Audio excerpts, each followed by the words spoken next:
trust issues to the Prime Minister. Supriya Sule said that the agenda of the meeting will be dominated by states concerned, including water shortages, farmer suicides, rapid urbanization challenges. But there is another big issue looming over the meeting, the FCRA Amendment Bill. The NCPSB has been opposing the bill in its current form. And as the FCRA bill is likely to be introduced on August 12, the timing of this meet has now sparked the debate as to whether the government will manage to secure the votes to pass the bill in the parliament. All right, viewers, now let's move ahead and get you all the top developments from the world of business now in Business Wraps.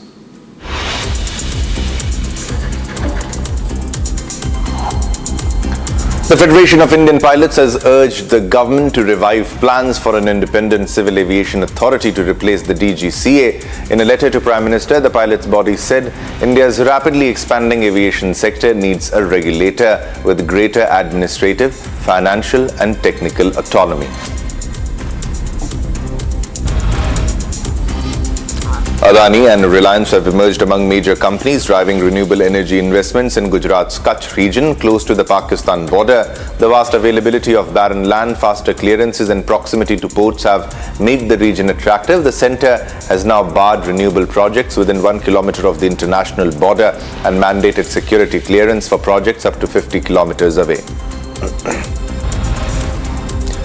Flipkart Minutes has entered the premium and gourmet grocery segment as quick commerce platforms look beyond everyday essentials to attract customers with high-value purchases. Its new private label, PYKD, will offer products including chips alongside premium offerings such as cheese, coffee, gourmet oils and chocolates and many more. Gold loans from non-banking financial companies surged nearly 69% year-on-year in June, reaching 3.41 lakh crore rupees. RBI data shows gold-backed lending has emerged as the fastest-growing major retail credit segment, even as overall NBFC credit growth moderated.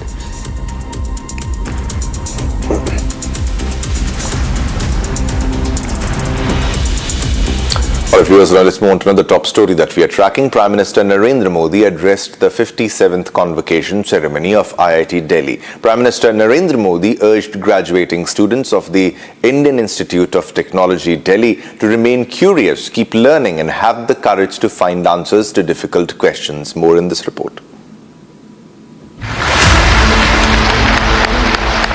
Prime Minister Narendra Modi today delivered a powerful message to India's brightest young minds.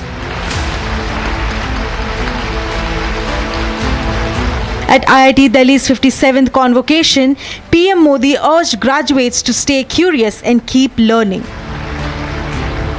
Her student के मन में आने वाले कल की अपनी अपनी तस्वीर होगी। कई छात्र अपनी पहली सैलरी का इंतजार कर रहे होंगे, कोई नए शहर में नई शुरुआत की तैयारी में होगा, कई साथी अपने पहले स्टार्टअप का सपना देख रहे होंगे, किसी ने अगले कॉम्पिटिटिव एग्जाम का लक्ष्य बनाया होगा। हर किसी का रास्ता अलग है, हर किसी का सपना अलग है। आप सभी में जीवन के एक नए चैप्टर की शुरुआत का उत्साह भी होगा और इसलिए मैं तो यही कहूंगा, आज के इस पल को पूरी तरह जी लीजिए। Prime Minister Narendra Modi, addressing over 3,000 graduates at IIT Delhi, gave them one clear mantra: keep learning, keep winning. लेकिन साथियों, जब जब बदलाव का दौर आता है, तब तब चुनौतियां भी आती है और नए अवसर भी पैदा होते हैं।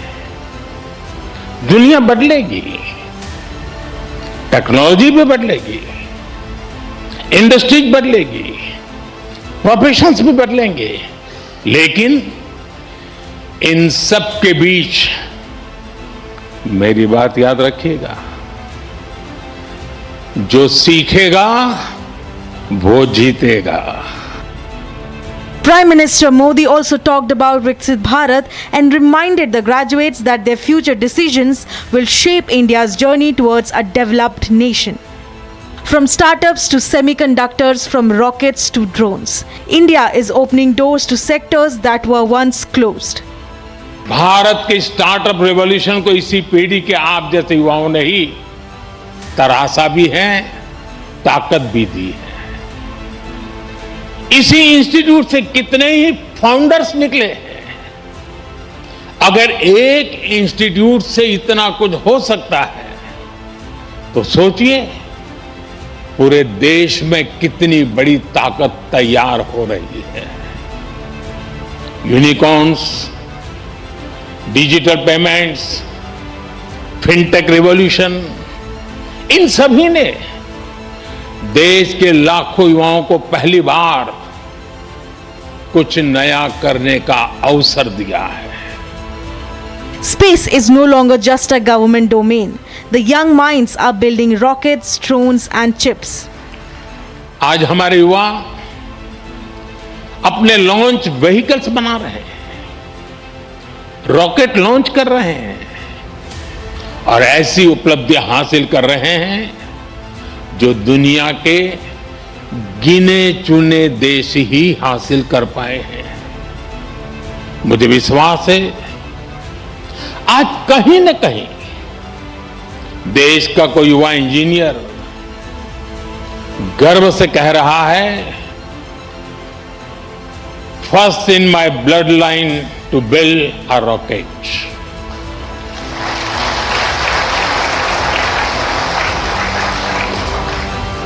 सेमीकंडक्टर सेक्टर का उदाहरण भी हमारे सामने है।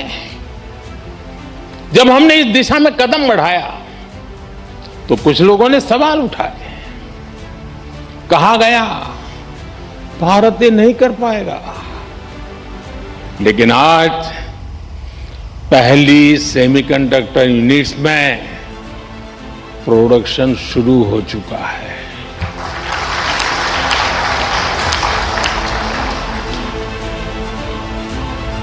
और मैं साफ मानता हूं, चिप से लेकर के शिप तक सब कुछ यहीं पर आप ही के हाथों से बनेगा।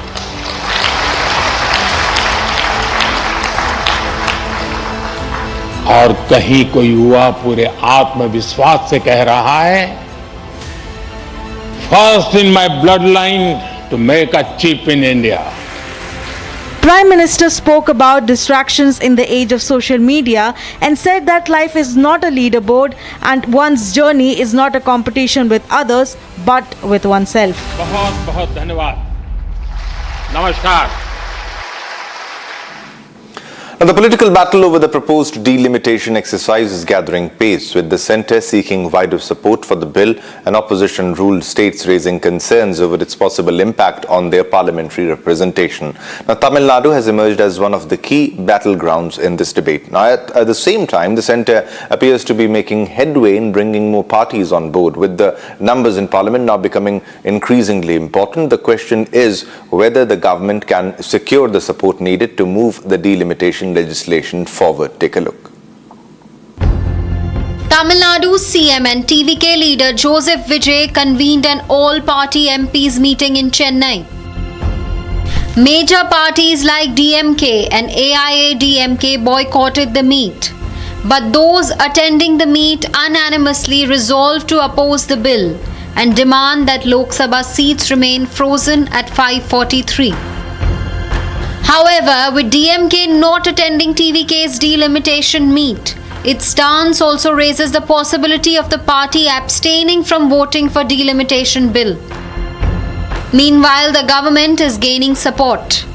A day after Shiromani Akali Dal chief Sukhbir Singh Badal met PM Modi, the party announced its support to the delimitation bill and also to the implementation of women's reservation bill. नहीं, हम delimitation का विरोध नहीं करते थे। हम उस time ये चाहते थे कि जो पॉपुलेशन कंट्रोल जिन स्टेट्स ने की है उनको डिसएडवांटेज नहीं होना चाहिए जो नेशनल फैमिली प्लानिंग के साथ खड़े। इतना ही हमारा पॉइंट था। तो फिर एक सजेशन आया था होम मिनिस्टर साहब की तरफ से कि सबकी 50% सीटें इंक्रीज कर दी जाएंगी। तो उसी हिसाब से फिर हमने उस पर सहमत हैं कि वो फार्मूला ठीक है, वो लागू कर दो और डिलिमिटेशन भी लागू हो जाए, विमेन रिजर्वेशन भी लागू हो जाए। TVK had called for an all-party meet to discuss about the delimitation. The DMK and the AIADMK did not attend this meeting. Only 20 out of the 57 MPs, that includes the Congress, MDMK, IUML and CPI attend the meeting, which are in case the TVK's ally parties and the parties that supporting the TVK to rule the government. Now the question comes as to whether the DMK, which constitutes of maximum number of MPs, which will be taking the decision in the parliament, had let go of this meeting, saying that the TVK did not call for a meeting with an agenda in place, and that the question remains whether the DMK in the future will be accepting the delimitation that is going to be proposed in the parliament. While DMK leaders point out, telling that the TVK uses as a distraction instead of the Kaveri water dispute management, the AIADMK also stated the same thing, that the last time a resolution was passed in the state assembly on the delimitation, including the TVK, which was not a recognized party back then, did attend. Securing the DMK's numerical is critical for bridging the gap. DMK's 22 Lok Sabha MPs are vital for delimitation bill to pass. All eyes are now on what will unfold in the parliament. All right, viewers, it's time to slip into a short commercial break, but don't go anywhere, because coming up next, all 8 NCP SP MPs to meet with Prime Minister Narendra Modi on Monday. Coming up next, all details on this and a lot more just after a short commercial break.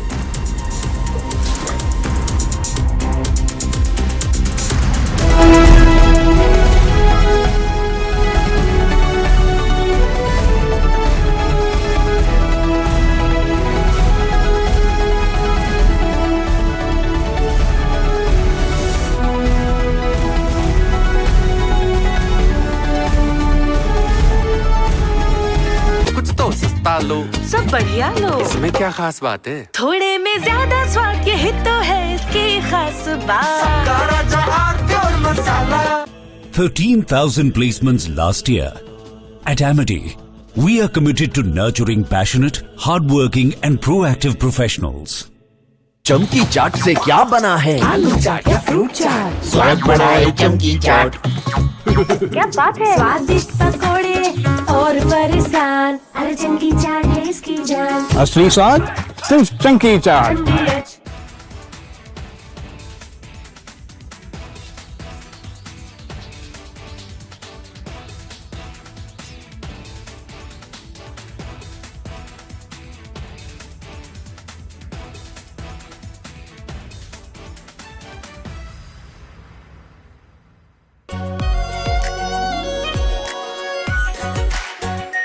Are pure shahi paneer masala, delicious, healthy everyday.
District Commissioners,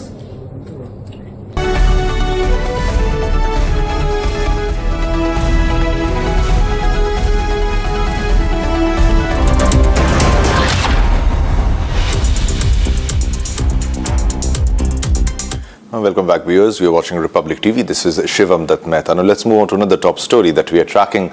The government has clarified that everyday UPI payments by citizens will remain free, offering relief to millions of users. Person-to-person transactions will continue without charges, while any future merchant fees would apply only to select transactions above a specified threshold. The government says the proposed changes are aimed at ensuring the long-term sustainability of the UPI ecosystem. Watch this report.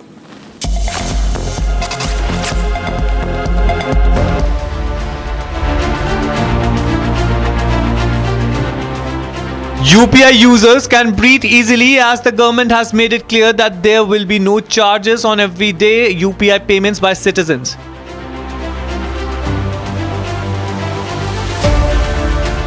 The government says person-to-person transactions will continue to remain completely free, while any future merchant charge would be limited to select transactions above a threshold. The clarification comes as the government moves to amend the Payment and Settlement System Act, creating an enabling framework for UPI's long-term sustainability.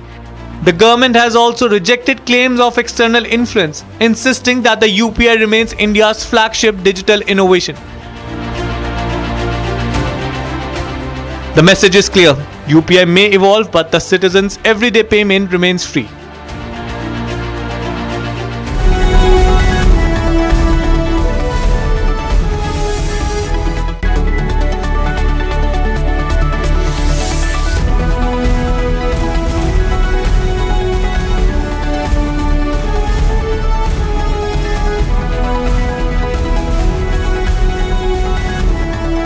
Pure सूजी pasta उबालो मिलाओ और खाओ 8 minute में तैयार। क्या taste है सबका राजा आर प्योर मसाला।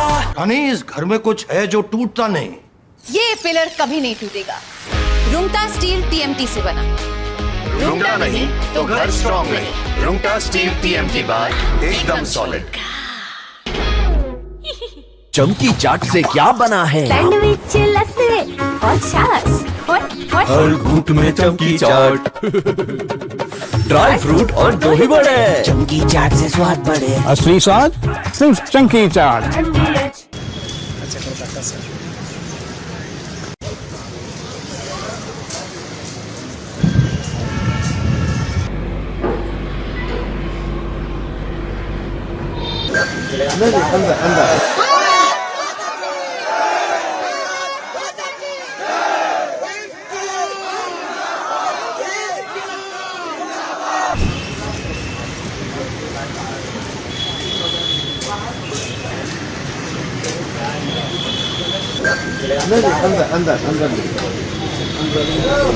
और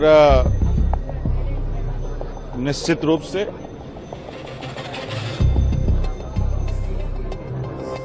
तबीयत तो दादा कल जब डॉक्टर आए हैं तो शुगर बीपी सब लो हो गया है और जो है सो डॉक्टर बोल रहे हैं पानी लीजिए।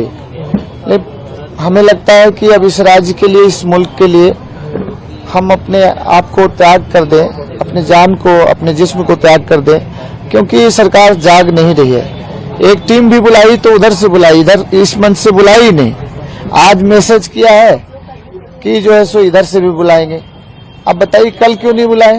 हम लोग दो गुट में नहीं है दादा। ये 25 तारीख को ये यहाँ से देवेंद्र नाथ बाबू जो है उनकी अगुवाई में बापू वाटिका से ये आंदोलन शुरुआत होती है।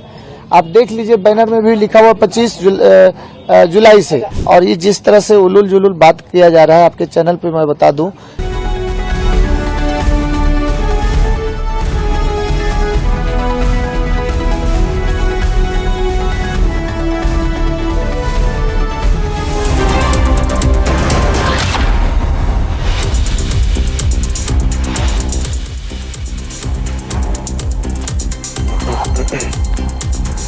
It always speaks to Arnab on the most important topic. The nation wants to know the FCRA bill. Tell you the focus of this bill is not proselytizing. Again, what is it? The focus of this bill is exposing, giving sunlight on what you are up to and what we really need to prevent. Proselytizing is a very small part of the big picture. The biggest interview on the FCRA, Harish Salve explains the changes in the new FCRA bill. And the kind of things I've heard about the FCRA, it's a long-standing law. It's a law which says if you are receiving a donation, you and I live in the real world. Try getting a dollar out of an American. Former Solicitor General Harish Salve speaks from the foreign funding. He says there is no donation that comes free of cost.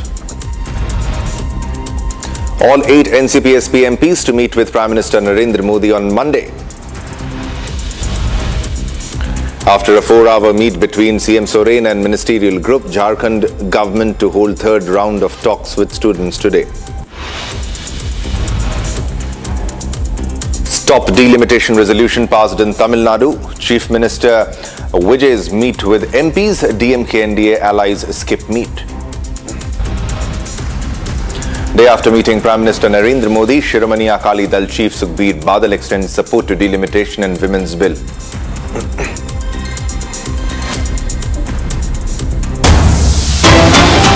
Alright viewers, let's begin with the first big breaking news development that we are getting. This is about a helicopter crash in Rio de Janeiro where 4 people were killed when a helicopter crashed in a forested area in Rio de Janeiro. Firefighters said that now the second helicopter crash went in less than 2 months in the city. So this is crucial, and these are the exclusive visuals of the crash site. Now officials said an investigation is underway to determine the cause of the collision of the crash. Now Rio de Janeiro's mayor Eduardo Cavalieri said he has called the president of ANAC, that is National Civil Aviation Agency, asking for immediate actions, recalling the frequency of helicopter crashes. And he went on to say that we can't forget to highlight that we have yet another helicopter crash in Rio de Janeiro in the 2 months now. He said that I called the president of ANAC and forwarded a formal letter so that they may take immediate action regarding the flights in the city. As per the mayor, and a local media has reported that the 3 passengers were Colombian tourists that had doors off flight offering panoramic views of Rio's tourist spots. Now, the crash occurred near Vista Chinesa, one of the most famous viewpoints in Rio de Janeiro, located in Tijuca National Park between the city's south and north zones. Now, it offers a sweeping view of postcard perfect sites such as Christ the Redeemer, Rodrigo de Freta Lagoon, the beaches of Ipanema and Leblon, the Botanical Garden, and part of the Guanabara Bay.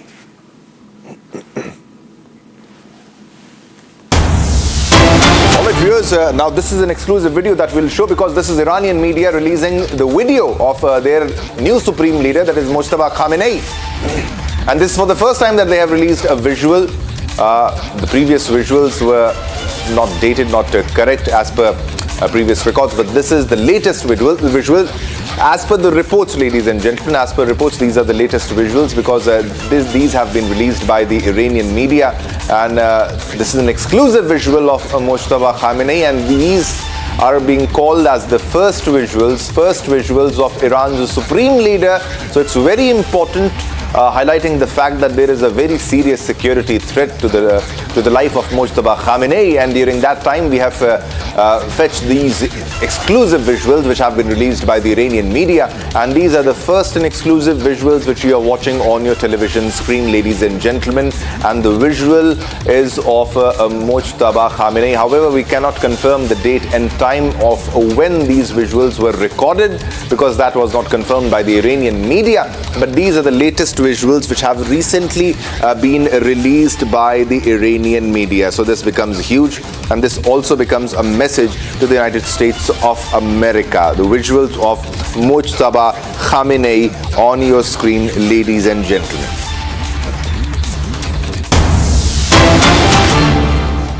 Viewers, we are getting another big breaking news development. This is the IRGC's warning and conditions. The Islamic Revolutionary Guard Corps on Saturday said that the Strait of Hormuz will reopen only after the US fully accepts Iran's conditions, even as Tehran and Oman said that they are very close to a new shipping protocol for the key waterway. Now, as per reports, IRGC spokesperson Sardar Mohebi said that reopening the strait would depend on specific mechanisms and conditions, separate from ongoing negotiations with Oman. Now, he said reopening would be conditional on the US fully accepting Iran's condition and ending the interference in regional negotiations. Now, this came after the Iranian officials discussed negotiations with Oman over a new protocol for shipping through the Strait of Hormuz and conditions for reopening the key waterway. Now, Iranian Foreign Minister Abbas Araghchi said Iran and Oman were very close to reaching an agreement on a new arrangement for shipping through the Strait of Hormuz. However, he said additional conditions, including US compensation to Iran, would have to be met before the strait could be reopened. As per reports, Iran's Supreme National Security Council Secretary Mohammad Bagher Zoldar listed conditions including an end to US threats against Iran, cessation of military action against the Persian Gulf country and its regional allies, withdrawal of naval and air forces involved in the blockade, compensation for damage caused during the conflict, and lifting sanctions and unfreezing Iranian assets. All right, we are getting another big breaking news development from the West Asian conflict, and this is the US Defense Department, the Department of War, which has asked the American defense contractors to urgently increase weapons production and speed up deliveries amid concerns over a shortage of critical munitions linked to the war with Iran. Now, US media reported, while citing a memo, Deputy Defense Secretary Steve Feinberg told industry leaders on Wednesday that they have to give up they submit their plans within 21 days for significantly faster, more aggressive delivery schedules and or to increase production for critical capabilities. And they highlighted that years-long development timelines are unacceptable. This is from the top leaders, calling on companies to dramatically accelerate output and timelines. Now, this comes even as Pentagon official told sources on Saturday that US munition stock remain adequate. However, there is concern if the stocks are adequate, why will they ask the defense firms to step up the production? Now, they went on to say, however, that's lip service. They said that we have sufficient munitions for the task at hand. The department has everything it needs today to execute a war. And this is the statement also from America. Now, the interceptor shortage was said to be a key issue raised by US President Donald Trump and senior advisors before the administration decided last month to pause further escalation against Iran. As per reports, meanwhile, Trump earlier had dismissed all the reports as fake and that he confronted Secretary of War Pete Hegseth over depleted US weapons stockpiles during a meeting at Camp David, insisting he has the utmost confidence in his Pentagon chief.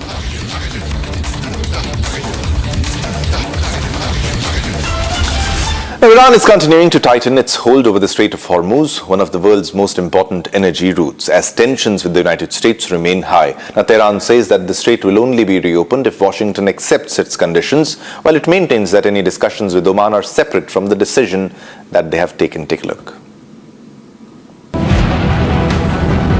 Iran's Parliamentary Revolutionary Guard say the Strait of Hormuz will only be reopened if the US agrees to Iran's demands and insists the decision is separate from negotiations with Oman. ببینید بازگشایی تنگه هرمز سازوکار خاص خودش رو داره و هیچ ارتباطی هم به مذاکرات بین ایران و عمان نداره. تنگه هرمز به عنوان باز شدن تنگه هرمز در واقع تابع شرایطی هست که کشور جمهوری اسلامی بر اساس اون شرایط باز خواهد کرد و اون هم بستگی داره به میزان پذیرش آمریکا نسبت به شرایطی که جمهوری اسلامی ایران تعیین میکنه. Revolutionary Guard spokesperson Hosseini Mohibi said that Iran intends to use their geographic advantage to their benefit. من قبلا هم عرض کردم که تنگه هرمز الان برای ما صرفاً یک آبراه نیست، یک آبراه اقتصادی نیست، بلکه یک توان و یک قدرتی هست که به لحاظ جغرافیایی که در اختیار جمهوری اسلامی ایران هست از اون جغرافیا استفاده خواهد کرد. Iran's top leadership said that continued military pressure will eventually push the United States to recognize Iran's influence over the Strait of Hormuz. Iran says it is nearing an agreement with Oman on how the strait could be managed, with the waterway lying between the two countries. However, Tehran says any such agreement would depend on the United States ending its blockade, meaning that even without direct talks, US President Donald Trump would ultimately have to approve the agreement. و دشمن ناچار هست که برای باز شدن تنگ شروط ایران رو بپذیره و از دخالت هایی که الان در مذاکراتی که بین ایران با عمان و کشورهای دیگه داره صورت میگیره و تقریبا به پایان خودش رسیده، از این دخالت ها خودداری بکنه، شرایط ایران رو بپذیره. هر موقع شرایط ایران رو پذیرفت قطعا تنگه هرمز باز خواهد شد. It remains unclear whether the proposed arrangement would give Iran the authority to impose fees for passage through the strait. But such an agreement could lead to Iran's control over a waterway that had once operated as an open international route. Alright viewers, now let's move on to another big breaking news development, and this is about the situation in poor Pakistan. And this is the situation in Pakistan. Pakistan's rising fuel prices and inflation have triggered nationwide protests. So this is also very critical, ladies and gentlemen. Thousands have took to the streets against the government's fresh petroleum levy. Now we have Jamaat-e-Islami, which organized demonstrations, rallies and sit-ins across Karachi, Lahore, Peshawar, Quetta, Islamabad, Rawalpindi, Abbottabad, disrupting traffic on major roads and highways. Now Rawalpindi saw a new wave of protesters. The Jamaat-e-Islami Party of Pakistan launched a new wave of protests against rising prices and economic hardships in the country, affecting several major cities across Pakistan. Now people have been forced to come out onto the streets and raise their voices due to continuously increasing prices of essential goods and the lack of employment opportunities. So this is huge, ladies and gentlemen, and protest.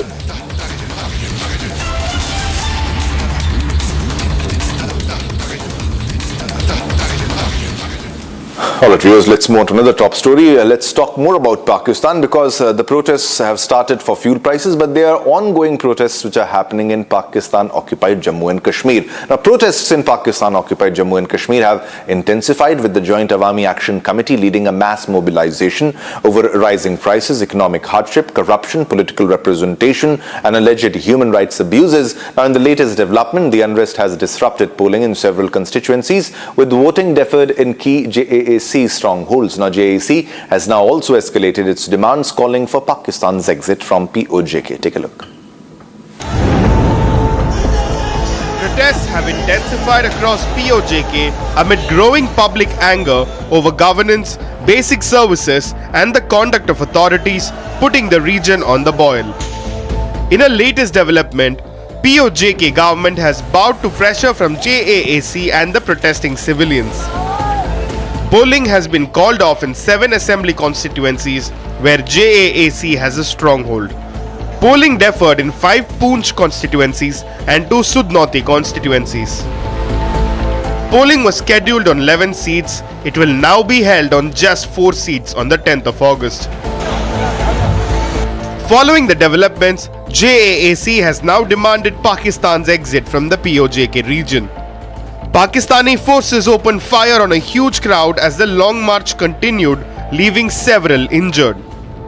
After restricting healthcare access, Pakistan now blocks food supplies to POJK.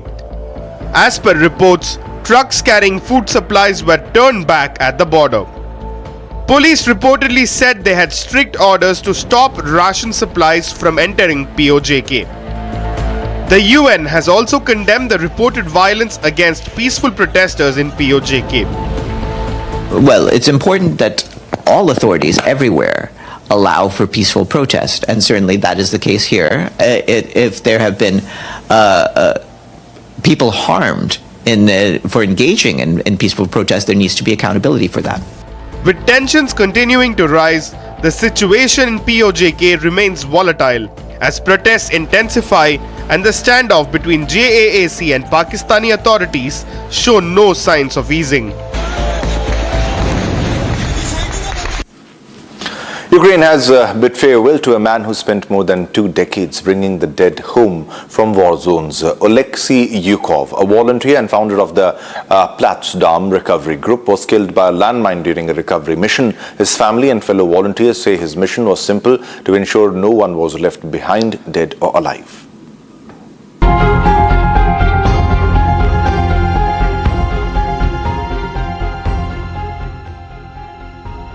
Thousands gathered in Kyiv to mourn Oleksiy Yukov, a volunteer who spent more than 2 decades recovering the bodies of civilians and soldiers killed in war. Yukov was killed on August 5 when he stepped on a landmine during a recovery mission. An Orthodox service was held at Kyiv's Cathedral of St. Vladimir, with mourners also gathering at city's Maidan Square. Yukov began recovering the dead as a teenager after encountering the remains of soldiers from the Second World War. He later founded the Platsdam organization, driven by his belief that every person killed in war deserved to be found and given a proper burial. Найголовніше, Артур правильно сказав сьогодні, те, що він допомагав мертвим і лікував живих. І це дуже важливо. Він їм давав не те, що він давав їм надію, і він їм повертав. Вони не жили в цьому очікуванні, він їм дійсно повертав. І це із якою добротою, любов'ю він це робив. Я не знаю, я такого не зустрічала більше. His teams worked in fields, forests and ruined areas, often entering territory where mines and unexploded weapons remained a constant threat. Відповідально. Він планував свої ці виходи, він планував кожну операцію, він дуже ретельно до цього підходив, дуже скрупульозно. Мало бути все прораховано. На жаль, на війні не можна всього прорахувати. В принципі, як і в житті, тобто передбачити не можна всього. Але він намагався, він навчав свою команду, він і був тренером з боротьби, і він навчав боротися попри все, тобто не здаватися, бо інколи за крок до перемоги люди опускають руки. Цього не мало бути. Yukov was also a martial arts instructor and used that experience to train members of his recovery team to remain disciplined in some of the most dangerous conditions of war. For his family, his mission does not end with his death. Он продолжал жить, потому что их там очень много. Поверьте, то, что вам не говорят, то, куда не доходят журналисты.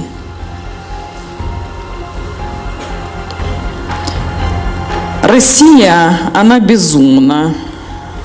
Безумна того, что кидает в горнило войны собственный народ.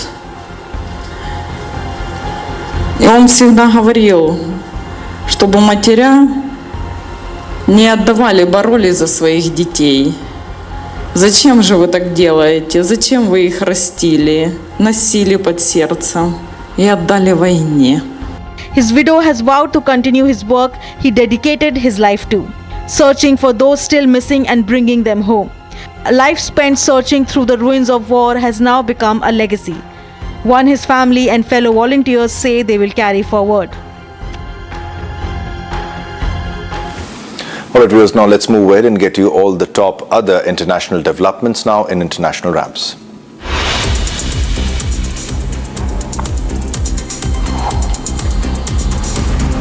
The US Senate has confirmed Todd Blanche as Attorney General, cementing President Donald Trump's former personal lawyer at the Justice Department. Blanche won confirmation by a narrow 50-49 vote, with 2 Republicans joining Democrats in opposition. Chaos erupted inside Kosovo's parliament after opposition lawmakers threw eggs at acting Prime Minister Albin Kurti during a session in Pristina. The session was convened to constitute parliament following the June 7 snap election. Tensions escalated after Kurti sought more time to negotiate a political agreement with opposition parties. A major wildfire broke out near Lake Garda in northern Italy, forcing around 200 people to evacuate. The blaze threatened homes, holiday properties and a tourist complex in Tignale. Around 80 firefighters, carabinieri and civil protection personnel battled the flames, backed by 3 Canadair aircraft and 2 helicopters. A submerged Indonesian village has re-emerged as the reservoir dries up amid a prolonged drought. Houses, mosque and other structures from the former village of Somang have resurfaced in Banten province after 4 months without rain.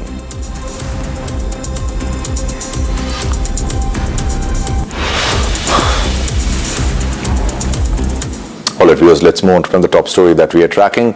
China's eastern coast is bracing for typhoon White Dolphin, with authorities shutting schools and tourist sites as the storm moves towards land. Now, packing winds of up to 162 kilometers per hour, the typhoon is expected to bring torrential rain, powerful waves and a risk of flooding and landslides.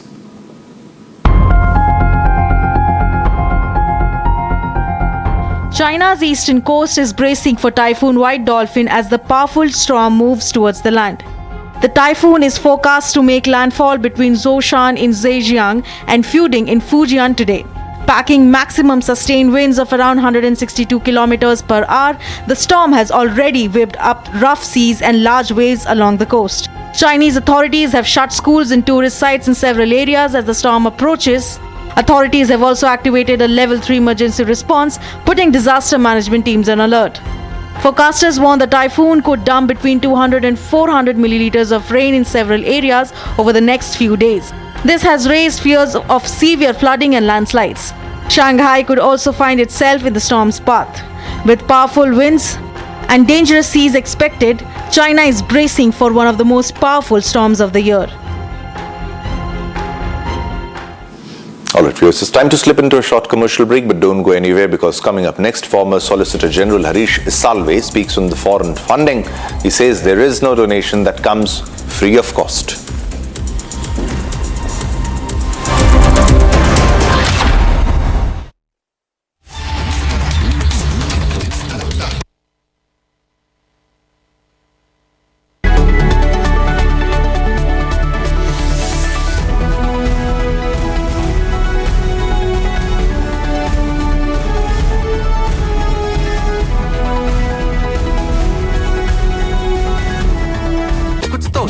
लो सब बढ़िया लो। इसमें क्या खास बात है? थोड़े में ज्यादा स्वाद, यही तो है इसकी खास बात। 13,000 placements last year.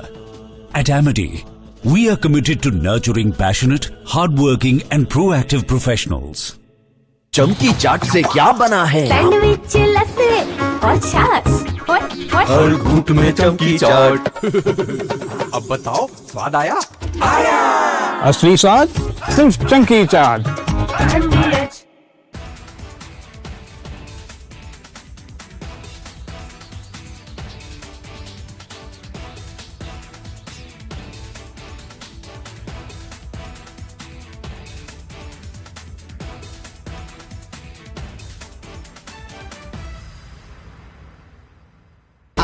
प्योर सूजी पास्ता उबालो, मिलाओ और खाओ। 8 मिनट में तैयार। क्या टेस्ट है सबका राजा, are pure masala.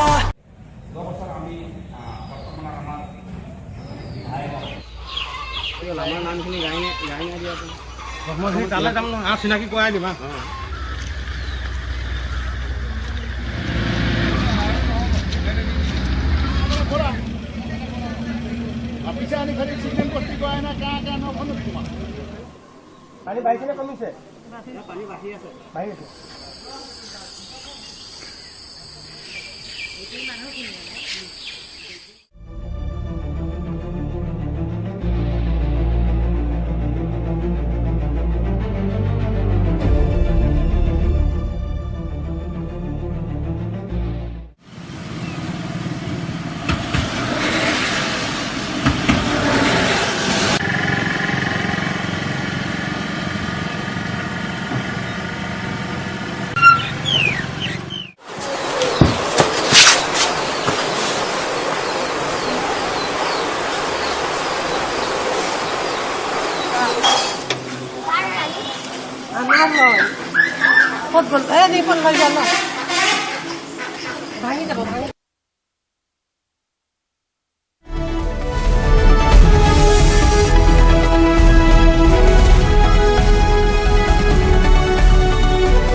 Jorge Messi, the father of Argentine icon Lionel Messi, passed away at the age of 68 in Rosario Hospital. According to a social media statement from club Atletico Neville's Old Boys, he had been receiving medical treatment for an undisclosed illness over the past few months.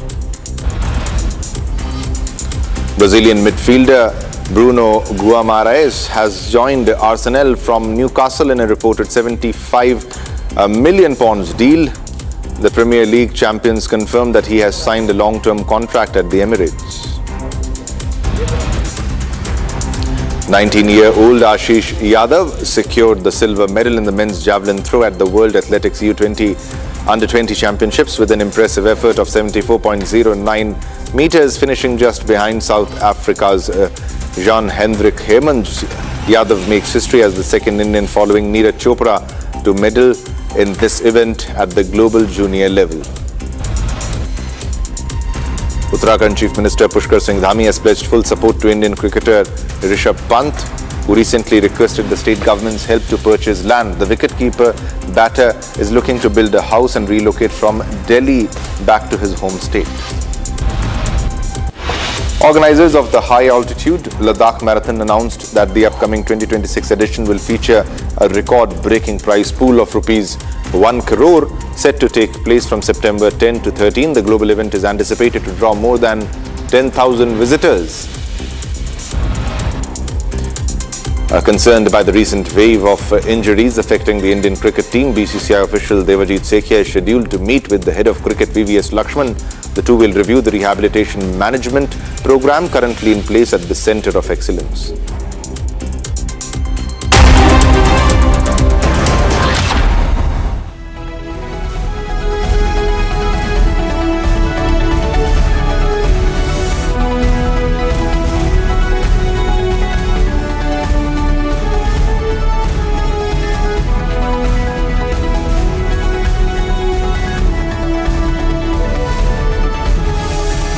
चमकी चाट से क्या बना है? आलू चाट या fruit चाट, स्वाद बढ़ाए चमकी चाट। क्या बात है? स्वादिष्ट पकोड़े और फरसान, अरे चमकी चाट है इसकी जान। असली स्वाद सिर्फ चमकी चाट। कुछ तो सस्ता लो, सब बढ़िया लो। इसमें क्या खास बात है? थोड़े में ज्यादा स्वाद, यही तो है इसकी खास बात। प्योर मसाला। अच्छा कोलकाता से।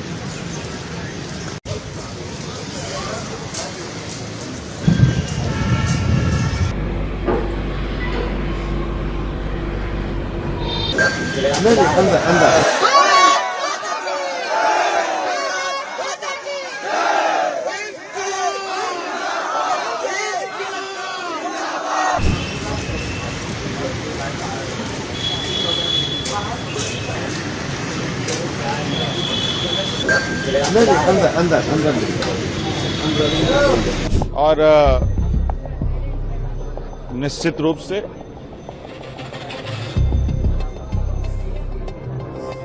तबीयत तो दादा कल जब डॉक्टर आए हैं तो शुगर बीपी सब लो हो गया है और जो है सो डॉक्टर बोल रहे हैं पानी लीजिए। लेकिन हमें लगता है कि अब इस राज्य के लिए, इस मुल्क के लिए हम अपने आप को त्याग कर दें, अपने जान को, अपने जिस्म को त्याग कर दें, क्योंकि सरकार जाग नहीं रही है। एक टीम भी बुलाई तो उधर से बुलाई, इधर इस मंच से बुलाई नहीं। आज मैसेज किया है कि जो है सो इधर से भी बुलाएंगे। अब बताइए कल क्यों नहीं बुलाए? हम लोग दो गुट में नहीं है दादा। ये 25 तारीख को ये यहाँ से देवेंद्र नाथ बाबू जो है उनकी अगुवाई में बापू वाटिका से ये आंदोलन शुरुआत। From Asia's largest news headquarters, setting the agenda for Bharat.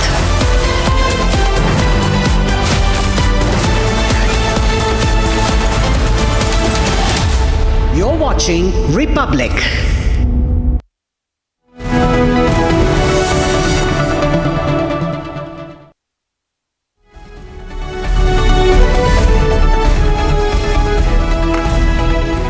Hello and a very good morning. You're watching live this morning on Republic TV. My name is Nayan Shukla.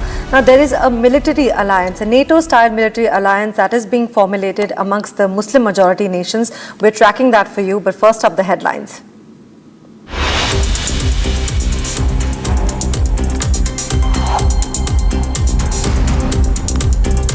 Harish Salve speaks to Arnab on the most important topic the nation wants to know, the FCRA bill.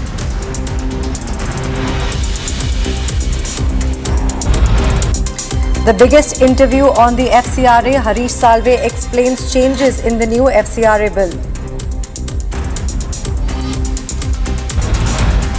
And the things I've heard about the FCRA, it's a long-standing law. It's a law which says if you are receiving a donation, you and I live in the real world. Try getting a dollar out of an American. Former Solicitor General Harish Salve speaks on the foreign funding. He says there is no donation that comes free of cost.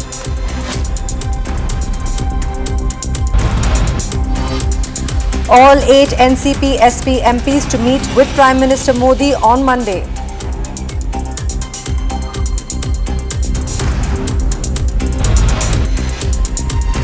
After a 4-hour meeting between CM Soren and ministerial group, Jharkhand government to hold third round of talks with students today. Stop delimitation resolution passed in Tamil Nadu. Chief Minister Vijay's meet with the MPs. DMK and NDA alliances skip the meeting.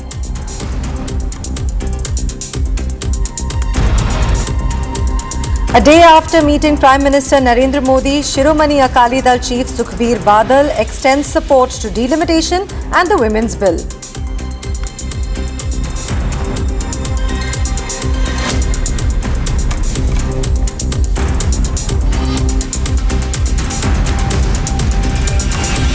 Viewers, Pakistan's Defence Minister Khwaja Asif has proposed a NATO-style military alliance among the Muslim majority nations. This is the breaking news that we are getting. Pakistani Defence Minister is calling for an Islamic NATO. Now, this is an agreement and a pact that has been signed between Saudi Arabia and Pakistan. In fact, the Pakistani minister is calling for an Islamic NATO.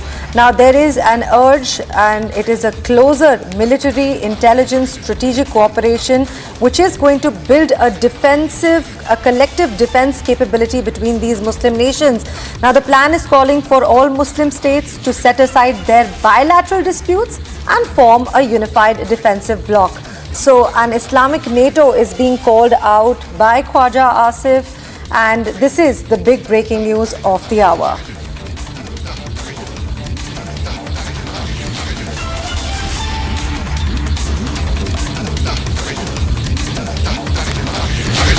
All right, viewers, I have Mr. R.N. Bhaskar, who is a geopolitical expert, joining to give his opinion on the matter. This is a very interesting moment. Now, a Mecca pact has been signed, Mr. Bhaskar. What is your understanding on this one? And also, I will come back to the other question once you answer this. Okay. This bill has been in the making for the last 4 months. The first time we heard about it was over 4 months ago, that a new Islamic NATO body was being created. Saudi Arabia, Pakistan, Turkey. It is based almost like NATO, on the same lines as NATO, that if anyone is attacked, it's as good as all of them being attacked, and all of them will come to the rescue of one. It was much needed, especially because Israel was trying to divide the Middle East and promote wars between one state and another so that Israel could become the hegemon of the Middle East. With the Iran war emerging, there was every possibility of the leadership of the Islamic world going to Iran, and something had to be done to counter it. And that is where Saudi, Turkey, and Pakistan decided to come together. Now remember, 5 years ago, Saudi and Iran were sworn enemies. Then about 3 years ago, China brokered a peace deal between Saudi and Iran. And ever since that time, both countries have been having exchanges in spite of the of the few missiles landing in Saudi territory because it housed US bases. Okay. Okay. So the need for this agreement became very important. But this agreement has its own little flaws and contradictions, Right. which need to be explored further. Now, what are these flaws? Okay. Well, let's assume a situation where, let us say, Iran attacks Saudi again. Will Pakistan fight Iran? Pakistan is a negotiator with Iran. Or let us assume another situation where India and Pakistan go to war. Right. Will Saudi fight India? Saudi has huge commercial interests with India. Turkey may be a little aloof from India. Right. But not Saudi Arabia. So there are things to be tested in this entire agreement because each one has its own sensitivities. And the last point, Turkey is with NATO. Correct. And if Turkey creates an Islamic NATO and NATO itself decides to attack one of the countries because of an arrangement with Iran or with anyone else, Right. you will have a contradiction again. Absolutely. All right, Mr. Bhaskar, please continue to stay with us. I also have another guest joining us, Colonel Rajiv Bhaga, who is an defense expert joining us for a conversation. Mr. Bhaga, I am actually going to take Mr. Bhaskar's conversation forward. Now, there are these loopholes in this, in this pact that we understand. What is your understanding? And yes, if India and Pakistan go to war, if by chance, then what is your understanding? How will Saudi position itself in this situation? Your take. Morning to you. I hope I'm audible. Yes, firstly, you are. Hanji. Yeah.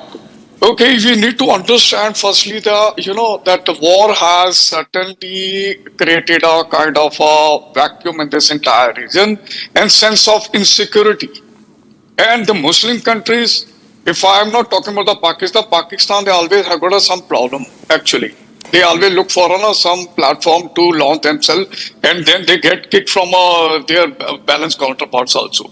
But we need to understand before that what are the core motives of this entire thing. Okay. For the Saudi Arabia, it seeks stronger regional deterrence and the security depth as Middle Eastern conflict threaten. Oil exports and reliance on the US security umbrella is coaching. That's the first part. When it comes to Pakistan is all the time, as I mentioned, looking for somebody or a master to protect themselves, their defense. And as you know that within their own country, there is so much restlessness, they are on the verge of breaking. And in this scenario, Pakistan doesn't mind availing any type of opportunity to save themselves. Right? And that is another part. Turkey expands its strategic footprint and defense manufacturing exports like drones into Gulf while formalizing security line. What I'm trying to say, the overall, these three countries are looking for some amount of a deterrence by signing this pact. It may be effective, may not be effective, because if you see in this present scenario, Iran has certainly emerged as the strongest. And they have got a total insecurity from the foreign hand that I'm talking about the Western, and their own future is at stake. And as far our country is concerned, India, we certainly need to read all these kind of movements because our maximum oil we are importing from that particular region. Right. And specifically when Pakistan gets involved and whenever they create any new chapter, it definitely affects Indian sovereignty. Right. And we will certainly not overlook all these, and we will certainly watch very closely. Absolutely. Mr. Bhaga, please continue to stay with us. I'm going to go back to Mr. Bhaskar. Mr. Bhaskar, now there are new comments that are coming in from the Foreign Minister of Egypt, and they're also claiming themselves to be natural partners of this alliance. How do you understand Egypt's role in this whole pact, if in case they decide to also join the pact? Well, Egypt is a very interesting country. At one time when Nasser was at the head, Egypt wanted to assume leadership of the Islamic world. But Egypt also very deftly avoided war by entering into a pact with Israel, and the Sinai Pact came in because of which the Suez Canal could operate, and Israel does most of its imports through the Suez Canal. Egypt did not want to take any sides, but with Israel trying to expand and the domestic population being against the government for not supporting Gaza, for not supporting Hezbollah, Egypt needs to find a way to show that it's with the Islamic world. So Egypt will join this pact eventually because of domestic pressures. Right. All right, Mr. Will its joining help the pact? I don't know, because Egypt is very closely aligned with the US. Right. So let us. Okay, Mr. Bhaskar, what is your also understanding? They're calling themselves as natural partners. Yes, you are saying that there could be a likely, agreement and they might join the pact. But what do you think is going to be Egypt's role? Because considering there is, a possible, a face-off between India and Pakistan, how do you think India will position itself, or maybe Egypt will position itself looking at India? Well, my belief is that India will have to mend its ties with all the Islamic worlds, with the entire Islamic world. Today it bans trade with Turkey. I mean, that's foolish. But India already has some kind of understanding, and there are, of course, these ties. We have, friendly ties with most of the countries barring Pakistan at this hour, because they are not ready for talks behind the guns. And Turkey. We banned trade with Turkey. And Turkey was a very good conduit for us. Our oil exports used to go to Turkey, and from Turkey it would go to the EU. But we said we are banning all trade with Turkey, with Azerbaijan, and that again creates problems. Bans always hurt. Right, all right. Thank you so much, Mr. Bhaskar and Mr. Bagga, Colonel Bagga, for joining us for a conversation. We will continue to track the latest NATO Islamic pact that we are tracking at this hour. But right now, we're shifting our focus to another developing story where the NCP SP MP Supriya Sule has announced that all the 8 MPs of the party will meet Prime Minister Modi on Monday. And this meeting is coming amid the speculations of the FCRA's bill introduction in the parliament session. And this is just days after Party Chief Sharad Pawar has met Prime Minister Modi. Here's everything we know in this report. Take a look. Ahead of the FCRA bill in Parliament, all 8 MPs of NCP-SP faction are set to meet PM Modi on Monday. The meeting comes days after Sharad Pawar himself met the Prime Minister, and now his party's 8 MPs will also directly speak with PM Modi. NCP-SP के 8 लोकसभा के जो MPs है, सांसद है, हमने officially माननीय प्रधानमंत्री जी की वक्त मांगा है 11 बजे ऑफिशियली, सूरज जब ऊपर होगा तो दिन दहाड़े हम लोग ऑफिशियली उनको मिल रहे हैं। 8 लोगों को 11 बजे पार्लियामेंट बिल्डिंग में उनका जो पीएमओ है उसमें उनका, ये भी पीएम साहब का बड़ापन है कि उन्होंने हम 8 लोगों को तुरंत टाइम दे दिया है, क्योंकि 3 हफ्ते से हाउस नहीं चल रहा है। बहुत सारे ऐसे प्रश्न है जो महाराष्ट्र की तरफ से हम बोलना चाहते हैं हाउस में, और उसका जवाब चाहते हैं, न्याय चाहते हैं। The entire NCP-SP delegation is expected to convey Maharashtra's issues to the Prime Minister. Supriya Sule said that the agenda of the meeting will be dominated by states concerned, including water shortages, farmer suicides, rapid urbanization challenges. But there is another big issue looming over the meeting, the FCRA amendment bill. The NCP-SP has been opposing the bill in its current form. And as the FCRA bill is likely to be introduced on August 12, the timing of this meet has now sparked the debate as to whether the government will manage to secure the votes to pass the bill in the parliament. Viewers, the standoff between protesting students and the Jharkhand government continues. Jharkhand CM Hemant Soren has chaired a meeting with the 4-member ministerial group at his residence. Now, the discussions lasted nearly for 4 hours, but the students of the JPSC and JSSC Nyay Manch have intensified their agitation. They are demanding an independent probe into the alleged examination irregularities and also the cancellation of the 19th April preliminary examination. Here's latest on the story. Take a look.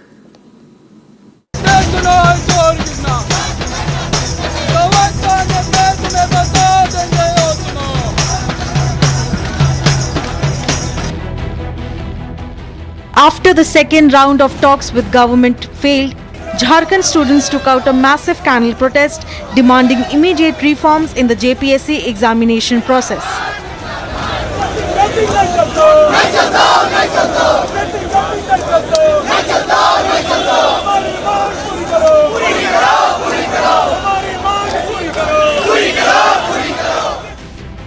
As the standoff between protesting students and the Jharkhand government continues, a meeting was held at CM Hemant Soren's residence. A 4-member ministerial group met CM Hemant Soren and held discussions for nearly 4 hours.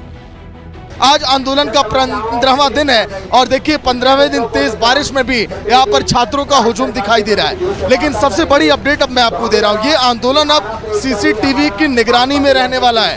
सरकार की तरफ से यहाँ पर CCTV कैमरे इस आंदोलन के चारों तरफ अब लगा दिए गए हैं। लेकिन आखिर ऐसा क्यों? लगभग 10 से 12 कैमरे यहाँ पर इंस्टॉल किए गए, लेकिन कई ऐसे छात्र हैं जो अभी भी लेफ्ट के लोगों पर काफी गुस्सा है, जो लोग आए आंदोलन को राजनीतिक रूप देने के लिए। A third round of talks between the student and the government is expected at 12 p.m. today. Meanwhile, students of the JPSC, JSSC, Nyay Manch are continuing their hunger strike.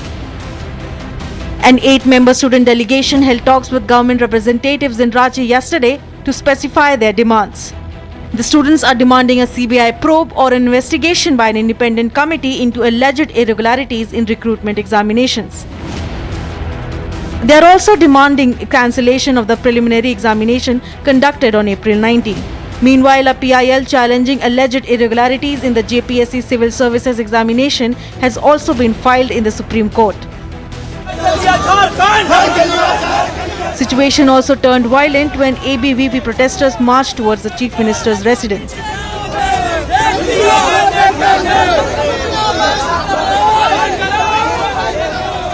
Meanwhile, Republic also spoke to MLA Tiger Mehto.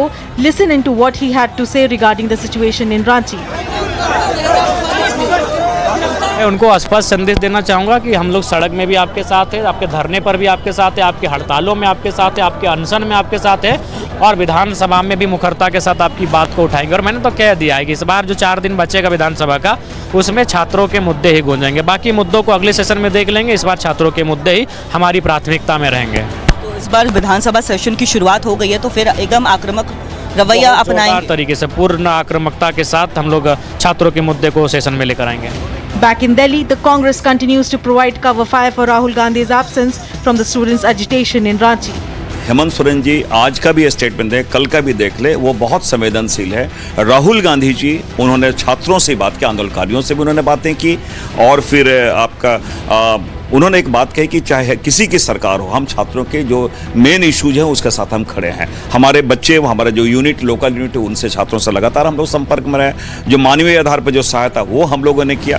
Bharatiya Janata party के space ढूंढ रही थी, इसमें छात्रों के issues से उन्हें कोई लेना देना नहीं था। वो था कि कैसे इसको राजनीतिक रंग दिया जाए। उसमें वो असफल हो गए कि 19 लोगों को सीआईडी ने गिरफ्तार की और गिरफ्तारी के साथ साथ कार्रवाई होगी। With talks continuing yet inconclusive, anger continues to grow on the streets of Ranchi, with no end in sight for the flashpoint over the paper leaks plaguing Jharkhand. Getting more breaking news for the hour. Dharmendra Pradhan, the ex-education minister, has broken his silence on his resignation. He had gone and addressed students and teachers at the GM University in Odisha, and he's finally broken his silence on his resignation. He went on and he said that Gen Z are our children. He said some people have attempted to mislead them. He said, I had no personal issues then because 2 crore children are born in India every year.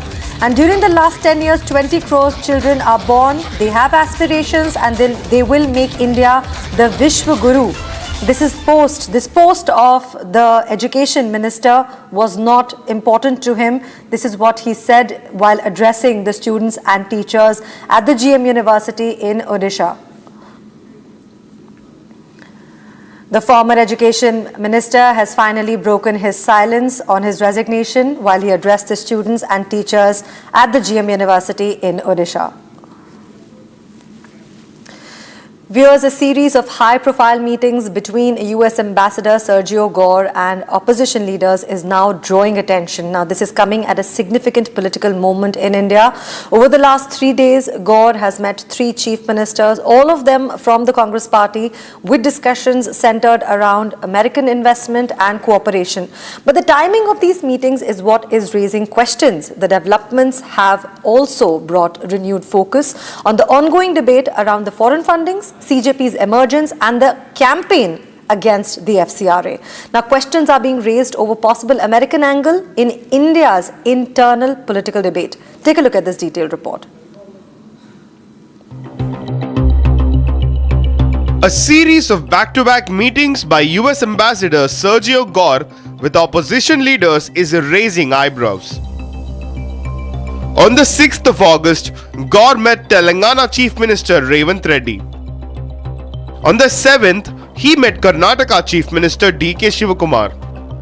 And on the 8th, he met Kerala Chief Minister V.D. Satishan.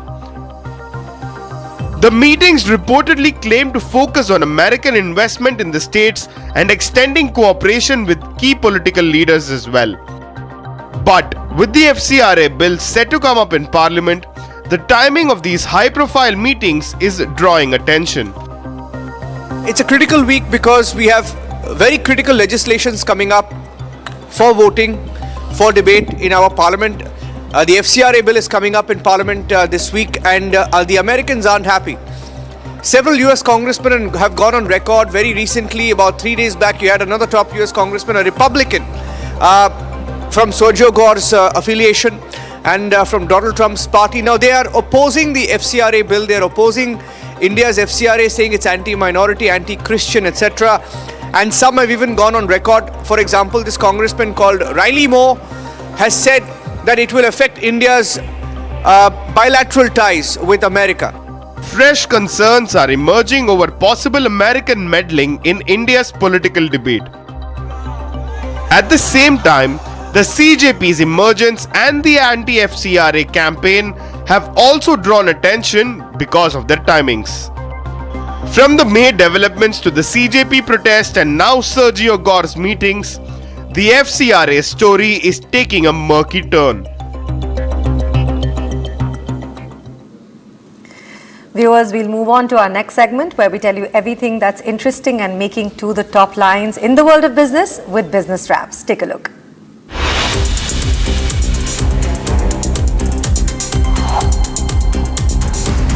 The Federation of Indian Pilots has urged the government to revive plans for an independent civil aviation authority to replace the DGCA. In a letter to Prime Minister, the pilots' body said that India's rapidly expanding aviation sector needs a regulator with greater administrative, financial and technical autonomy. Adani and Reliance have emerged among major companies driving renewable energy investment in Gujarat's Kutch area close to the Pakistani border. The vast availability of barren land, faster clearance and proximity to ports have made the region attractive. The centre has now barred renewable projects within 1 kilometre of the international border and mandated security clearance for up to 50 kilometres away.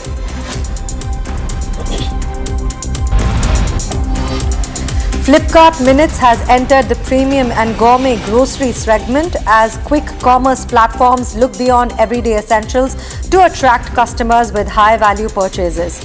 It's a new private label, PYKD, and will offer products including chips alongside premium offerings such as cheese, coffee, gourmet oils, chocolates and much more.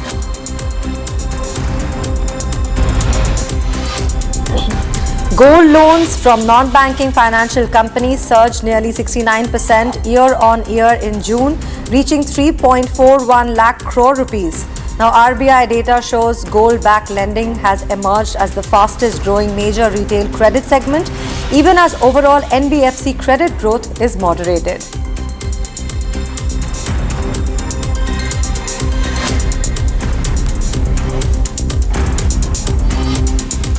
Viewers, Prime Minister Shri Narendra Modi has addressed the 57th convocation ceremony of the IIT Delhi. Prime Minister Narendra Modi has urged graduating students of the Indian Institute of Technology in Delhi to remain curious, keep learning, and also have the courage to find answers to difficult questions.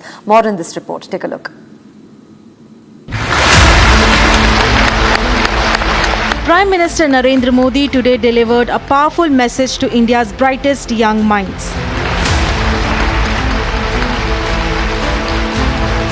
At IIT Delhi's 57th convocation, PM Modi urged graduates to stay curious and keep learning. Her student के मन में आने वाले कल की अपनी अपनी तस्वीर होगी। कई छात्र अपनी पहली सैलरी का इंतजार कर रहे होंगे, कोई नए शहर में नई शुरुआत की तैयारी में होगा, कई साथी अपने पहले स्टार्टअप का सपना देख रहे होंगे, किसी ने अगले कॉम्पिटिटिव एग्जाम का लक्ष्य बनाया होगा। हर किसी का रास्ता अलग है, हर किसी का सपना अलग है। आप सभी में जीवन के एक नए चैप्टर की शुरुआत का उत्साह भी होगा, और इसलिए मैं तो यही कहूंगा, आज के इस पल को पूरी तरह जी लीजिए। Prime Minister Narendra Modi, addressing over 3,000 graduates at IIT Delhi, gave them one clear mantra: keep learning, keep winning. लेकिन साथियों, जब जब बदलाव का दौर आता है, तब तब चुनौतियां भी आती है और नए अवसर भी पैदा होते हैं। दुनिया बदलेगी, टेक्नोलॉजी भी बदलेगी, इंडस्ट्रीज बदलेगी, प्रोफेशंस भी बदलेंगे, लेकिन इन सब के बीच On live this morning, coming up after a short break, day after meeting Prime Minister Narendra Modi, Shiromani Akali Dal Chief Sukhbir Badal extends support to delimitation and women's bill after a short break.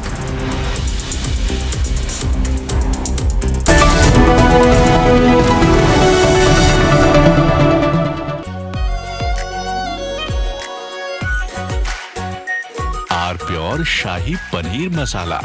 Delicious, healthy. Every day. 13,000 placements last year. At Amity, we are committed to nurturing passionate, hardworking and proactive professionals.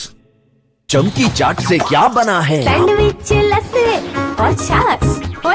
हर घूंट में चमकी चाट। अब बताओ, स्वाद आया? आया। असली स्वाद सिर्फ चमकी चाट।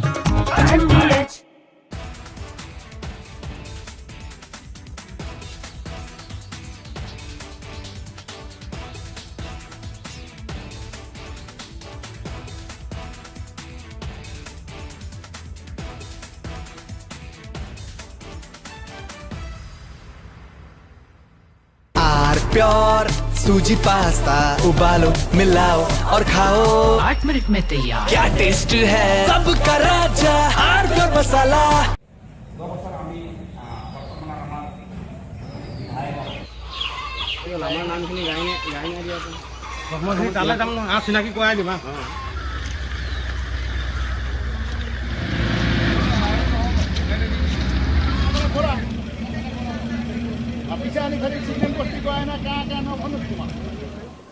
पानी बाईस में कमी से पानी बाकी है भाई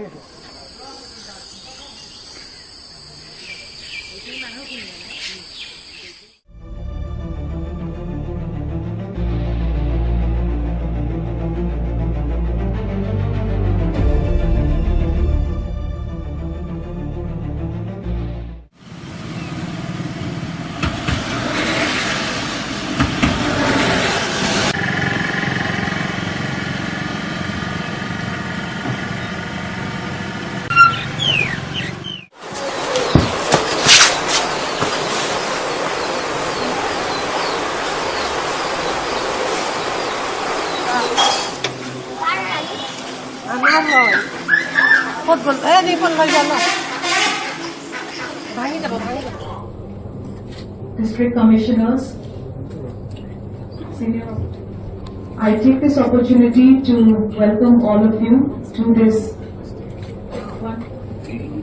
program has been. आज हम लोग जोरहाट, शिवसागर, सरायदेव सारी बाढ़ प्रभावित जिले के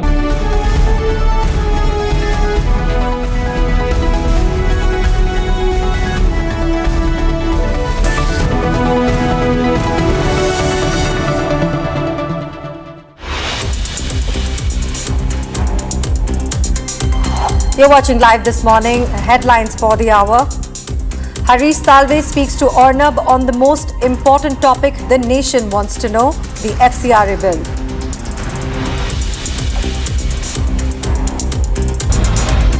See, I'll tell you, the focus of this bill is not proselytizing. Again, what is it? The focus of this bill is exposing, giving sunlight on what you are up to and what we really need to prevent. Proselytizing is a very small part of the big picture.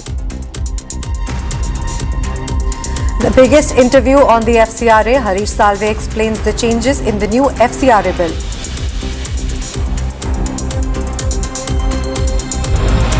The kind of things I've heard about the FCRA, it's a long-standing law. It's a law which says if you are receiving a donation, you and I live in the real world. Try getting a dollar out of an American. Solicitor General Harish Salve speaks on the foreign funding. He says there is no donation that comes free of cost. All 8 NCP SP MPs to meet with Prime Minister Modi on Monday.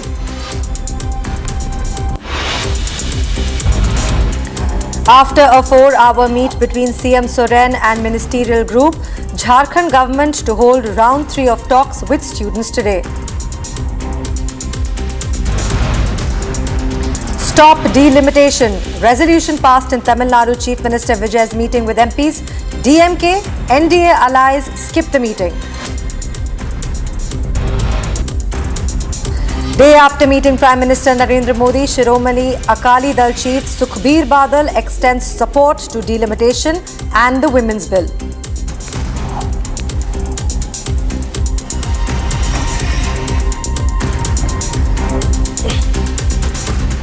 Viewers, Iran is continuing to tighten its hold over the Strait of Hormuz, one of the world's most important energy routes, as tensions with the United States remain high. Tehran says that the strait will only be reopened if Washington accepts its conditions, while it maintains that any discussion with Oman are separate from that decision. Take a look at this detailed report. Iran's Parliamentary Revolutionary Guard say the Strait of Hormuz will only be reopened if the US agrees to Iran's demands and insists the decision is separate from negotiations with Oman. ببینید بازگشایی تنگه هرمز سازوکار خاص خودش رو داره و هیچ ارتباطی هم به مذاکرات بین ایران و عمان نداره.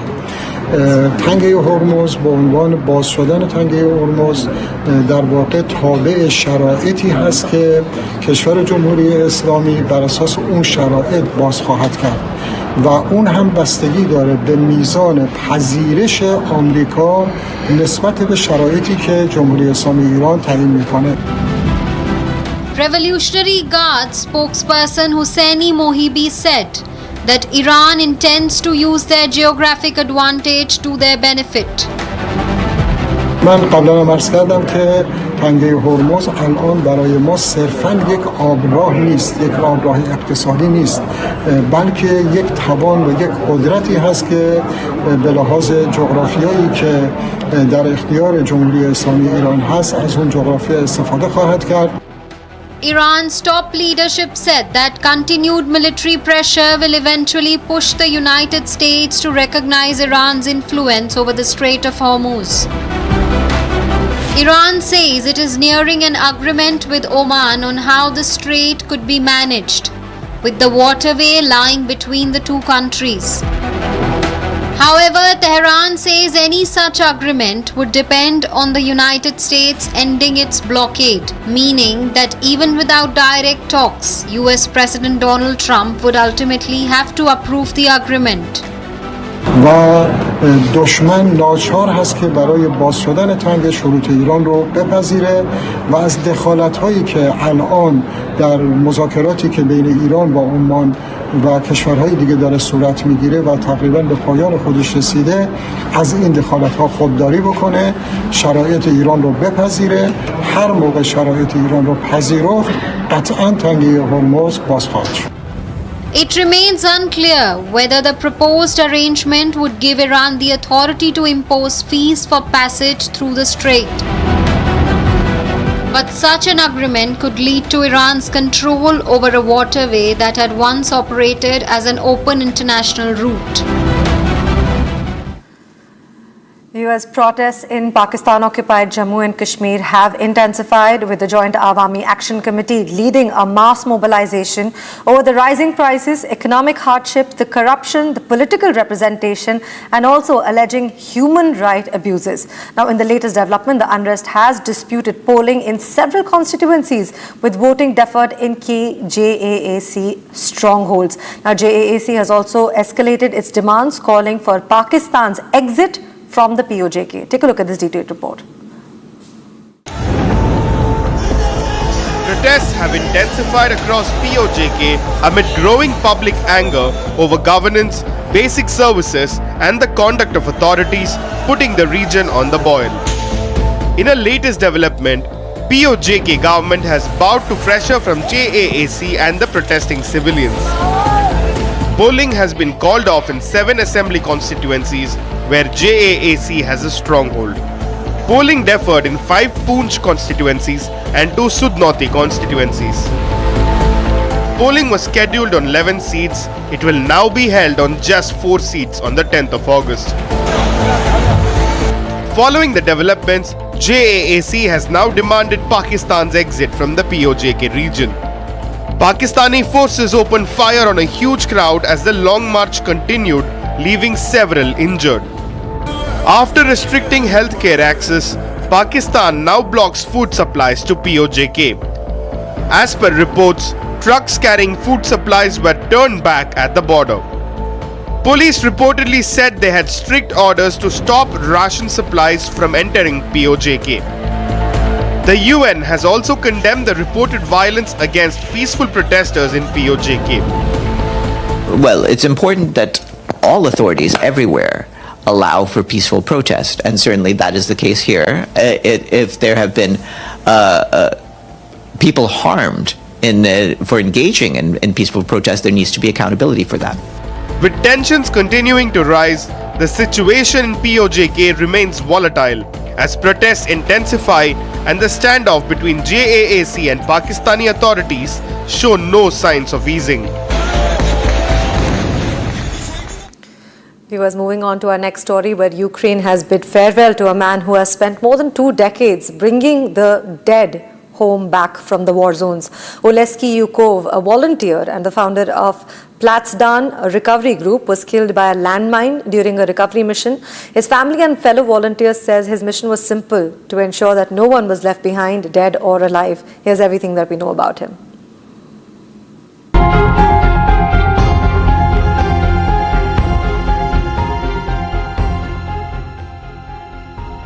Thousands gathered in Kyiv to mourn Oleksii Yukov, a volunteer who spent more than 2 decades recovering the bodies of civilians and soldiers killed in war. Yukov was killed on August 5 when he stepped on a landmine during a recovery mission. An Orthodox service was held at Kyiv's Cathedral of St. Vladimir, with mourners also gathering at city's Maidan Square. Yukov began recovering the dead as a teenager after encountering the remains of soldiers from the Second World War. He later founded the Platsdan organization, driven by his belief that every person killed in war deserved to be found and given a proper burial. Найголовніше, Артур правильно сказав сьогодні, те, що він допомагав мертвим, лікував живих. І це дуже важливо. Він їм давав не те, що він давав їм надію, і він їм Повертав він, вони не жили в цьому очікуванні, він їм дійсно повертав. І це із якою добротою, любов'ю він це робив. Я не знаю, я такого не зустрічала більше. His teams worked in fields, forests and ruined areas, often entering territory where mines and unexploded weapons remained a constant threat. Відповідально. Він планував свої ці виходи, він планував кожну операцію, він дуже ретельно до цього підходив, дуже скрупульозно. Мало бути все прораховано. На жаль, на війні не можна всього прорахувати. В принципі, як і в житті, тобто передбачити не можна всього. Але він намагався, він навчав свою команду, він і був тренером з боротьби, і він навчав боротися попри все, тобто не здаватися, бо інколи за крок до перемоги люди опускають руки. Цього не мало бути. Yukov was also a martial arts instructor and used that experience to train members of his recovery team to remain disciplined in some of the most dangerous conditions of war. For his family, his mission does not end with his death. Он продолжал жить, потому что их там очень много. Поверьте, то, что вам не говорят, то, куда не доходят журналисты.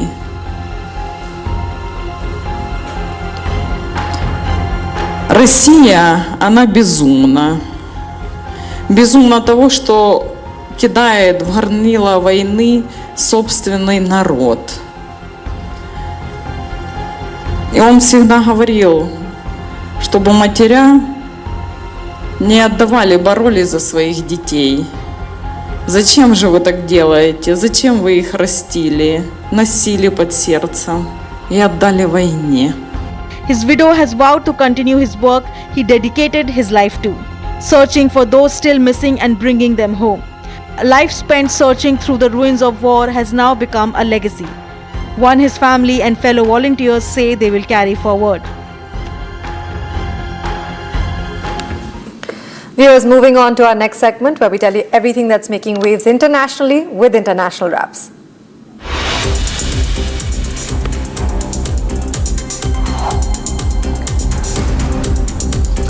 The US Senate has confirmed Todd Blanche as Attorney General, cementing the President Donald Trump's former personal lawyer at the Justice Department. Blanche won confirmation by narrow 50-49 vote, with 2 Republicans joining Democrats in opposition.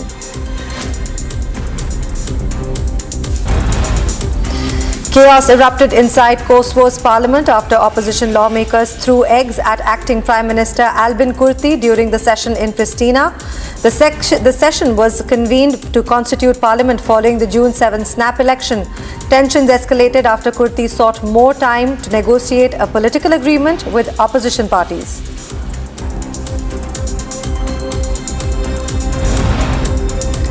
A major wildfire broke out near Lake Garda in northern Italy, forcing around 200 people to evacuate.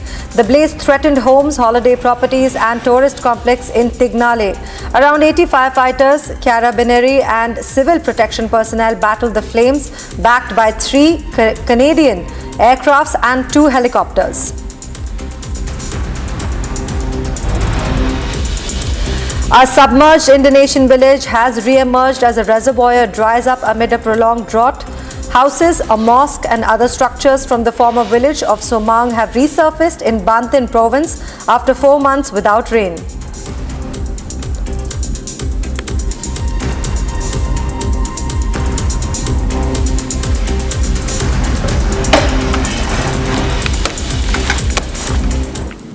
Whereas China's eastern coast is bracing the typhoon White Dolphin, with authorities shutting schools, tourist sites and storms that move towards the land. Now, packing up winds of about 162 kilometers per hour, the typhoon is expected to bring torrential rain, powerful waves and a risk of flooding and landslides. Here's everything that we know. Take a look.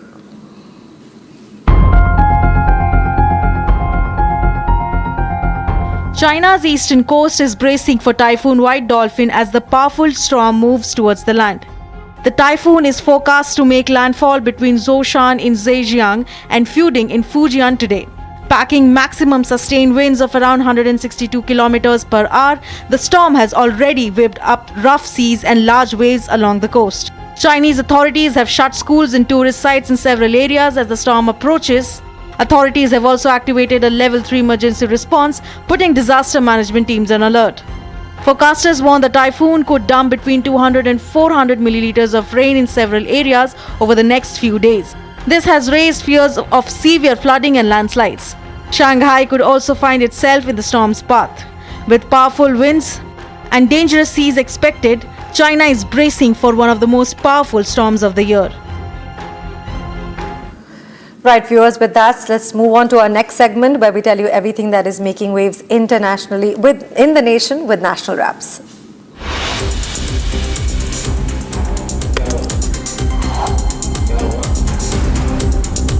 Prime Minister Narendra Modi held a telephonic conversation with US Vice President J.D. Vance. The two leaders discussed ways to further deepen the India-US comprehensive global strategic partnership across key areas. Prime Minister Modi also congratulated Vance and the Second Lady on the birth of their son and conveyed his best wishes to the family. Union Home Minister Amit Shah has arrived in Puducherry for a two-day state visit. Shah was received at the Lok Nivas by Chief Minister N. Rangaswamy, Lieutenant Governor K. Kailash Nathan and other ministers. The Home Minister is scheduled to hold a series of engagements during his visit. Odisha Chief Minister Mohan Charan Majhi has held meeting with industry leaders in Noida. The discussions are focused on investment opportunities in Odisha and ways to attract greater industrial participation in the state. The meeting comes as Odisha steps up efforts to position itself as an investment destination. In a major breakthrough, counter-intelligence Firozpur in joint operation with BSF has busted a cross-border narcotics smuggling module. 2 accused have been arrested and 30.2 kg of heroin has been recovered. An FIR is registered under the NDPS Act while further investigation is underway. Union Minister for Culture and Tourism Gajendra Singh Shekhawat will launch the Har Ghar Tiranga 2026 campaign. The nationwide campaign will be observed from the 9th of August to the 17th of August, encouraging citizens across the country to display the national flag and celebrate the spirit of patriotism.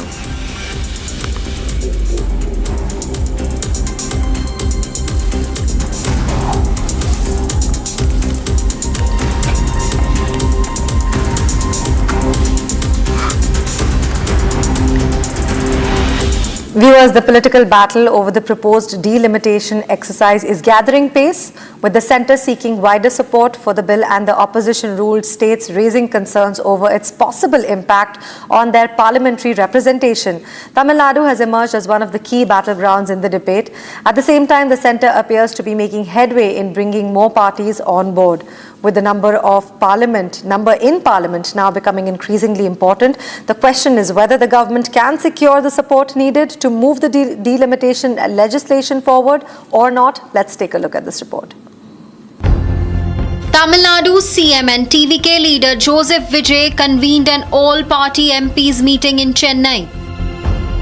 Major parties like DMK and AIADMK boycotted the meet. But those attending the meet unanimously resolved to oppose the bill and demand that Lok Sabha seats remain frozen at 543.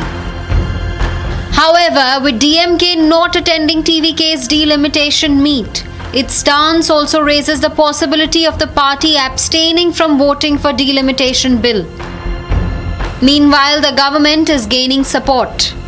A day after Shiromani Akali Dal chief Sukhbir Singh Badal met PM Modi, the party announced its support to the delimitation bill and also to the implementation of Women's Reservation Bill. नहीं, हम delimitation का विरोध नहीं करते रहे। हम उस time ये चाहते थे कि जो पॉपुलेशन कंट्रोल जिन स्टेट्स ने किया उनको डिसएडवांटेज नहीं होना चाहिए जो नेशनल फैमिली प्लानिंग के साथ खड़े। इतना ही हमारा पॉइंट था। तो फिर एक सजेशन आया था होम मिनिस्टर साहब की तरफ से कि सबकी 50% सीटें इंक्रीज कर दी जाएंगी। तो उसी हिसाब से फिर हमने उस पर सहमत हैं कि वो फार्मूला ठीक है, वो लागू कर दो और डिलिमिटेशन भी लागू हो जाए, विमेन रिजर्वेशन भी लागू हो जाए।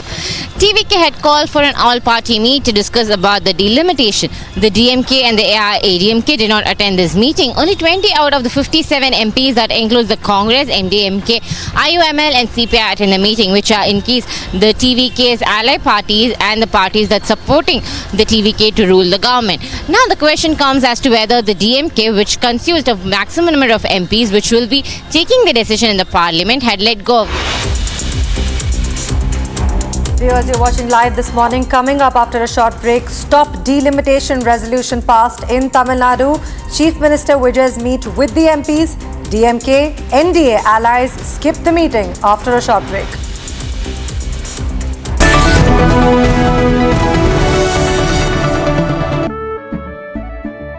केसरिया से मन जोगी हुआ रे, दिल झूमे देखो मतवारा हुआ रे। केसरिया से मन जोगी हुआ। हर पल मनाओ केसरी त्योहार। विमल, बोलो जुबान केसरी। चमकी चाट से क्या बना है? सैंडविच, लस्सी और छाछ। हर घूंट में चमकी चाट। अब बताओ, स्वाद आया? असली स्वाद सिर्फ चमकी चाट। कुछ तो सस्ता लो, सब बढ़िया लो। इसमें क्या खास बात है? थोड़े में ज्यादा स्वाद, यही तो है इसकी खास बात। प्योर मसाला।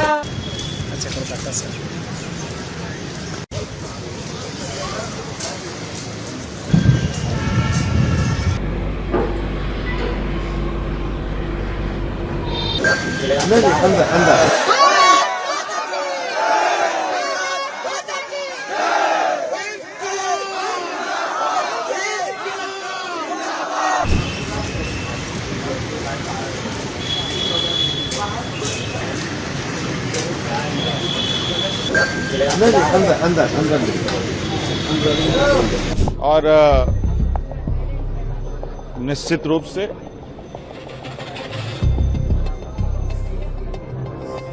तबीयत तो दादा कल जब डॉक्टर आए हैं तो शुगर बीपी सब लो हो गया है और जो है सो डॉक्टर बोल रहे हैं पानी लीजिए।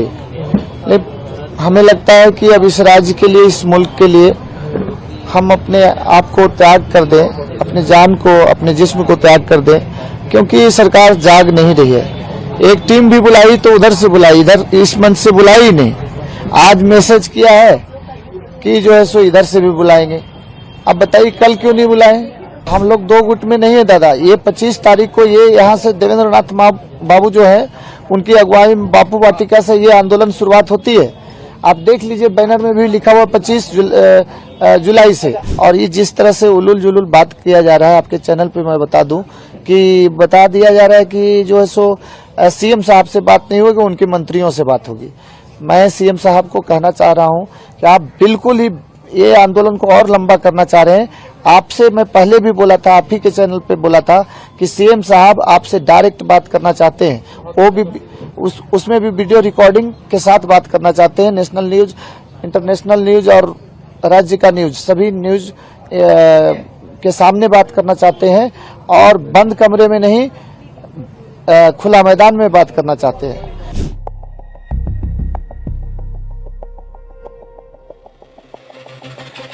हाँ, टीम के द्वारा तो सूचना मिला है कि आज 10 बजे सर्किट हाउस में वार्ता के लिए जाएंगे। हमने तो कहा था कि बाकी जो छात्र गए थे और सरकार मान जाती तो और जाने की आवश्यकता नहीं था। सरकार देखिए, जो जाने का कौन जा रहा है, नहीं जा रहा है, 2 को जा रहा है, 5 को जा रहा है, 10 को जा रहा है, ये बहुत महत्वपूर्ण बात नहीं है। दोनों का मांग सेम है, मांग पूरी होना चाहिए।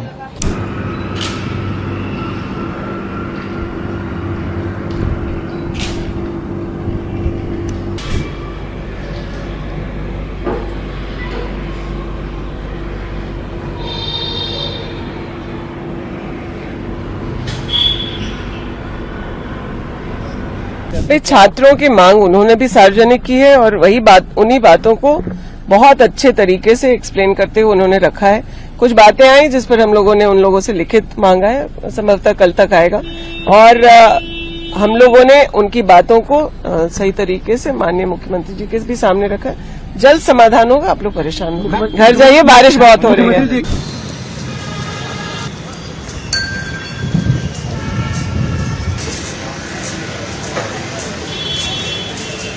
तारीख को जो हमारा विधानसभा घेराव का प्रस्ताव है वह अभी भी है। हम 10 तारीख को विधानसभा घेराव कर रहे हैं। जब तक हमारी आखिरी मांग नहीं मान ली जाती आंदोलन अनवरत जारी रहेगा। विधानसभा का घेराव भी होगा। हाँ, ये है कि वार्ता चरणबद्ध तरीके से होती रहेगी।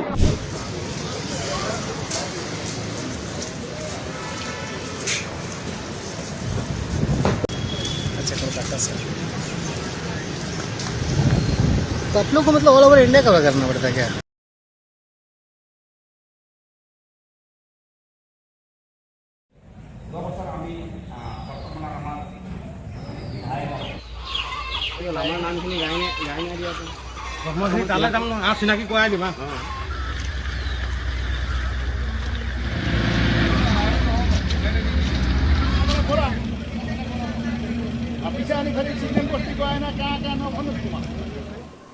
पानी बाईसे ना कमी से पानी बाकी है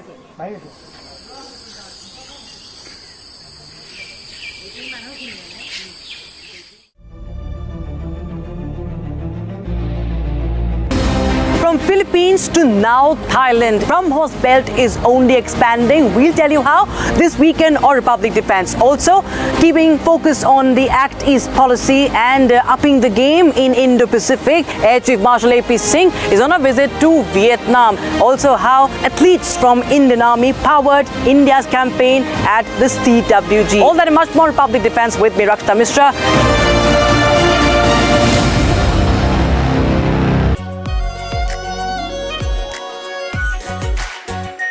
are pure shahi paneer masala, delicious, healthy every day. 13,000 placements last year. At Amity, we are committed to nurturing passionate, hardworking and proactive professionals. चमकी चाट से क्या बना है? आलू चाट या फ्रूट चाट, स्वाद बढ़ाए चमकी चाट। क्या बात है? स्वादिष्ट पकोड़े और फरसान, अरे चमकी चाट है इसकी जान। असली स्वाद सिर्फ चमकी चाट।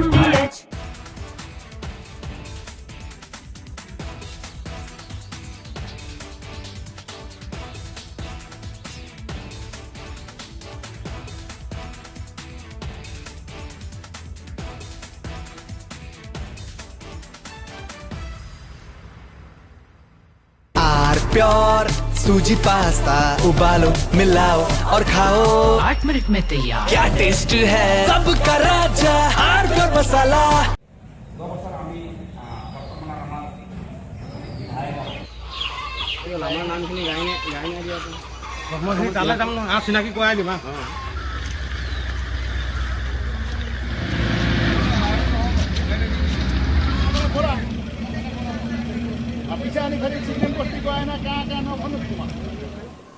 पानी बाईसे ना कमी से पानी बाकी है भाई।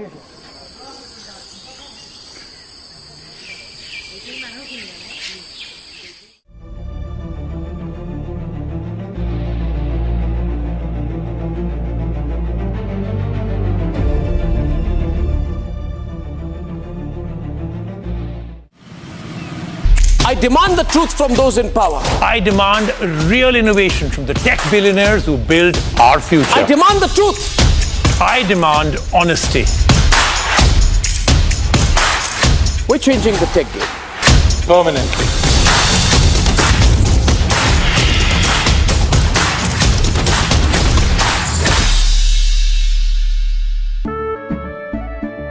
केसरिया से मन जोगी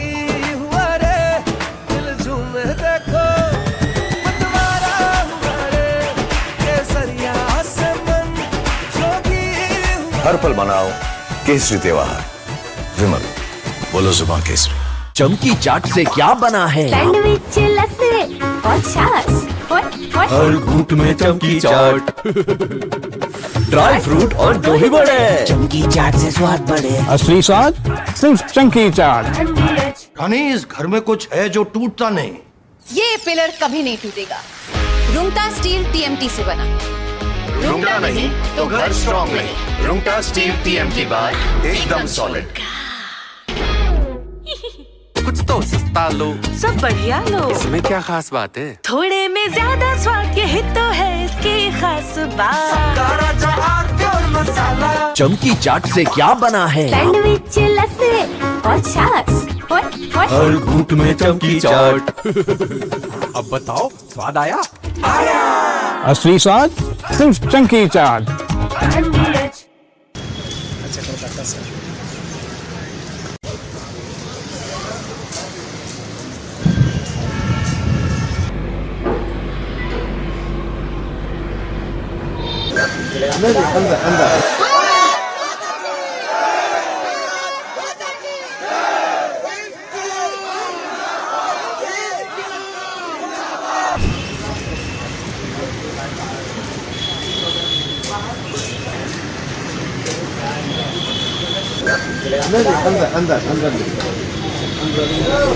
और निश्चित रूप से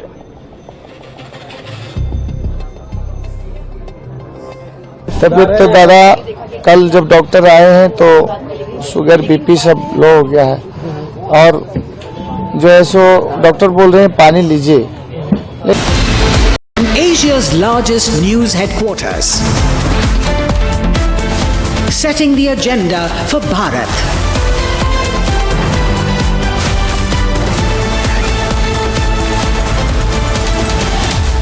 You're watching Republic.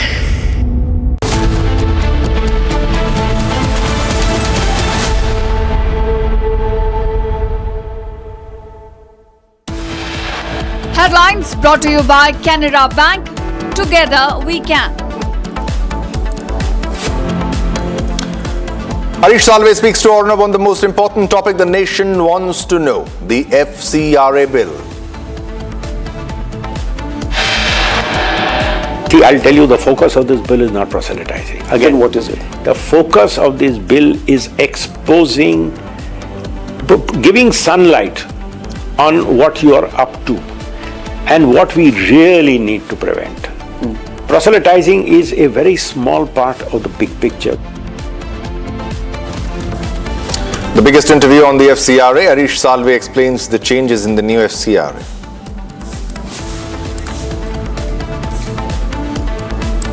And the kind of things I've heard about the FCRA, it's a long-standing law. It's a law which says if you are receiving a donation, you and I live in the real world. Try getting a dollar out of an American.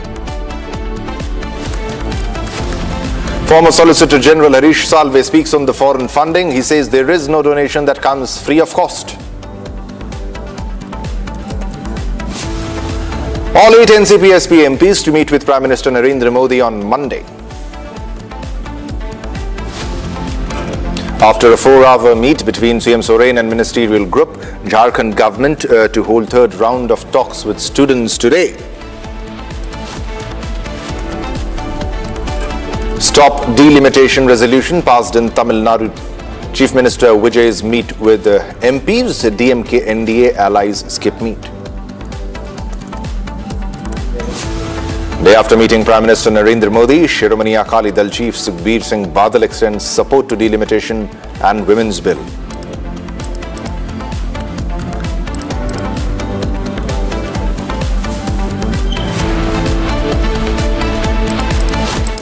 Alright viewers, let's begin this bulletin with a big breaking news development that we are tracking, and this is coming from Karnataka, from Bengaluru, where Karnataka police has given an official statement, and as per the Karnataka police statement, they have detained 1,909 suspected illegal immigrants, and this includes 15 confirmed Bangladeshi nationals. So you can understand the gravity of the situation, the magnanimity of the situation. The Bengaluru Electronic City Subdivision Police has detained 1,900, almost nearing 2,000, ladies and gentlemen. This is 1,909 suspected illegal immigrants during a major crackdown carried out across 29 locations. Now, following verification of documents, 15 people were confirmed to be illegal Bangladeshi nationals. The 15 confirmed Bangladeshi nationals are from Bagirhat in Khulna district of Bangladesh and are believed to have illegally crossed into India. The police said that they were found in possession of fake Aadhaar cards that showed West Bengal and Assam as their places of origin. The operation was conducted early Saturday under the leadership of M. Narayana, Deputy Commissioner of Police, Electronic City, with 23 special teams carrying out simultaneous raids from around 4 a.m. A total of 295 police officers and staff were involved in the joint operation aimed at identifying and detaining suspected illegal immigrants residing in the Electronic City area. The documents of the remaining 1,894 suspects are being verified.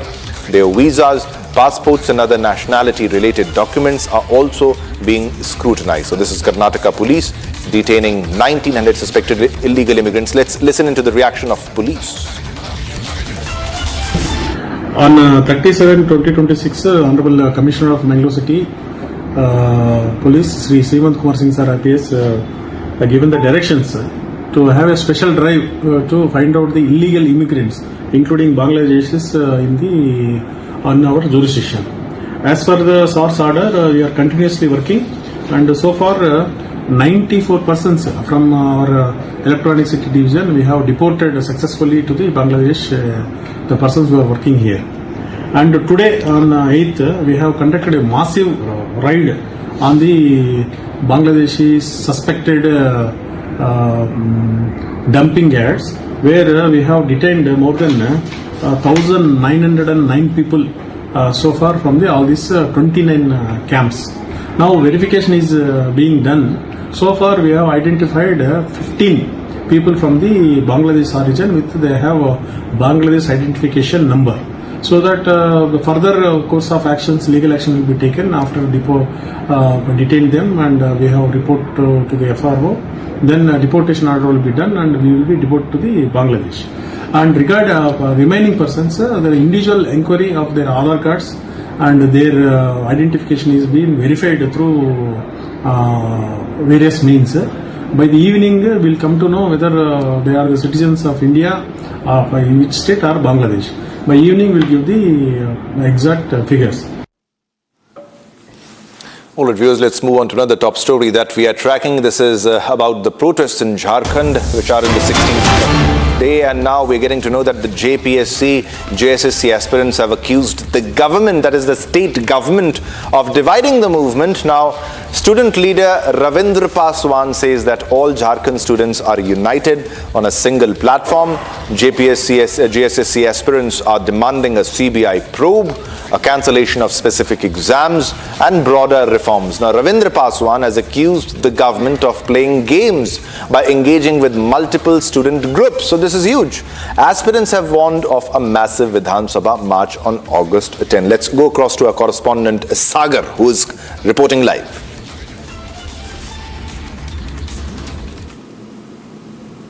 लेकिन अब छात्र ये कह रहे हैं कि ये आज ही हो सकता है। आइए, ये देखिए एक बड़ी तिरंगा यात्रा इस समय छात्रों की जो निकाली जा रही है।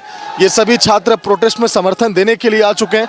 आइए विकास, जल्दी आओ भाई, दौड़ो।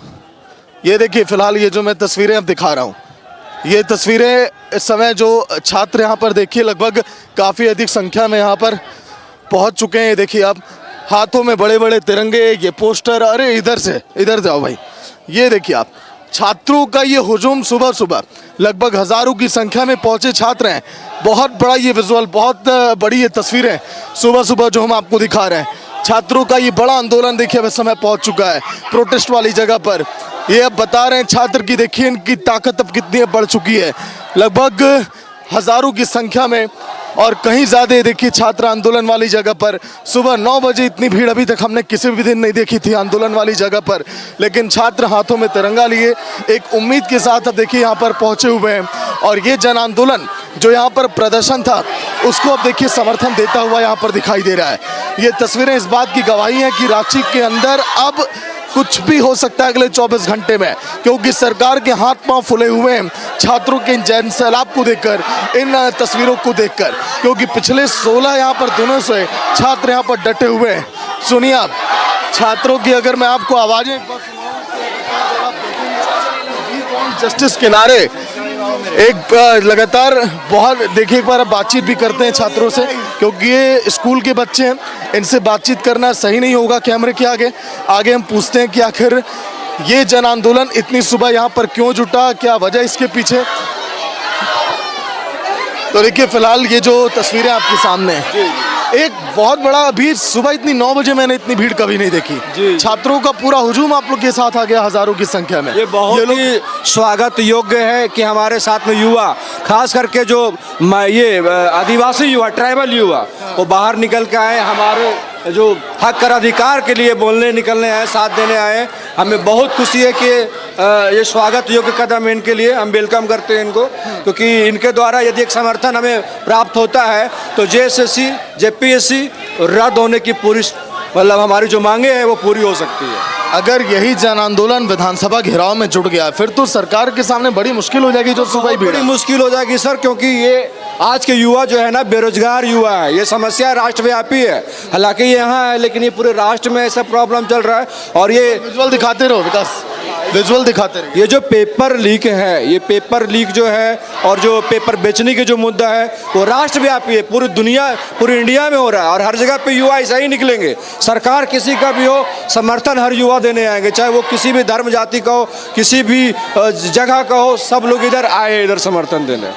अच्छा, जो विधानसभा घेराव कल की प्लानिंग है, अभी एक छात्र आपके बीच में से बताया कि वो आज भी संभव है, आज भी वही हो सकता है, क्योंकि कल के दिन तो सरकार अलर्ट पर रहेगी। नहीं, क्या है ना सरकार, हमारा जो डेलीगेशन टीम है उन्होंने जो बोला है कि हम विधानसभा 10 को ही घेराव करेंगे। आज भर हमारा वो आउटपुट हम देखते हैं, गवर्नमेंट क्या अपनी आउटपुट देती है।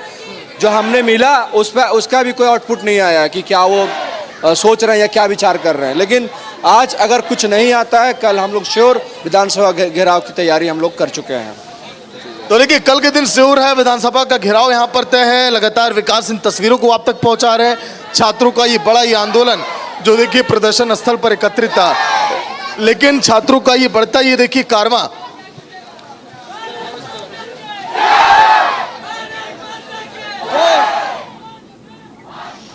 All right, so this is the protest that is ongoing, and also the protesters have accused the government of dividing the movement, and it's very clear because there were various student groups who tried to infiltrate and make a profit out of it and utilize it, and they were not invited. They were not invited by the students who were protesting there. So this is a bid to hijack the genuine student protest that was tried by ISA and other student groups of the opposition parties who are against the BJP. Now let's listen into the student leader what his statement and their statement is.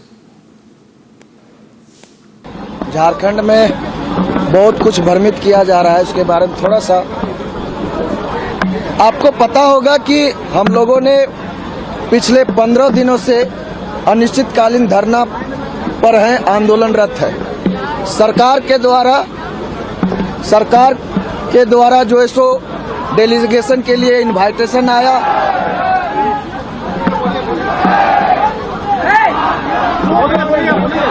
और जो है सो हम लोगों का पहली वार्ता सरकार के डेलीगेशन से कल संपन्न हुआ।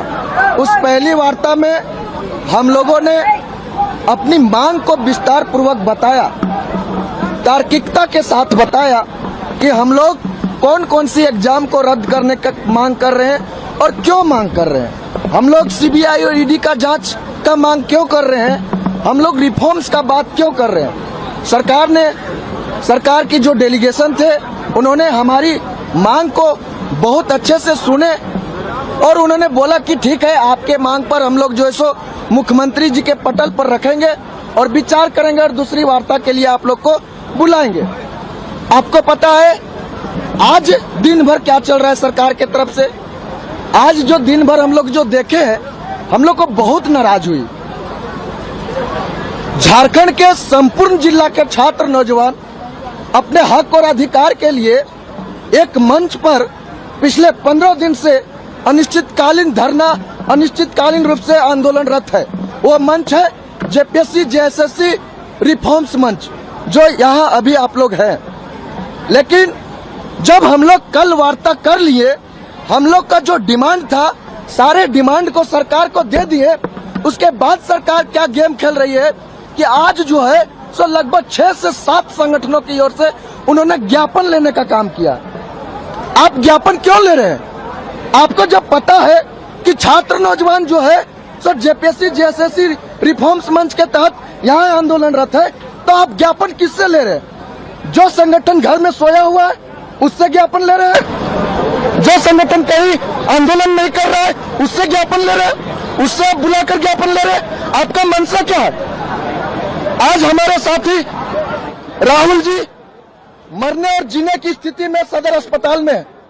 हमारे 3 साथी अभी यहाँ भूख हड़ताल पे है। अगर इन लोगों को कुछ हो गया तो इसका अकाउंटेबिलिटी कौन तय करेगा? हमारे साथी जो है सब पिछले ये बोल रहे हैं कि हम जो भूख हड़ताल पर बैठे हैं ये सिर्फ अपने लिए नहीं बैठे हैं, इस झारखंड के नवनिर्माण और विकास के लिए बैठे, झारखंड के लाखों हजारों छात्रों के लिए बैठे हैं। All right, let's go across to our correspondent, senior anchor Sagar, who is joining us from Ground Zero, Ranchi. Sagar, जिस तरीके से ये बात बड़ी स्पष्ट है कि भाई ऑपोजिशन का राज्य है, वहां पर अगर विरोध प्रदर्शन किया जा रहा है, पहले तो आने में इतना विलंब हुआ और आपने आईसा के जो लीडर्स थे उनको बड़े तीखे सवाल पूछे, स्पष्ट सवाल पूछे और जिससे वो भड़क गए।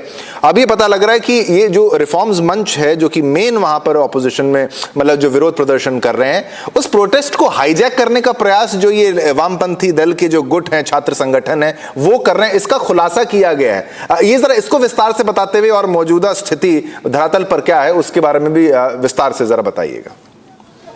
देखिए, बिल्कुल ये जो डाइवर्ट करने का प्रयास है, जो हाईजैक करने का प्रयास है, ये सब कुछ यहाँ पर संभव नहीं है।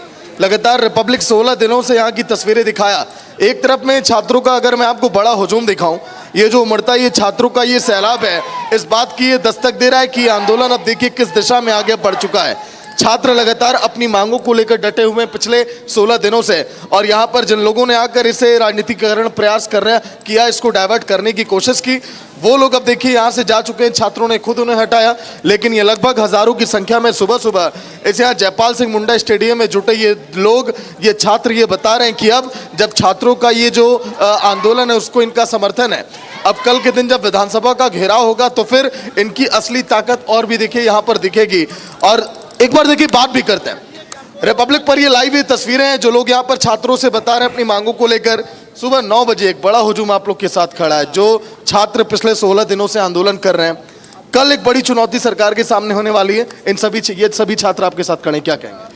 हमारा यही मांग है कि जो ये लोग आंदोलन कर रहे हैं ये जायज़ आंदोलन है, इसलिए हम लोग इनका समर्थन कर रहे हैं। हम सरकार के खिलाफ नहीं है, लेकिन जो इनका मांग है वो जायज़ है, इसलिए हम लोग कम से कम कल 1,500 से 2,000 के लोग इनको समर्थन कर रहे हैं। एकदम कंफर्म है 1,500 से 2,000 इनका समर्थन कर रहे हैं हम लोग। क्योंकि कल लगभग सुबह कितने बजे यही भीड़, यही कारवां, यही छात्रों में आक्रोश और उबाल दिखेगा?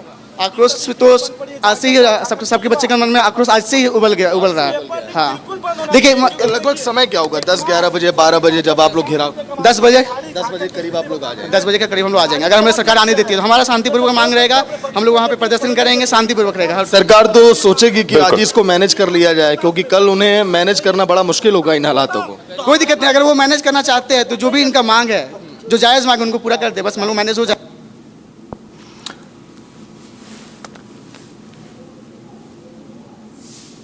बिल्कुल बिल्कुल बिल्कुल, बहुत बहुत शुक्रिया। आप बने रहिए, आप ये लगातार कवरेज बनाए रखिए।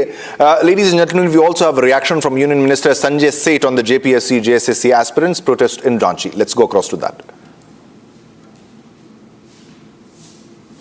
दूसरे राउंड की बातचीत होगी, क्या कहेंगे इस पर? तीसरे राउंड की बात होगी।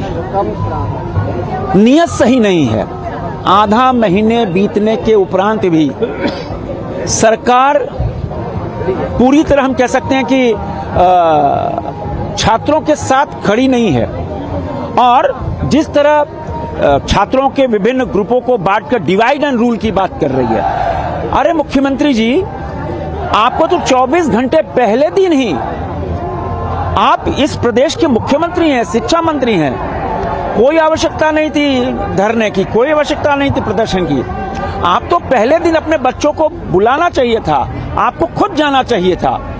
क्या 15 दिन बीत गए, 16 दिन हो गए, अब बैठक दौर, बैठक पे बैठक, बैठक पे बैठक, ये उलझाने का एक तरीका है। लेकिन छात्रों को सैल्यूट करेंगे, उनकी डिमांड है सीबीआई जांच, ईडी से जांच, और जेएसएससी और जेपीएससी के जो परीक्षाएं हुई उनको रद्द करो। क्या आपत्ति है, क्या आपत्ति है सीबीआई जांच करने से?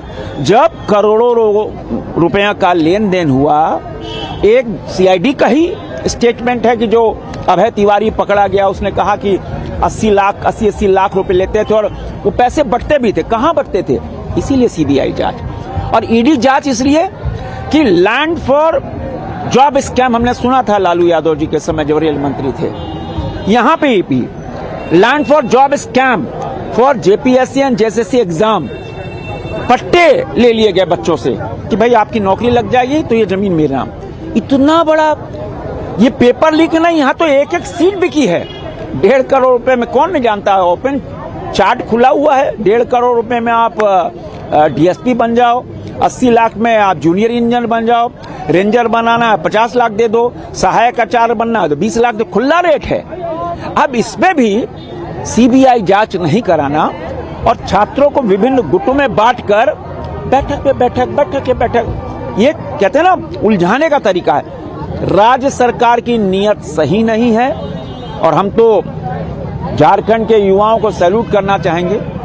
जिस भाव से, जिस संस्कारिक तरीके से, कहते हैं जिस ऊर्जा से भारत दुनिया का सबसे बड़ा लोकतंत्र और लोकतांत्रिक पद्धति से जो उन्होंने धरना किया है, एक भी देश विरोधी नारे नहीं लगे, कोई जाति के नारे नहीं लगे, किसी के मुर्दाबाद नहीं हुआ।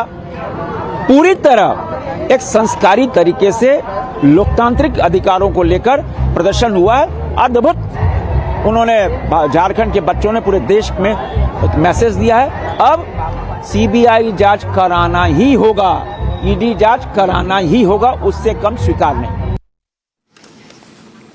All right, viewers, now let's move on to another top story that we are tracking, the biggest interview on the FCRA. Harish Salve explains the changes in the new FCRA bill in an exclusive conversation with our editor-in-chief, Arnab Goswami. Take a listen. Controversy over the Foreign Contribution Regulation Amendment Bill 2026. It seems like there is a hailstorm around this. There's a blizzard going on of conversations around this everywhere. What is making this so controversial? See, this is the third time I'm really surprised. I was really surprised when there was opposition to farm laws. As a young lawyer, I fought so many cases challenging farm laws, and we wanted exactly what was proposed in the farm laws, to break the farmer from the stranglehold of the middleman. But that was opposed as being anti-farmer, and the government gave in. I was really surprised at the opposition to the Citizenship Amendment Act, which provided that minorities in neighboring countries,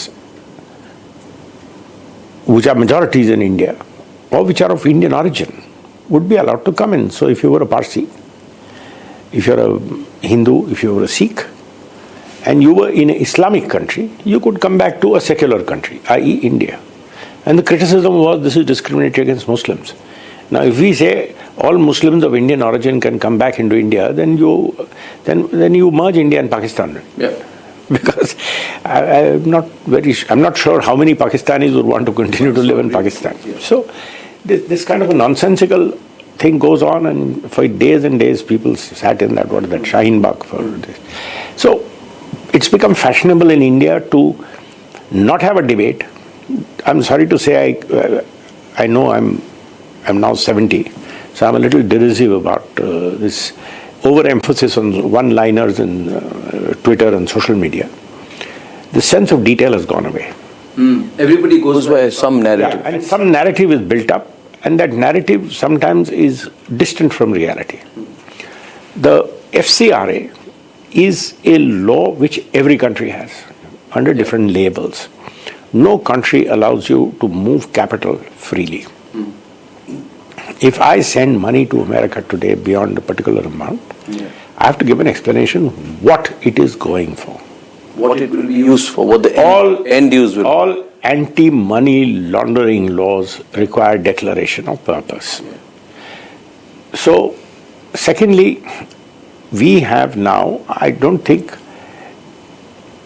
it's any more in the shadows. The American state has now proudly declared that it has a deep state system.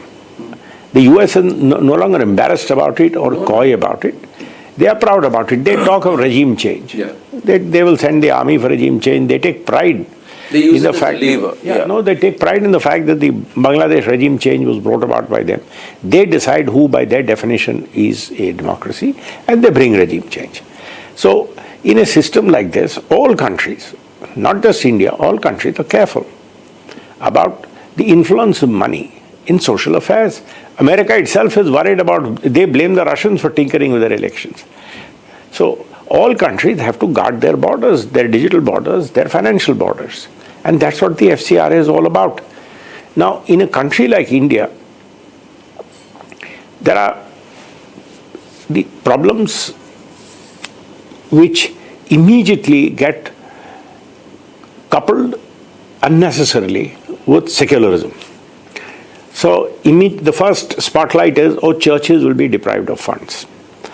I am given to understand that out of roughly 23,000, 24,000 crores which came in last year, 2,300 crores went to churches. It's I think less than even 10%, of which a lot of money goes. If somebody wants to build a church, there's no problem. If somebody gives a donation to a church, what are you asked to do? You are asked to declare what the money is being used for.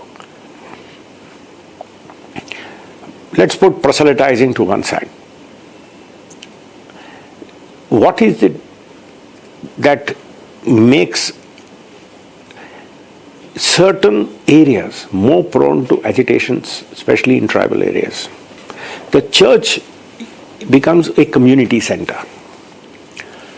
And I have reason to believe, you have the equipment, you can investigate this, you do some wonderful investigation. Check wherever you have seen agitations based so-called on environment, on tribal rights.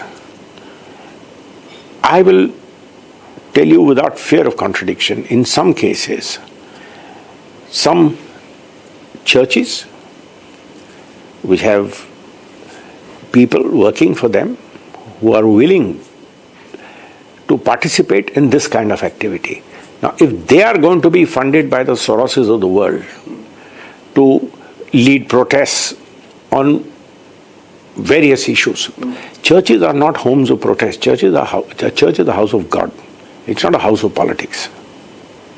So I don't think any church should have, or any mosque should have, or any Muslim institute, any religious institution should have any embarrassment in laying bare their accounts. All right, it's time to slip into a short commercial break. Don't go anywhere, because coming up next, stop delimitation resolution passed in Tamil Nadu. Chief Minister Vijay's meet with MPs, DMK and the allies skip meet.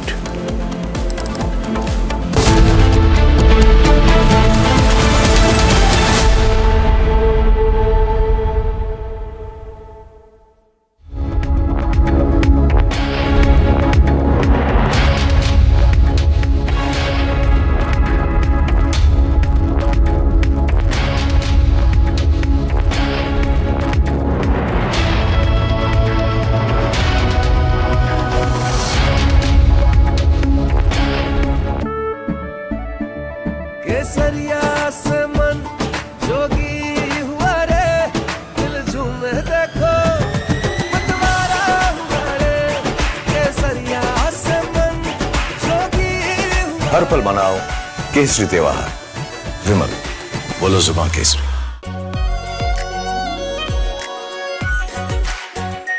Are pure shahi paneer masala, delicious, healthy everyday.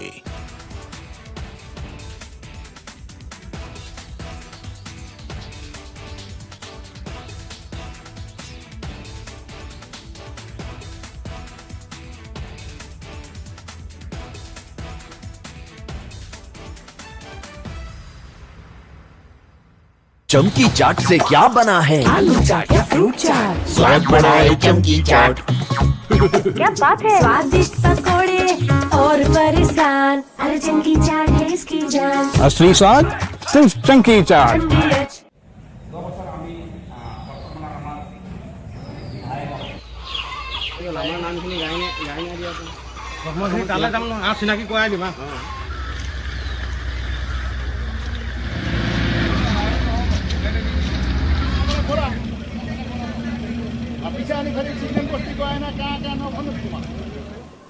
पानी बाईस में कमी से पानी बाकी है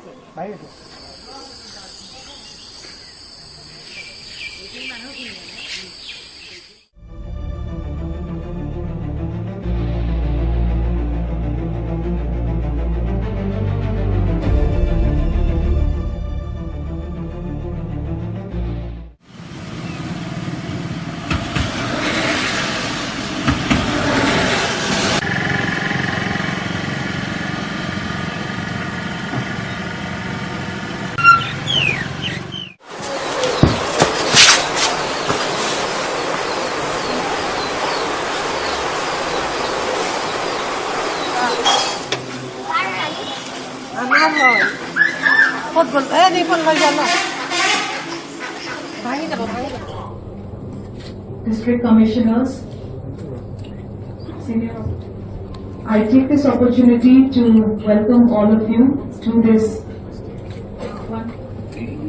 program has been.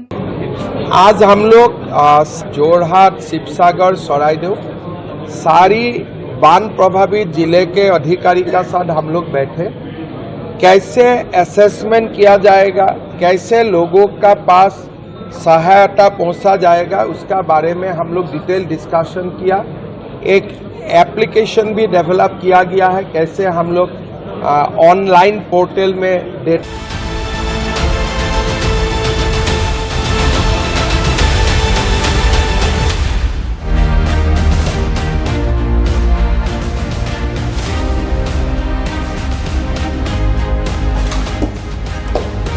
A very warm welcome, viewers, to the latest edition of Republic Defense, and I am Rakshita Mishra with you. In this edition of the show, we bring you how India has successfully test-fired the Agni-4 missile, and why is it important, why is it significant. Also on the show, we bring you how Pakistan is building up near Sir Creek. Is it the fresh provocation from Pakistan as it struggles hard to keep its own state together?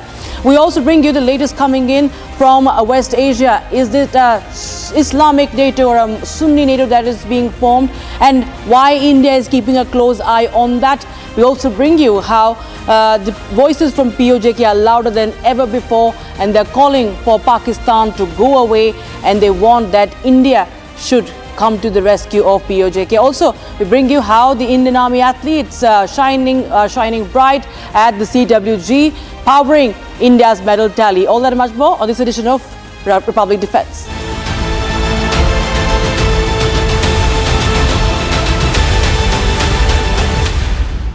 All right, viewers, so India successfully test-fired the ballistic missile Agni-4 from the integrated test range in Odisha's Chandipur. Now, this test was conducted by the Nuclear Command, that is the Strategic Forces Command of India, and it marks a major boost for India's nuclear deterrence against countries like China and Pakistan.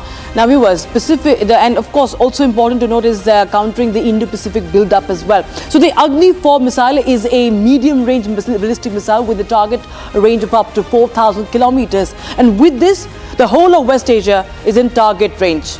Let us tell you more through the elements. Let us tell you about the significance of this test, because the trials have been happening, but this is a test, and this is happening for another time. But importantly, this has been conducted by the Nuclear Command. Now, this, viewers, Agni-4 is what has been told by the DRDO is an indigenous nuclear capable missile. It's an intermediate ballistic range weapon. It targets 4,000 kilometers in strike range. We can also have the map to show that. Pakistan, China, West Asia, they're all in the range. It goes beyond that, in fact. And it is road mobile. That is very, very important. So it can be freely transported across the country without getting tracked on radar. So the mobility is another factor that's very, very important to this missile. It's a two-stage solid fuel rocket motor that provides fuel flexibility also. So this, of course, is very important for India's war readiness. And if you talk about Pakistan and how the range, in fact, matches up, so we can just go across and we can the Agni 1. We can also compare it with the different missiles. Agni 1 was of 700 kilometers to 1200 kilometers. That was the first Agni missile. Now Agni 2 is of course beyond the range, and the range, you can see, it still covers the neighbors. It is 2000 kilometers. Agni 3, that has been very, very important. Agni 3, 3000 to 3500 kilometers. Not to forget, viewers, these are this is always an approximate idea. The real range is never really revealed.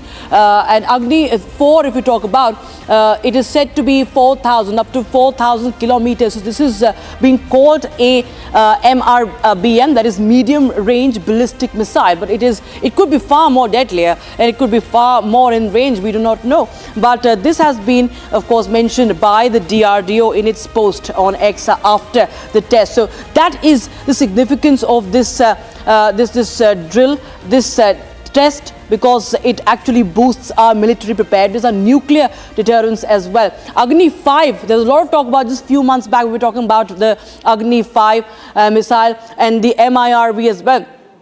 That is intercontinental, that is 7,000 plus kilometers. So again, DRDO has been mum on that, but it is estimated to be 7,000 kilometers. So this, of course, keeps an eye on the immediate neighbors, but also beyond, because in the geopolitical, Agni 6 also is in the works, and that's 10,000 kilometers to 12,000 kilometers. New Delhi has been talking about it for quite some time.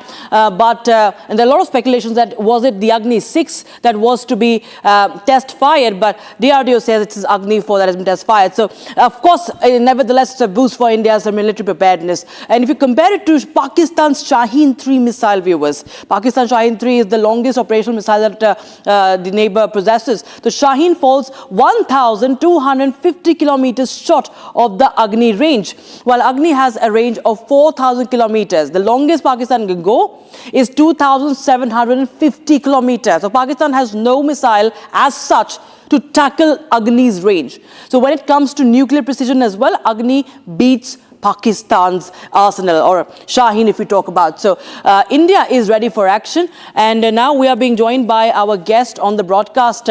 We are being joined by Dr. Prahlad Ramarao. He is the man behind India's Akash missile, and Dr. Ramarao is of course defense technology expert, and we can just go across to him.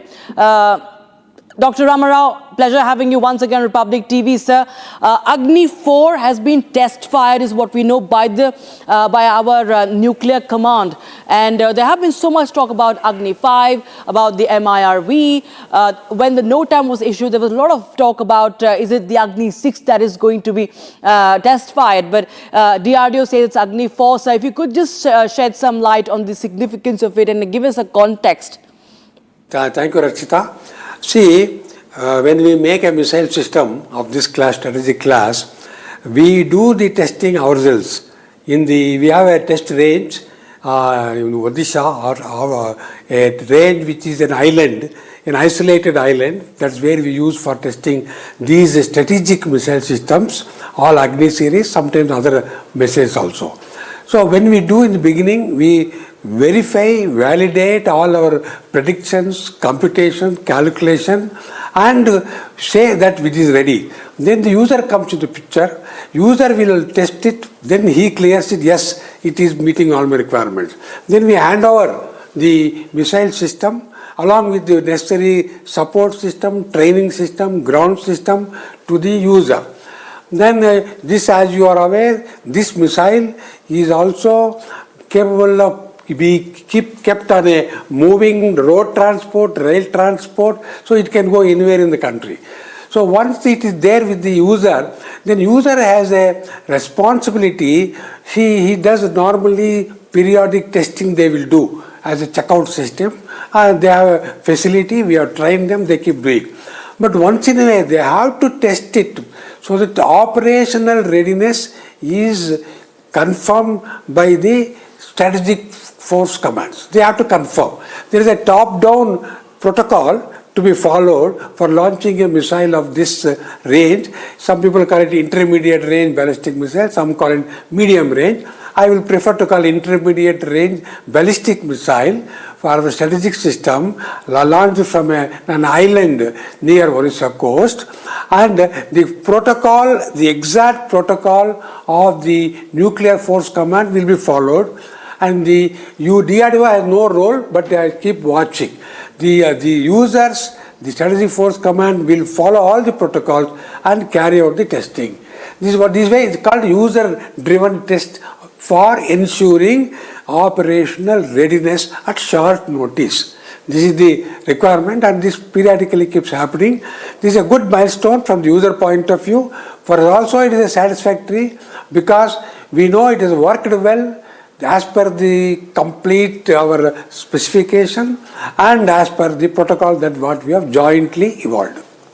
Right, sir. And also, how important is it from the point of view, given the geopolitical situation right now, sir, if we talk about the range, because range is never, of course, unveiled, but you see more such tests happening in the future. And what is your, understanding as far as, or your prediction as far as the Agni 6 is concerned? How important is it for India to now bring about a test for that as well?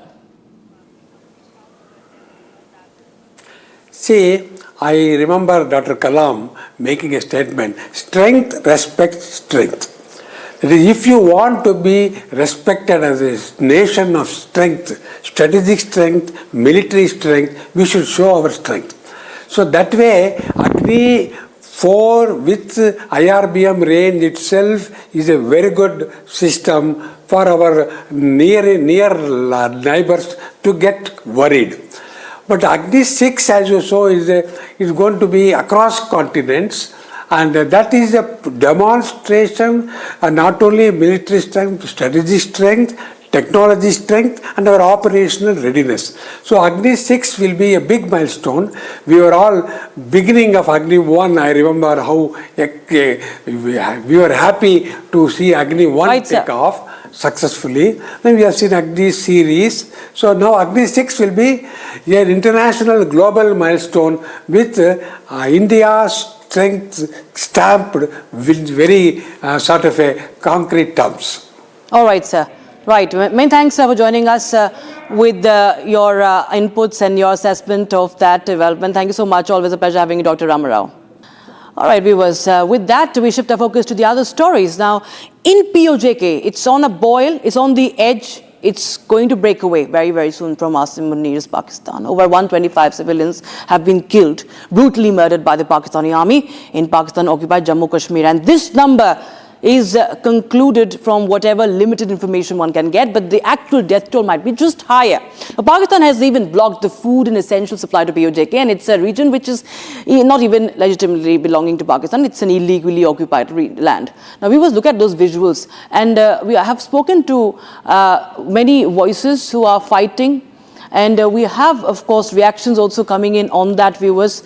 If we see that the POJK, that the genocide that Pakistan forces is drawing global attention as well.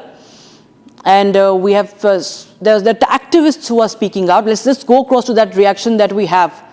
कहना चाहेंगे आप जिस तरह से पिछले कई महीनों से हम देख रहे हैं पाकिस्तान के बाद कश्मीर में जितने भी सिविलियन से उनको निशाना बना रही है वहाँ की आर्मी। देखिए पिछले 2 महीनों से लगातार पाकिस्तानी पंजाबी रेंजर्स तशद्दुद कर रहे हैं POJK के आम लोगों पे, इनोसेंट लोगों पे। तो हम यहाँ पर चुप रहने वाले नहीं हैं, क्योंकि Pakistan occupied Jammu and Kashmir Indian Jammu Kashmir का एक हिस्सा है। डेफिनेटली उसको पाकिस्तान जबरन काबिज बैठा है, बट हमारी वॉइसेस को वो यहाँ से रोक नहीं सकता है।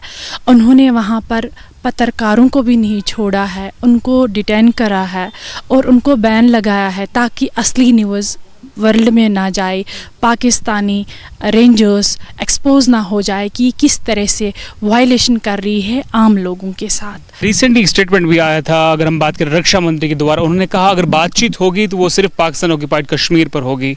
कैसे आप इस चीज़ को देखते हैं, स्टेटमेंट को देखते हैं? देखो, मैं ये कहना चाहती हूँ कि मैं आपके चैनल के माध्यम से अपने प्राइम मिनिस्टर साहब और होम मिनिस्टर साहब को भी रिक्वेस्ट करना चाहूँगी कि मैं देखती हूँ पार्लियामेंट के बयानों में डेफिनेटली अमित शाह साहब जी और हमारे प्राइम मिनिस्टर साहब नरेंद्र मोदी जी भी कहते रहते हैं कि पीओके के हमारा अटूट अंग है। मैं भी मानती हूँ डेफिनेटली है, क्योंकि पाकिस्तान ने पीओजेके को चुरा लिया, जबरन काबिज बैठे हैं। अब अगर इस टाइम हमारी अपनी आवाम है पीओजेके के लोग, अगर उन पे जुल्म हो रहा, तशद्दुद हो रहा है, तो वक्त आ चुका। अगर वहाँ के लोग, मैंने बहुत सारी वहाँ पीओजेके के लोगों, बड़े बड़े लीडरान का बयान देखा है कि वो बोलते हैं हम घर वापसी करना चाहते हैं अपने इंडिया के साथ।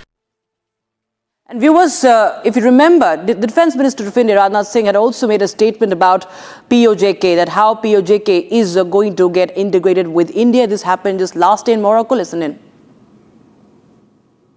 POK में डिमांड होने लगी। आपने सुना होगा एक दो बार कुछ लोगों ने नारेबाजी की थी।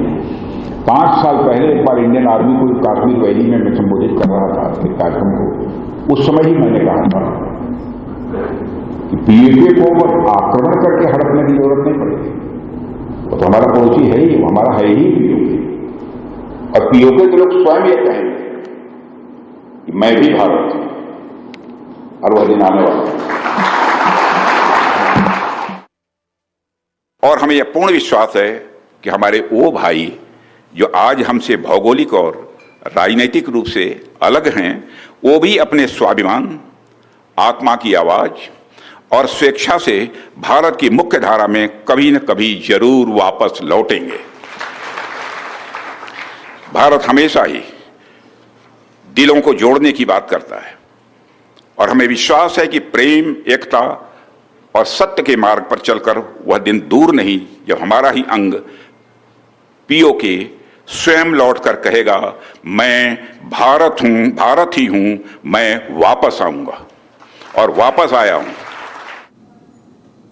All right, viewers, let's shift our focus to the other stories. How Pakistan, when it cannot keep its own house in order, it resorts to provocation.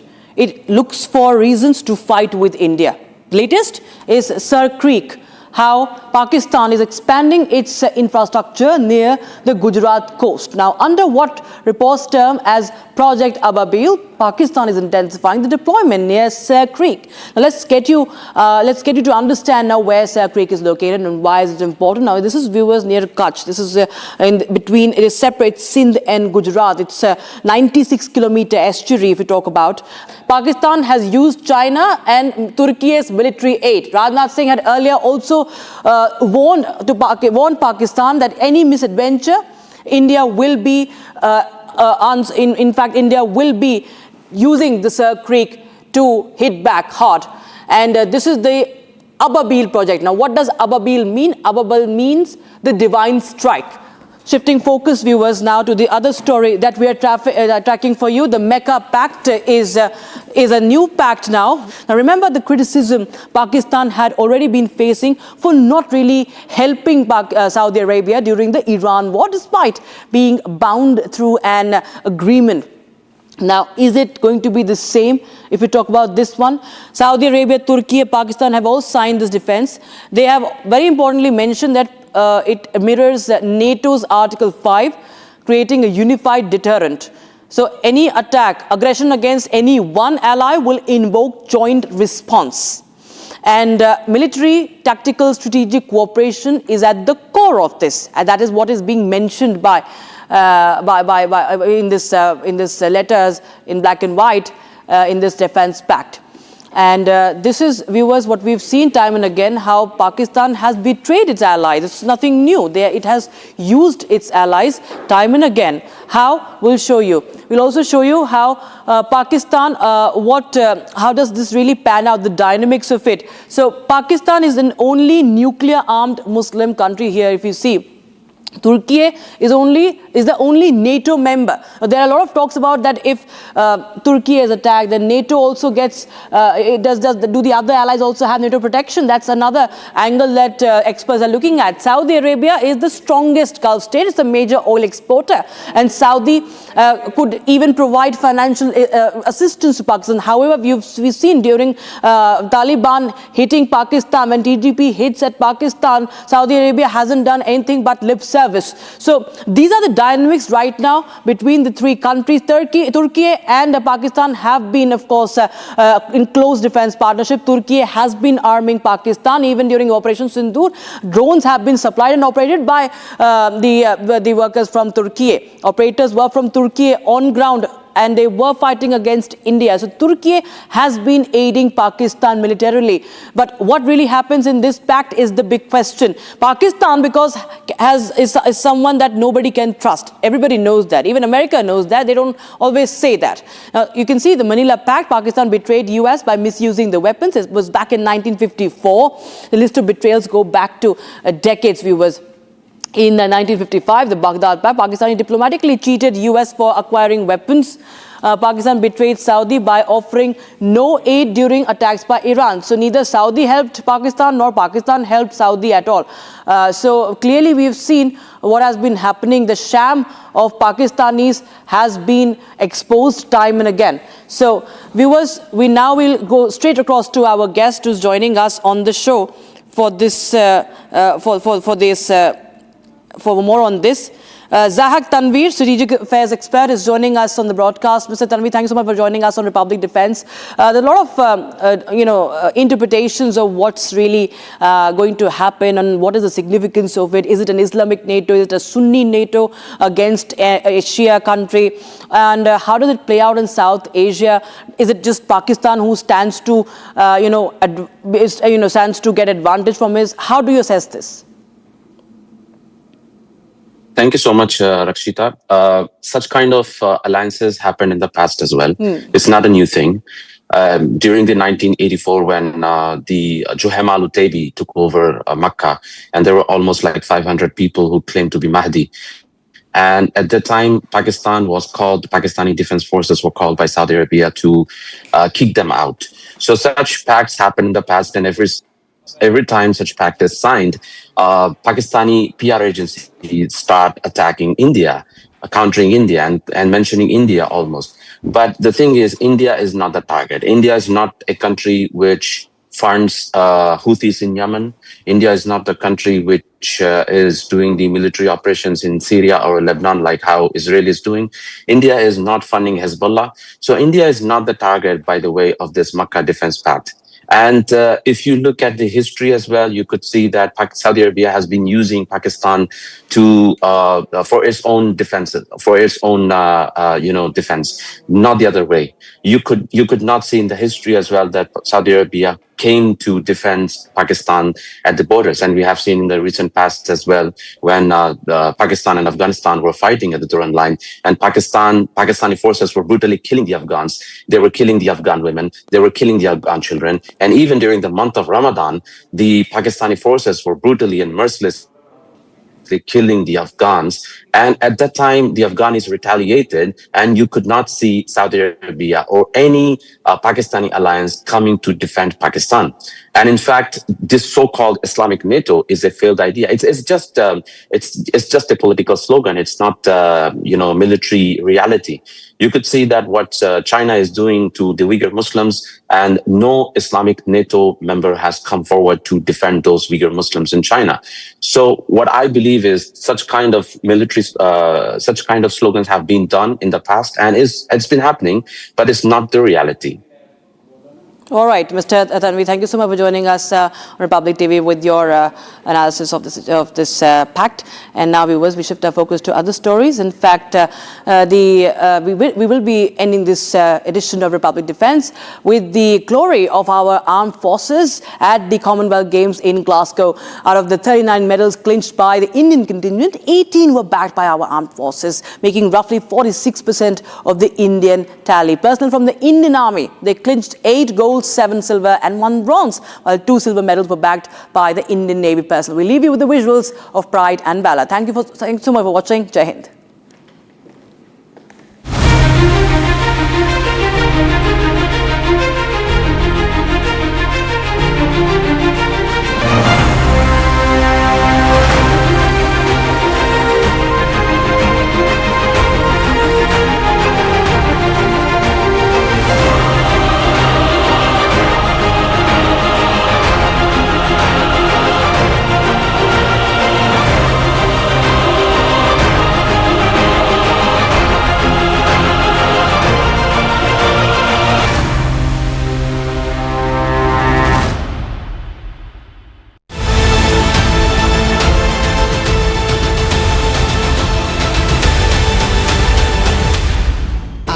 Pure सूजी पास्ता उबालो मिलाओ और खाओ 8 मिनट में तैयार। क्या टेस्ट है सबका राजा प्योर मसाला।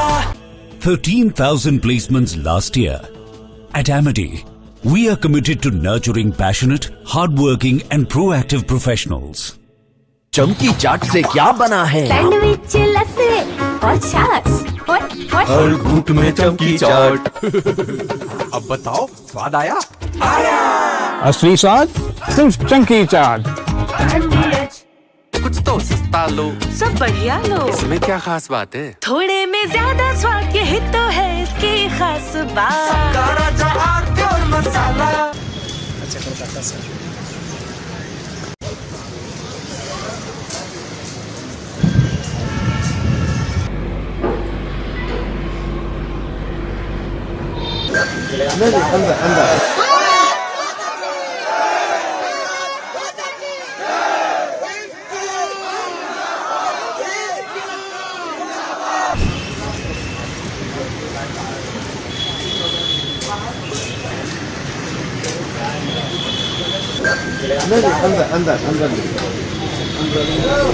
और निश्चित रूप से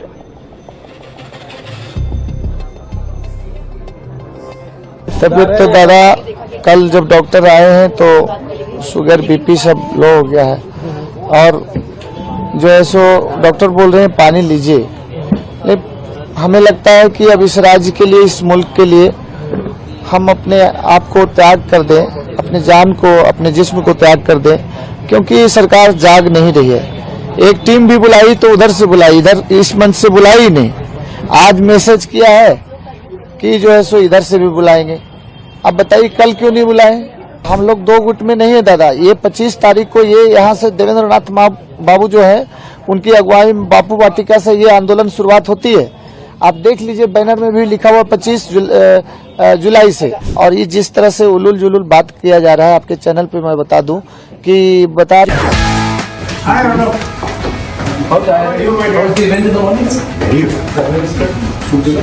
I'm doing Nation Wants to Know after a long time, and I really hope that I'll be able to bring more episodes of this easy conversations, meaty conversations, hot conversations, relevant conversations. You see, by the way, in that room there were 3 computers. So why are there 3 laptops? Does he use 3 at the same time? Yes, same time, sir. This is called liquid text. It's actually designed for lawyers. So people ask me sometimes that in these interviews, do you prepare questions? I said absolutely no prepared questions, no prepared answers. This is purely unscripted.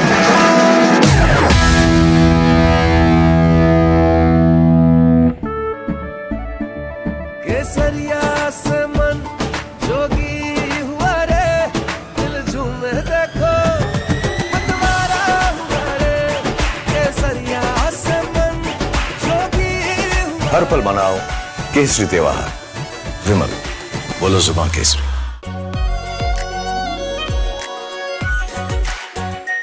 Are pure shahi paneer masala, delicious, healthy, everyday.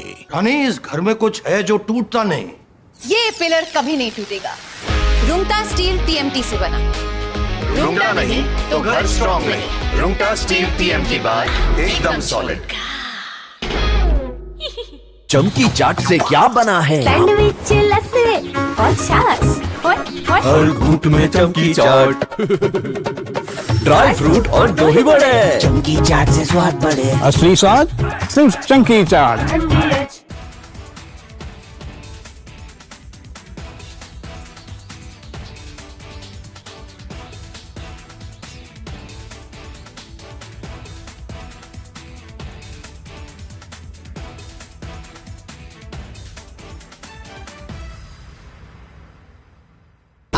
Pure सूजी pasta उबालो मिलाओ और खाओ 8 minute में तैयार। क्या taste है सबका राजा हार्डकोर मसाला।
From Asia's largest news headquarters,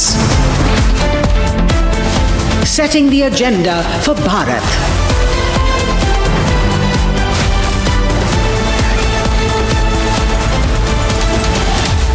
You're watching Republic.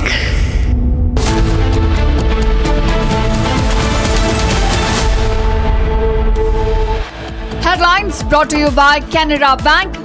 Together we can. Harish Salve speaks to Arnab on the most important topic the nation wants to know, the FCRA bill.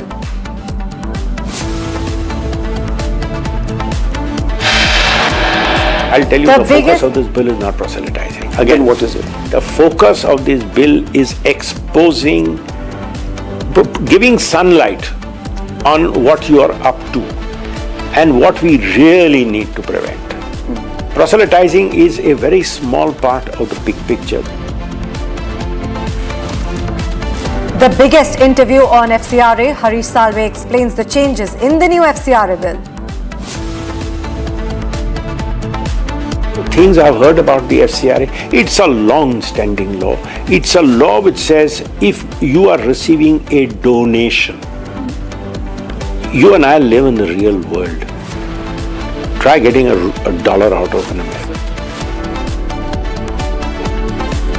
Former Solicitor General Harish Salve speaks on the foreign funding. He says there is no donation that comes free of cost. All 8 NCP SP MPs to meet with Prime Minister Modi on Monday. After a 4-hour meet between CM Soren and ministerial group, Jharkhand government to hold the third round of talks with the students today. Stop delimitation, resolution passed in Tamil Nadu. Chief Minister Vijay's meet with the MPs. DMK, NDA and alliances skipped the meeting.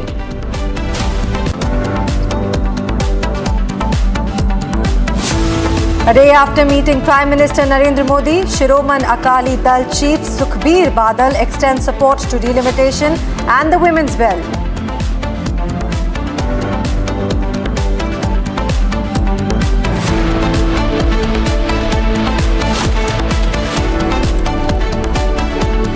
Viewers, bringing you the first breaking news of the hour, where the Pakistan's Defence Minister Khwaja Asif has proposed a NATO-style military alliance. This is amongst the Muslim majority nations, identifying India and Israel as primary security challenges. So the Pak minister has definitely called out and called on to NATO and a NATO-style military alliance amongst the Muslim majority nation, identifying India and Israel as primary security challenges. Now he has urged the closer military, intelligence and strategic cooperation between Saudi, between Pakistan and between Turkey to build a collective defense capability. Also, the plan is calling out for these Muslim states to set aside bilateral disputes and form a unified defense bloc.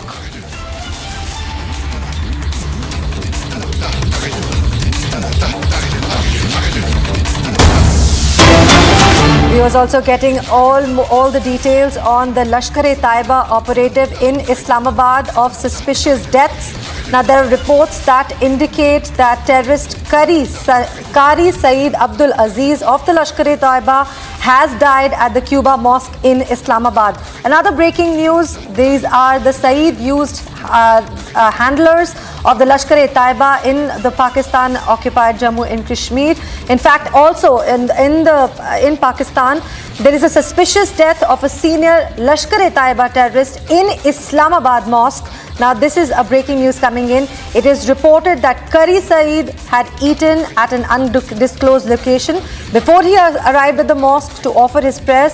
Then he suddenly collapsed upon reaching the mosque gate and passed away. So, big breaking news coming in from Islamabad, Pakistan, that a Pakistani handler of the Lashkar-e-Taiba, one of the most senior ones, has lost his life and has died under suspicious circumstances while he ate at an undisclosed location, then later arrived at the mosque to offer his prayers and then quickly collapsed upon reaching the mosque gate and passed away.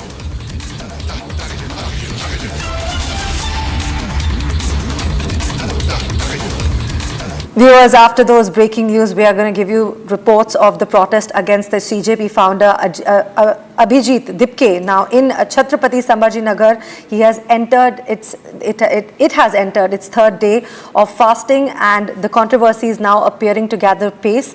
Two of the protesters who are on a hunger strike, who are apparently the followers of Abhijit Dipke, are alleging obstructions and their protest and the supporters. Now, the police families have also raised allegations against Dipke, demanding an apology and also warning of a massive protest if their two-day deadline is not met. Here's everything that we know in this report. Take a look.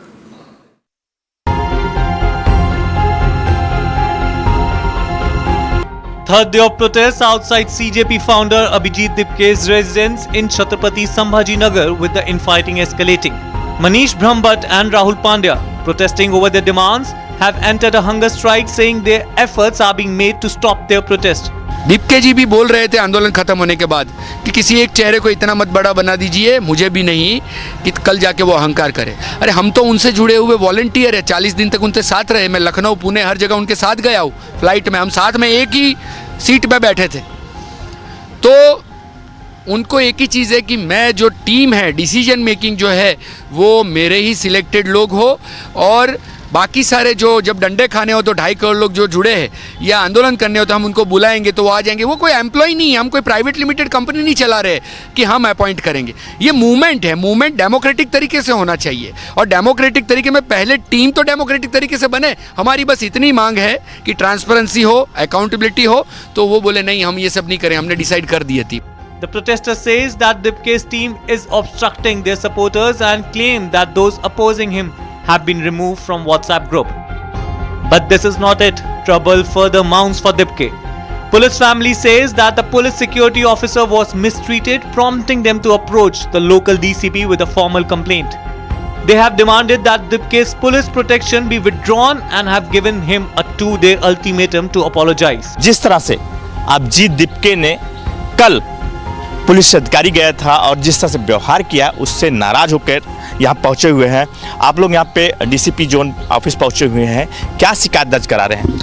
हम शिकायत नहीं है, कल जो सबने देखा जो घटना हो गई कि पुलिस ऑफिसर और पुलिसों का जो अपमान किया अभिजीत दिपके ने, तो हमारी मांग है कि उसने पहले माफ़ी मांगे, और सरकार से भी मांग हमारी है कि उसको पुलिस की अगर ज़रूरत नहीं है तो पुलिस प्रोटेक्शन उसका निकाल ले, वो खुद उसका लिए उसको समर्थ है, तो उसको पहले तो माफ़ी मांगनी चाहिए, वही हमारी मांग है। अभिजीत दिपके ने जो आंदोलन महाराष्ट्र में भारत में किया है, उसे मिलने बहुत सारी पब्लिक आ रही है, तो पब्लिक संभालने के लिए पुलिस वाले वहाँ पे रहते हैं और एक-एक, दो-दो लोगों को अंदर छोड़ते हैं, क्योंकि एक साथ माप अंदर बैठ सकता नहीं है, 200-500 अगर लोग हैं, तो पुलिस वाले एक-एक को छोड़ रहे थे। तो उन्हें उनके पिताजी की उम्र के पुलिस अधिकारियों को अरे तुरे करके घर के बाहर निकाल दिया। The warning is clear. If there is no apology within 2 days, police family says they will stage a massive protest outside Abhijit Dipke's residence.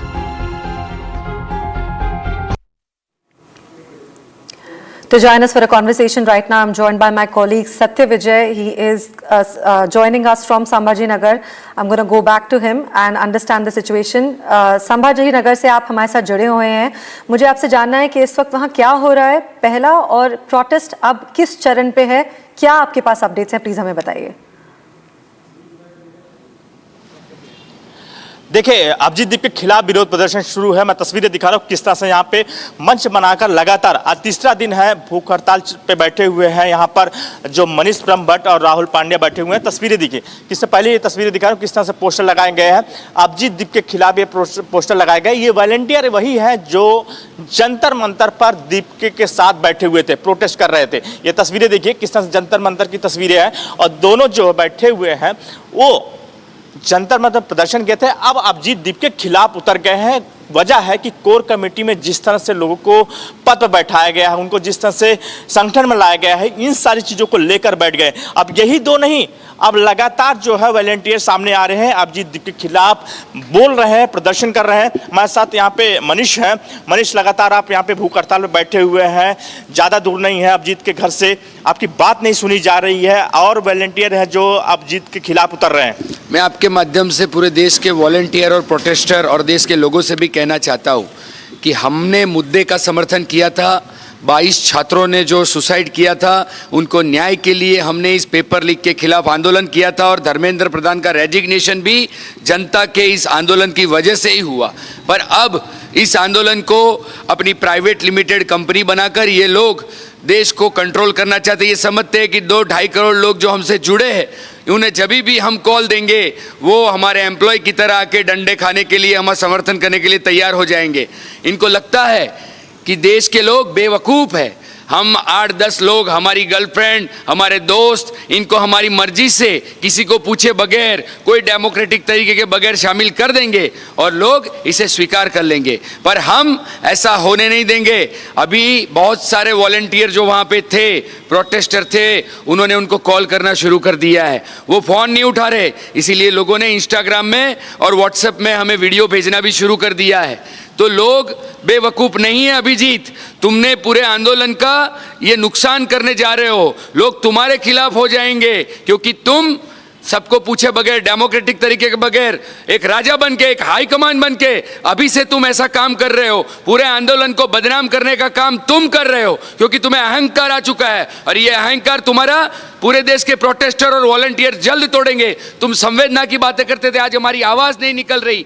3 दिन से हम यहाँ पे अन्न जल छोड़ के बैठे हुए हैं। इसकी बीपी भी कल लोग हो गई थी पर हमने कोई मेडिकल ट्रीटमेंट नहीं ली है, हम नहीं लेंगे। और हमें कुछ हो जाता है तो हम मर जाए तो हम देश को कहना चाहते हैं कि ऐसे असंवेदनशील व्यक्ति और उसकी बनाई हुई टीम को सजा होनी चाहिए और इनको बर्खास्त करके कॉकरोच जनता पार्टी डेमोक्रेटिक नाम से पूरे देश में एक मंच बनाकर हर राज्य से 5-5 प्रोटेस्टर जो थे उनके नाम लिए जाए और ऐसी एक नेशनल टीम बना के डेमोक्रेटिक वे में मुद्दे को और लड़ाई को आगे रख के, किसी चेहरे को नहीं, इस लड़ाई को जारी रखा जाए। बस हमारी इतनी मांग है। राहुल लगातार प्रदर्शन कर रहे हैं, अभिजीत दीप के घर के पास में है, लेकिन अभिजीत दीप के आपसे संपर्क नहीं करने हैं। संपर्क तो छोड़िए, वो दूसरी बात है। संवेदनशील नाम की कोई इनमें चीज़ ही नहीं है। इनमें तो बस यही है कि आपने 40 दिन बस लोगों को इस्तेमाल किया और फेंक दिया। यूज़ एंड थ्रो की पॉलिसी पे ये लोग चलते हैं। और अभिजीत दीपके हो, चाहे आशुतोष रांका हो, चाहे सौरभ दास हो, ये सब मिलके जो भी हमारे वॉलंटियर्स और प्रोटेस्टर्स जिन्होंने अपना समय दिया, उन सब पर ये बोला जा रहा है कहीं ना कहीं कि आप इन सब से दूर रहिए। इनके पास आपको कोई संवाद, किसी तरीके का व्हाट्सएप कम्युनिकेशन कुछ नहीं करना है। ग्रुप से हमें निकाला जा रहा है, सीधे तरीके से बर्खास्त कर दिया गया हर ग्रुप से। लेकिन अभी वॉलंटियर साथ में आ रहे हैं, लोग वीडियो बना रहे हैं। हाँ, इसीलिए इनके ये इनके इस रवैये से तंग आकर जो वॉलंटियर्स थे उन्होंने अपना वीडियो बना के अब हमें शेयर करना स्टार्ट कर दिया है। वहाँ पे ऐसे भी वॉलंटियर्स थे जहाँ पे उन्होंने लोकतांत्रिक तरीके से अपने बहुत सजेशंस दिए। मैं खुद वहीं उन्होंने कलेक्ट किया, ग्राउंड कम्युनिकेशन टीम के अंदर मैंने वो काम किया है। मेरे पास वो आज लिस्ट भी पड़ी हुई है। अभिजीत के रवैये से क्या कहेंगे? आपसे कोई संपर्क नहीं कर रहा? किसी तरीके का संपर्क नहीं हो रहा है और जब तक लोकतांत्रिक तरीके से सभी प्रोटेस्टर्स की बातें नहीं सुनी जाएगी, देश के 27 राज्य के अंदर से 5-5 प्रोटेस्टर को लेकर ये बात नहीं सुनेंगे। देख सकते हैं कि दोनों जो है यहाँ पर लगातार यहाँ पे विरोध प्रदर्शन कर रहे हैं और यहाँ पे भूख हड़ताल बैठे हुए। इनकी मांग है कि जिस तरह से अभिजीत दीपके ने कोर कमेटी बनाया उसको बर्खास्त करके नई टीम बना जाए। जी, थैंक यू सो मच सत्य विजय जी, ये सारी डिटेल्स हमें देने के लिए। आपने बहुत अच्छा किया, आपने मनीष और उनके जो साथी हैं उससे you could give us all of those information. Very grateful for your time. In fact now shifting up focus to another breaking news where the JPSC and JSSC aspirants are accusing the government of dividing the movement. Now, these are the student leaders of the protest from Jharkhand. They have intensified their protest. Also, these protesters are accusing the government of dividing the movement. Now, the leader Ravindra Paswan says all Jharkhand students are united on a single platform. In fact, JPSC and JSSC aspirants are demanding a CBI probe, a cancellation of the specific exam and the broader reforms. In fact, Ravindra Paswan has accused the government of playing games by engaging with multiple students and student groups, and aspirants have warned of a massive Vidhan Sabha march on the 10th of August. Now, this is the breaking news. It's a news alert that we're giving you that this protest has taken day 16 of the hour. Right now, these protesters are accusing of the government to divide the march and the movement, and they have warned that they will go on a march on the 10th of August, which will include approximately 50,000 to 1 lakh students who are expected to join the march on the 10th of August. Let's listen in. हम लोग CBI और ED का जांच का मांग क्यों कर रहे हैं? हम लोग रिफॉर्म्स का बात क्यों कर रहे हैं? सरकार की जो डेलीगेशन थे, उन्होंने हमारी मांग को बहुत अच्छे से सुने और उन्होंने बोला कि ठीक है, आपके मांग पर हम लोग जो है सो मुख्यमंत्री जी के पटल पर रखेंगे और विचार करेंगे और दूसरी वार्ता के लिए आप लोग को बुलाएंगे। आपको पता है आज दिन भर क्या चल रहा है सरकार के तरफ से? आज जो दिन भर हम लोग जो देखे हैं, हम लोग को बहुत नाराज हुई। झारखंड के संपूर्ण जिला के छात्र नौजवान अपने हक और अधिकार के लिए एक मंच पर पिछले 15 दिन से अनिश्चितकालीन धरना, अनिश्चितकालीन रूप से आंदोलनरत है। वो मंच है जेपीएससी जेएसएससी रिफॉर्म्स मंच, जो यहाँ अभी आप लोग हैं। लेकिन जब हम लोग कल वार्ता कर लिए, हम लोग का जो डिमांड था, सारे डिमांड को सरकार को दे दिए। उसके बाद सरकार क्या गेम खेल रही है कि आज जो है सो लगभग 6 से 7 संगठनों की ओर से उन्होंने ज्ञापन लेने का काम किया।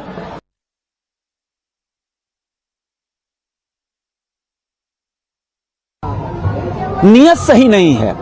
आधा महीने बीतने के उपरांत भी सरकार पूरी तरह हम कह सकते हैं कि छात्रों के साथ खड़ी नहीं है, और जिस तरह छात्रों के विभिन्न ग्रुपों को बांटकर डिवाइड एंड रूल की बात कर रही है। अरे मुख्यमंत्री जी, आपको तो 24 घंटे पहले दिन ही, आप इस प्रदेश के मुख्यमंत्री हैं, शिक्षा मंत्री हैं, कोई आवश्यकता नहीं थी धरने की, कोई आवश्यकता नहीं थी प्रदर्शन की। आप तो पहले दिन अपने बच्चों को बुलाना चाहिए था, आपको खुद जाना चाहिए था। क्या 15 दिन बीत गए, 16 दिन हो गए, अब बैठक दौर, बैठक पे बैठक, ये उलझाने का एक तरीका है। लेकिन छात्रों को सैल्यूट करेंगे, उनकी डिमांड है सीबीआई जांच, ईडी से जांच, और जेएसएससी और जेपीएससी के जो परीक्षाएं हुई उनको रद्द करो। क्या आपत्ति है? Viewers, moving on, where the student leaders now, Sheetal Tikri has urged the genuine JPSC and JSSC students aspirants in Ranchi to stay united and steadfast in their long-running protest and hunger strike.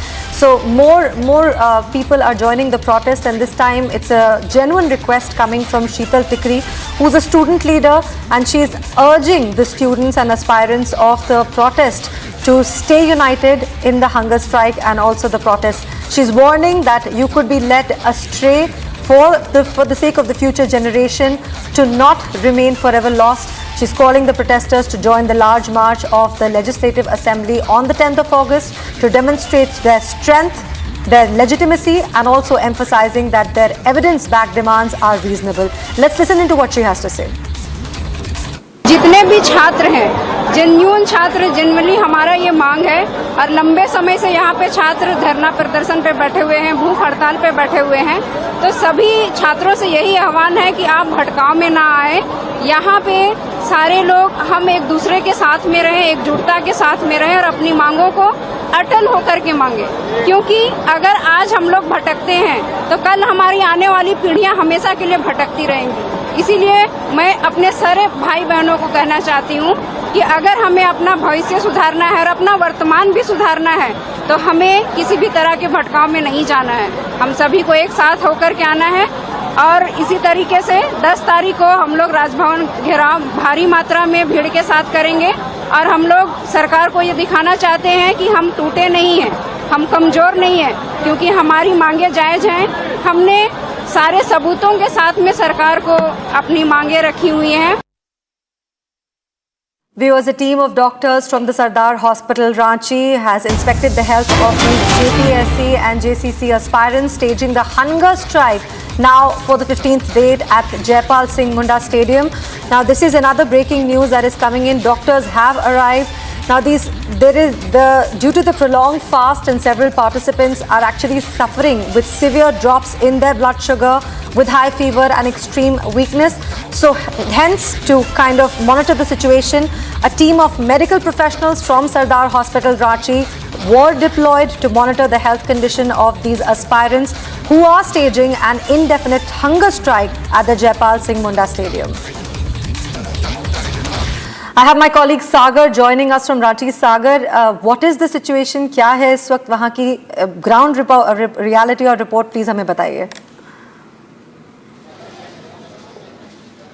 देखिए, बिल्कुल अगर हम बात करें तो आंदोलन का ये 16वां दिन है, लेकिन अगले 24 घंटे अब सरकार के लिए बहुत अब भारी रहने वाले हैं, क्योंकि घेराव होगा विधानसभा का, सामना होगा उन चुनौतियों से जो चुनौती यहाँ चट्टान की तरह बनकर खड़ी है, जो छात्र यहाँ पर डटे हुए हैं। पहले विकास इन तस्वीरों को दिखाइए, मैं आज के आंदोलन के बारे में बताऊं, क्योंकि अब देखिए कल के दिन विधानसभा का घेराव है। लगभग 2 से 3 हज़ार की संख्या में छात्र आज सुबह हाथों में तिरंगा लेकर पहुंचे थे इन छात्रों को समर्थन देने के लिए। तो कल के दिन लगभग पूरे झारखंड से लाखों की तादाद में यहाँ पर सत्ता की गलियारों को खुली चुनौती देने वाले छात्र अब ये सड़कों पर रहेंगे। वाटर कैनन हो या फिर आंसू गैस को गोले हो या फिर सरकार और प्रशासन के कितने भी डंडे क्यों ना पड़ जाए, और बेशक लॉ एंड ऑर्डर हाथ में बिगड़े, लेकिन सरकार कोशिश कुछ भी करे, लेकिन छात्र ये नहीं चाहते कि ऐसा कुछ हो, सब कुछ बेहतर रहे, शांतिपूर्वक आंदोलन होगा। लेकिन अगर सरकार ने रोकने का प्रयास किया तो उनसे कई सारे सवाल भी होंगे। अब देखिए, जो यहाँ छात्र डटे हुए हैं पिछले काफी दिनों से आंदोलन में, उनसे भी अब जानते हैं कि आखिर क्या कुछ वो कहेंगे। आंदोलन आप लोग का 16 दिन हो गया, कल विधानसभा का घेराव आप लोग करने वाले हैं। ये भूख पिछले 120 घंटों से आप लोग ऐसे ही हैं इस धरने पे, तो क्या कल आखिरी दिन माने या फिर आगे इसी तरह से आप लोग अनशन को जारी रखेंगे, बेशक विधानसभा का घेराव क्यों ना हो जाए? जी बिल्कुल ये भूख हड़ताल जो हम लोग के जब तक हम लोग की मांगे पूरी नहीं होगी तब तक हम लोग की भूख हड़ताल ऐसे ही रहेगी। और रहा बात ये विधानसभा घेराव का, तो विधानसभा घेराव को सरकार की निकम्मी साबित करती है। हम लोग का आज विधानसभा घेराव क्यों करना पड़ा? हम लोग कोई पॉलिटिकल से जुड़े उतना नहीं है, हम लोग कोई पॉलिटिकल पार्टी से नहीं है, हम लोग एक स्टूडेंट हैं, पढ़ने निकले वाले छात्र हैं। हम लोग के मजबूरन जाना है विधानसभा घेराव। सरकार को ये दिखाना है, सरकार को ये बताना है कि आपके छात्र आकर क्यों रोड पे आ जाएं, आज विधानसभा घेराव की नौबत क्यों आई, आपने कराया। और राहुल गांधी जी बोलते हैं जब दिल्ली पे जंतर मंतर पर जब प्रोटेस्ट हो रहे थे तो वहाँ राहुल गांधी ने संविधान बोलेगा, संविधान खतरे में। तो आज संविधान कहाँ गया आपकी? अच्छा, एक चीज़ और आप लोग को पता चल गई होगी, कल राहुल गांधी प्रयागराज पहुंचे थे छात्रों के आंदोलन में शामिल होने के लिए, जहाँ उनके लिए पोस्टर तक लग गए कि झारखंड क्यों नहीं गए, प्रयागराज क्यों छात्रों के लिए आ गए। जी वही, वो दिल्ली जा सकते हैं, वो प्रयागराज जा सकते हैं, लेकिन झारखंड नहीं आ सकते हैं, क्योंकि यहाँ पे वहाँ पे इनकी सरकार है। वो जान रहे हैं कि मैं आऊँगा तो मैं गिर जाऊँगा। दिल्ली पे हो गया, बोल रहे थे ये संविधान दे के बोलते थे कि मैं संविधान खतरे में है। तो आज कहाँ संविधान पे गए? आज तो यहाँ भी संविधान है क्या? झारखंड संविधान में नहीं चलता है क्या? संविधान के बच्चे नहीं है, यहाँ टेररिस्ट वगैरह हैं क्या? आप सिर्फ बोलते हैं दिल्ली के जंतर मंतर के छात्रों के बारे में मौजूद रहते हैं। यूपी प्रयागराज में बीजेपी की सरकार है, वहाँ पहुँच जाते हैं, जहाँ अगेंस्ट पार्टी का सरकार है वहाँ पहुँचते हैं। एक बार इन तस्वीरों को भी दिखाइए, बगल में इनके एक छात्र बैठा हुआ है जो एक ढाल बन की तरह हमेशा खड़ा रहता है कि कहीं तबीयत भाई की खराब हो तो उसको थोड़ा सही किया जाए।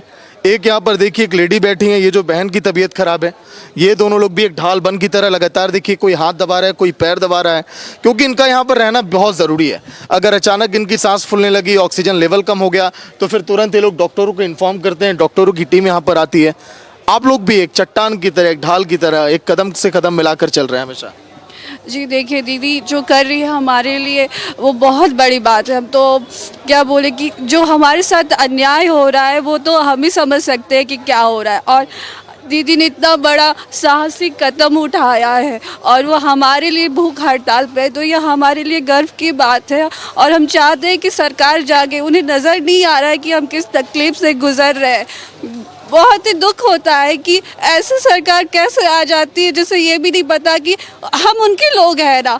फिर उनको सत्ता पे नहीं आ रहा है क्या? हम ही ना उनको बनाएंगे फिर से, तो हमें ही क्यों मारने पे वो तुले हुए हैं? ये बहुत गलत कर रहे हैं हमारे साथ। हमारी पीढ़ियाँ पढ़ी लिखी नहीं है, हमारी पीढ़ियाँ बहुत मुश्किल से पढ़ के आगे आई है, और अगर हमारे भाई बहन आगे नहीं आएंगे तो हम लोग कैसे आगे बढ़ेंगे? बहुत गलत कर रही है सरकार हमारे साथ। ये आंखों से छलकते केवल आंसू नहीं है, ये एक उम्मीद है, ये एक विश्वास है, एक भरोसा है कि शायद आने वाले दिनों में सरकार कुछ करे। लेकिन जब इनकी उम्मीदों पर पानी फिरता है तो ये गुस्सा और आक्रोश और चरम सीमा तक पहुंच जाता है। Back to studio. Thank you so much, Sagar. These were indeed very disturbing visuals that you shared with us. And of course, the ground reality is something that only the protesters and these students are facing at this hour. But right now, viewers, thank you so much, Sagar, हमारे साथ जुड़ने के लिए।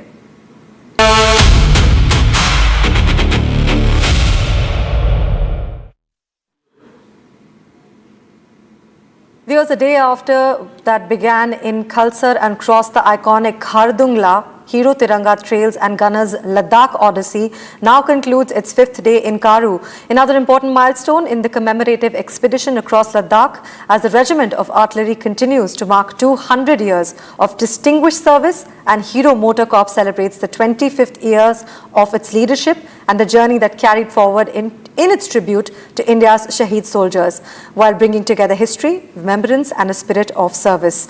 Our correspondent Shubham Verma joins us from Karu. Let's listen in.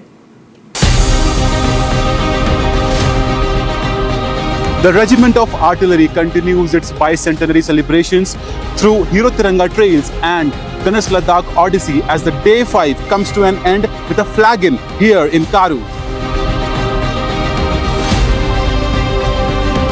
Led by Major General Arvind Yadav, Vishish Seva Medal, ADG, and Colonel Commandant of the Regiment of Artillery, this expedition continues to honor the legacy of India's Shaheed soldiers.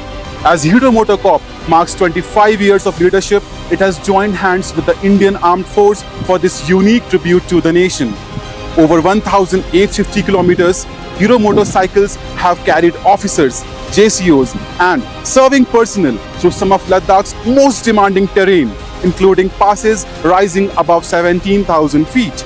And today's halt brings us to Karu, often regarded as the gateway to eastern Ladakh.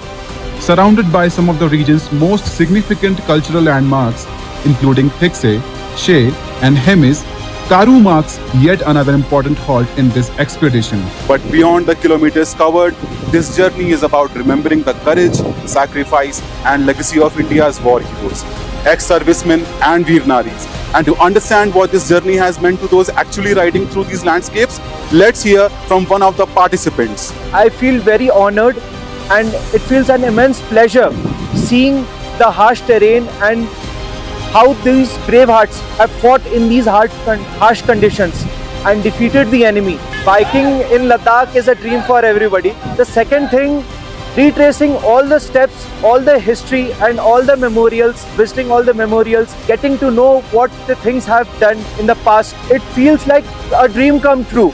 With Day 5 now complete, the expedition continues tomorrow as Hero Tiranga Trails and Gunners Ladakh Odyssey continued their expedition from Karu to Chushul. Stay tuned.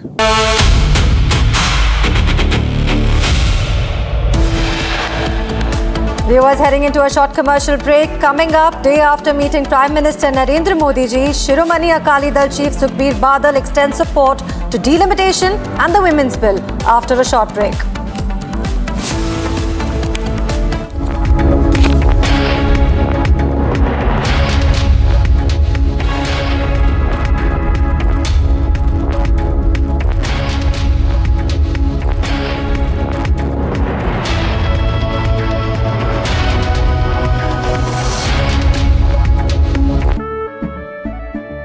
केसरिया से मन जोगी हुआ रे, दिल झूमे देखो मतवारा हुआ रे।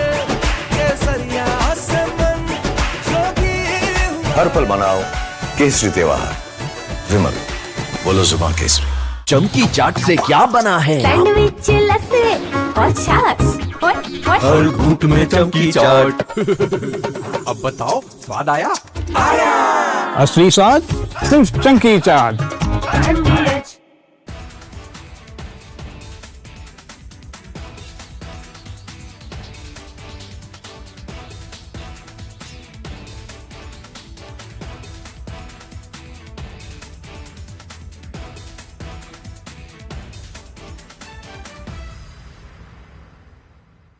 कुछ तो सस्ता लो, सब बढ़िया लो। इसमें क्या खास बात है? थोड़े में ज्यादा स्वाद, यही तो है इसकी खास बात। सबका राजा आरती और मसाला। अच्छा कोलकाता से।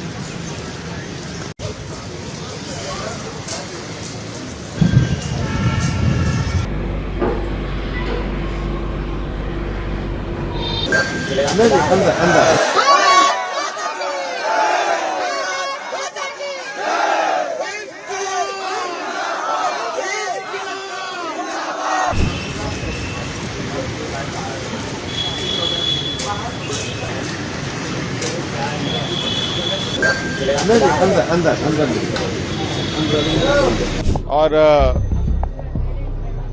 निश्चित रूप से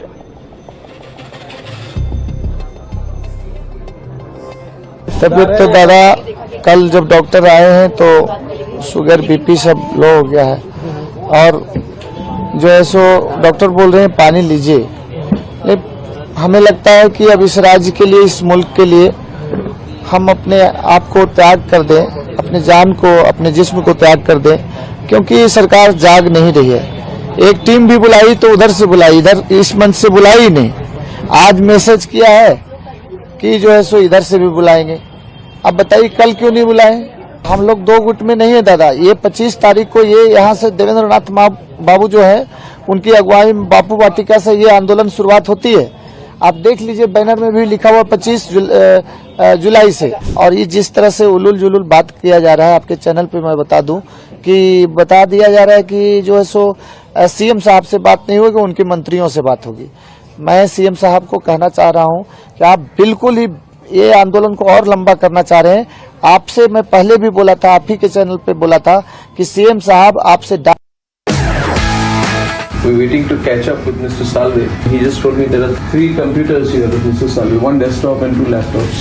This is the fancy suite Mr. Salve is presently staying. Rhythm and I have come to do an interview with him. Yes. He'll explain his workplace and we want to know the mystery of the 3 computers. The nation wants to know how difficult is it to get your time? Not difficult at all. It has to now catch my interest. This is my, what can I say? This is my friend and someone who I really love. And he's known me since I was a reporter. In my mid-20s, I used to go to his chamber, wait 1 hour for a soundbite. I was covering Supreme Court. And we get to see rarely of him nowadays because he spends so much time as an international lawyer. But we're going to chat today about FCR. Yes.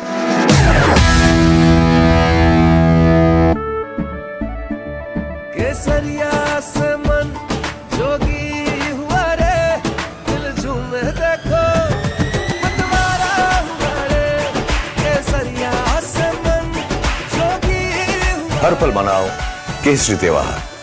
विमल, बोलो जुबान केसरी। चमकी चाट से क्या बना है? Sandwich, लस्सी और छाछ।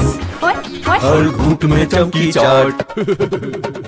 ड्राई फ्रूट और दही बड़े। चमकी चाट से स्वाद बढ़े। असली स्वाद सिर्फ चमकी चाट।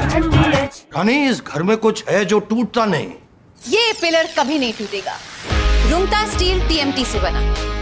रुंगटा नहीं तो घर स्ट्रॉन्ग नहीं। रुंगटा स्टील टीएमटी बार एकदम solid.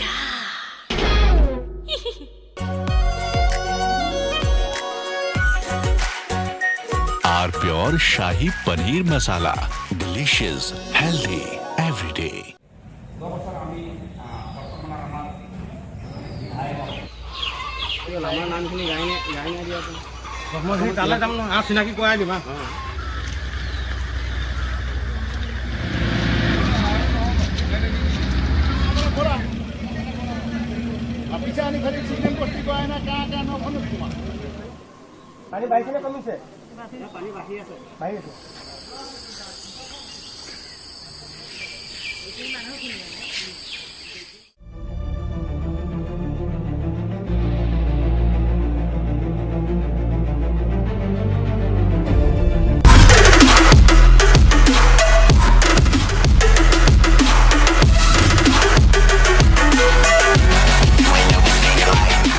Hi there, welcome back to your favorite deep dive show on stories contemporary and consequential for India. This week saw coming together of a string of events. The protests in Pakistan-occupied Jammu and Kashmir peaked with the Pakistani state firing on Kashmiris. the 7th anniversary of the abrogation of Article 370 that happened on August 5 in 2019. Former Bangladesh Prime Minister Sheikh Hasina, in exile in Delhi since she was dislodged in the coup in 2024, addressed a press event on August 5.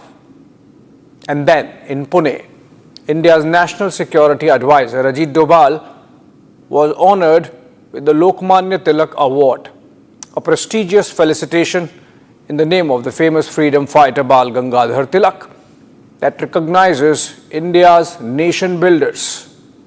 On the face of it, the events are unconnected but have a common national security thread, the Doval Doctrine. Let's connect the dots.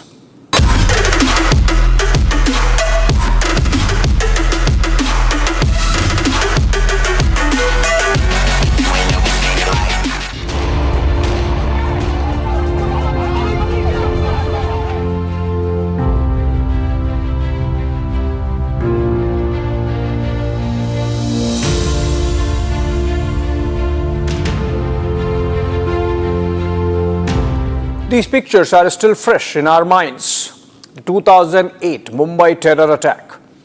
As Pakistan hit at the heart of India's financial capital, the nation watched with horror and helplessness. While our security forces and the Mumbai police showcased their bravery, the government in New Delhi went into a freeze. The stupor was deafening. From the many accounts available about the decision-making by the Manmohan Singh government in that November, it can be said with some surety that military response was discussed and then taken off the table. The political leadership developed cold feet.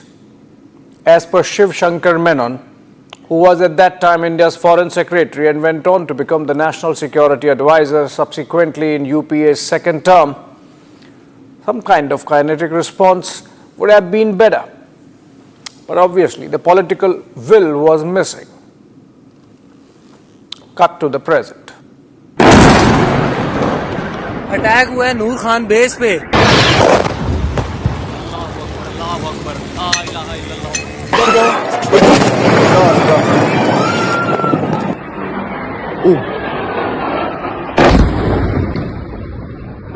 देखना वाम कैसे आ रही है वहां से। This is how India responded to the Pahalgam terror attack. Pakistan came crying uncle and would have to cross some levels of madness before contemplating next terror attack. For sure, Pakistan won't change, but the costs would increase like they have been since 2014. I first started to discern this change in methodology of the attack on Pakistan in 2014. This was when Mr. Modi was coming to power and the RSS and its ideology was taking shape of power. And since then, there has now been a clear contours of what I call as the Doval Doctrine, an offensive defensive against Pakistan. This is a Pakistani security expert at a recent strategy dialogue in Islamabad. You can literally feel the tension when he mentions the Doval Doctrine and the change since 2014. We know what changed in India in 2014. Narendra Modi became the Prime Minister and Ajit Doval India's National Security Advisor.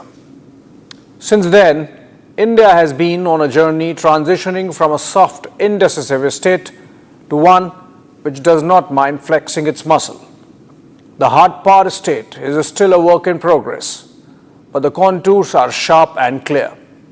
Op Sindoor, and before that, the Uri and Balakot strikes have been evolutionary milestones in that transitioning journey of last decade and a half. Behind this journey is this man, a man of action, a courageous spy master, a legend, a national security hawk, a true patriot.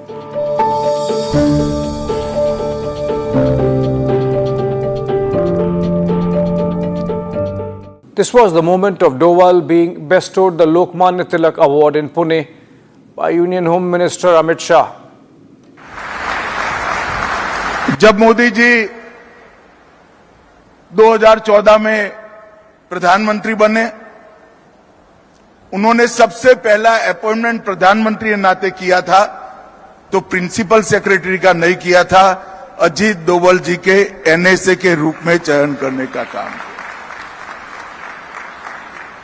और मोदी जी के कालखंड का जब भी इतिहास लिखा जाएगा, आंतरिक सुरक्षा और बाहरी सुरक्षा की कोई मीमांसा करेगा तो स्पष्ट रूप से अजीत डोभाल जी के लिए उसको एक स्वर्णिम पृष्ठ रिजर्व रखना पड़ेगा, इसमें किसी को संशय नहीं।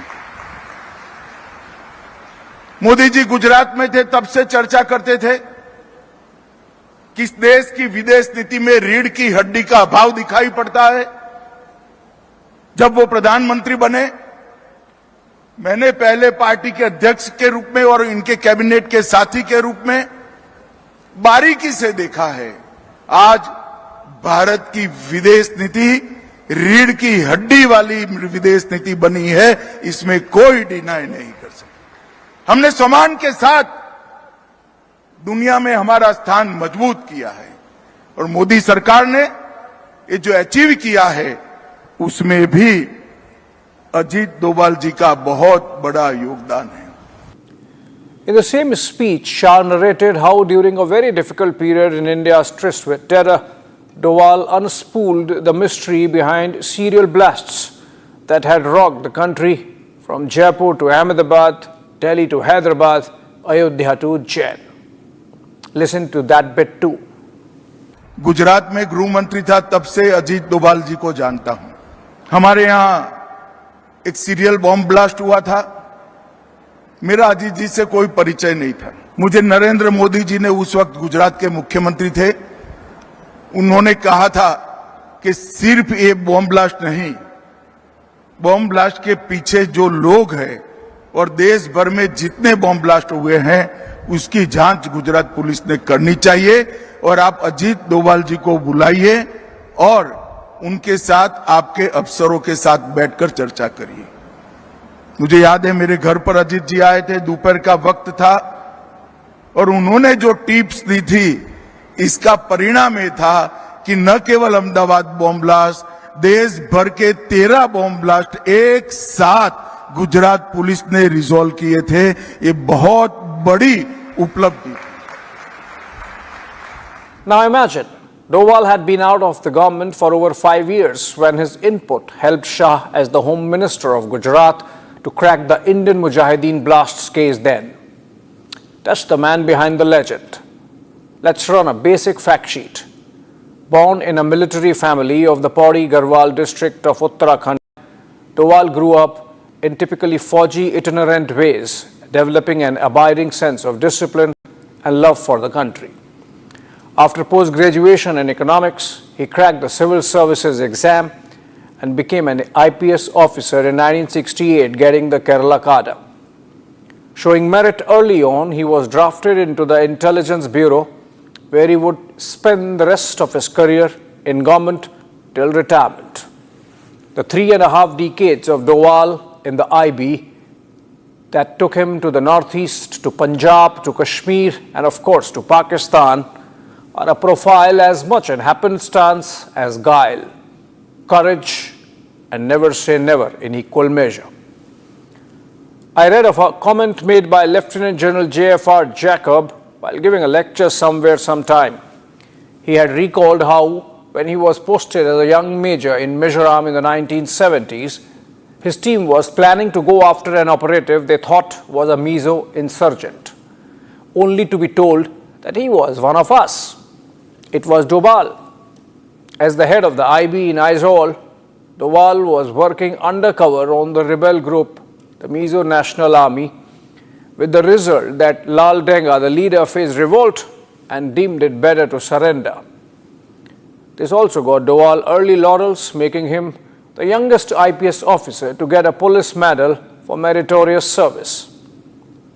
From Mizoram, it was a small hop to Sikkim, and Doval found himself in the thick of things when the erstwhile kingdom was merged into India.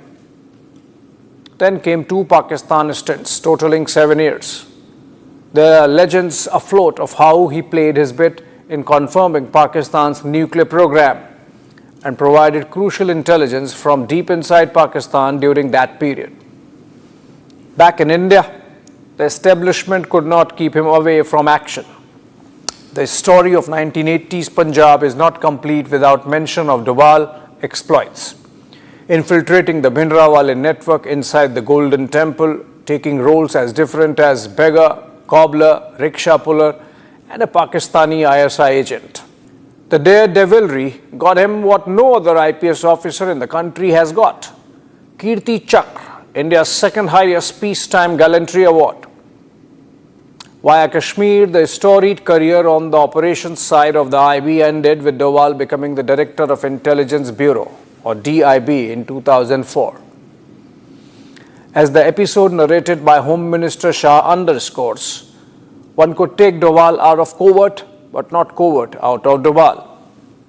His connections remained live enough for him to have a serious go at India's most wanted, Dawood Ibrahim, in that intervening period.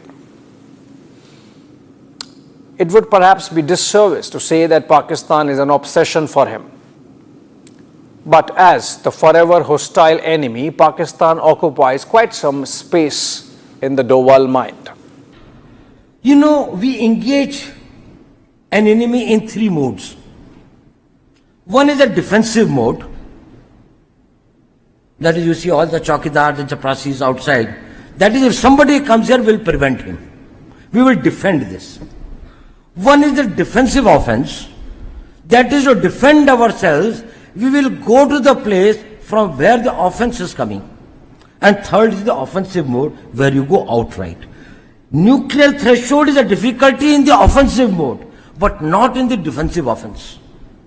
While we are working today only in the defensive mode. Now, when we come into the defensive offense, then we start working on the vulnerabilities of Pakistan. It can be economic, it can be internal security, it can be political, it can be their isolation internationally, it can be their this thing like that, of exposing their terrorist activities, or it can be anything. It can be defeating their policies in Afghanistan, making it difficult for them to manage internal political balance or internal security. I'm not going into those details. But when you change the engagement from the defensive mode, because in the defensive mode you throw 100 stones on me, I stop 90, still 10 hurt me, and I can never win, because either I lose or there's a stalemate.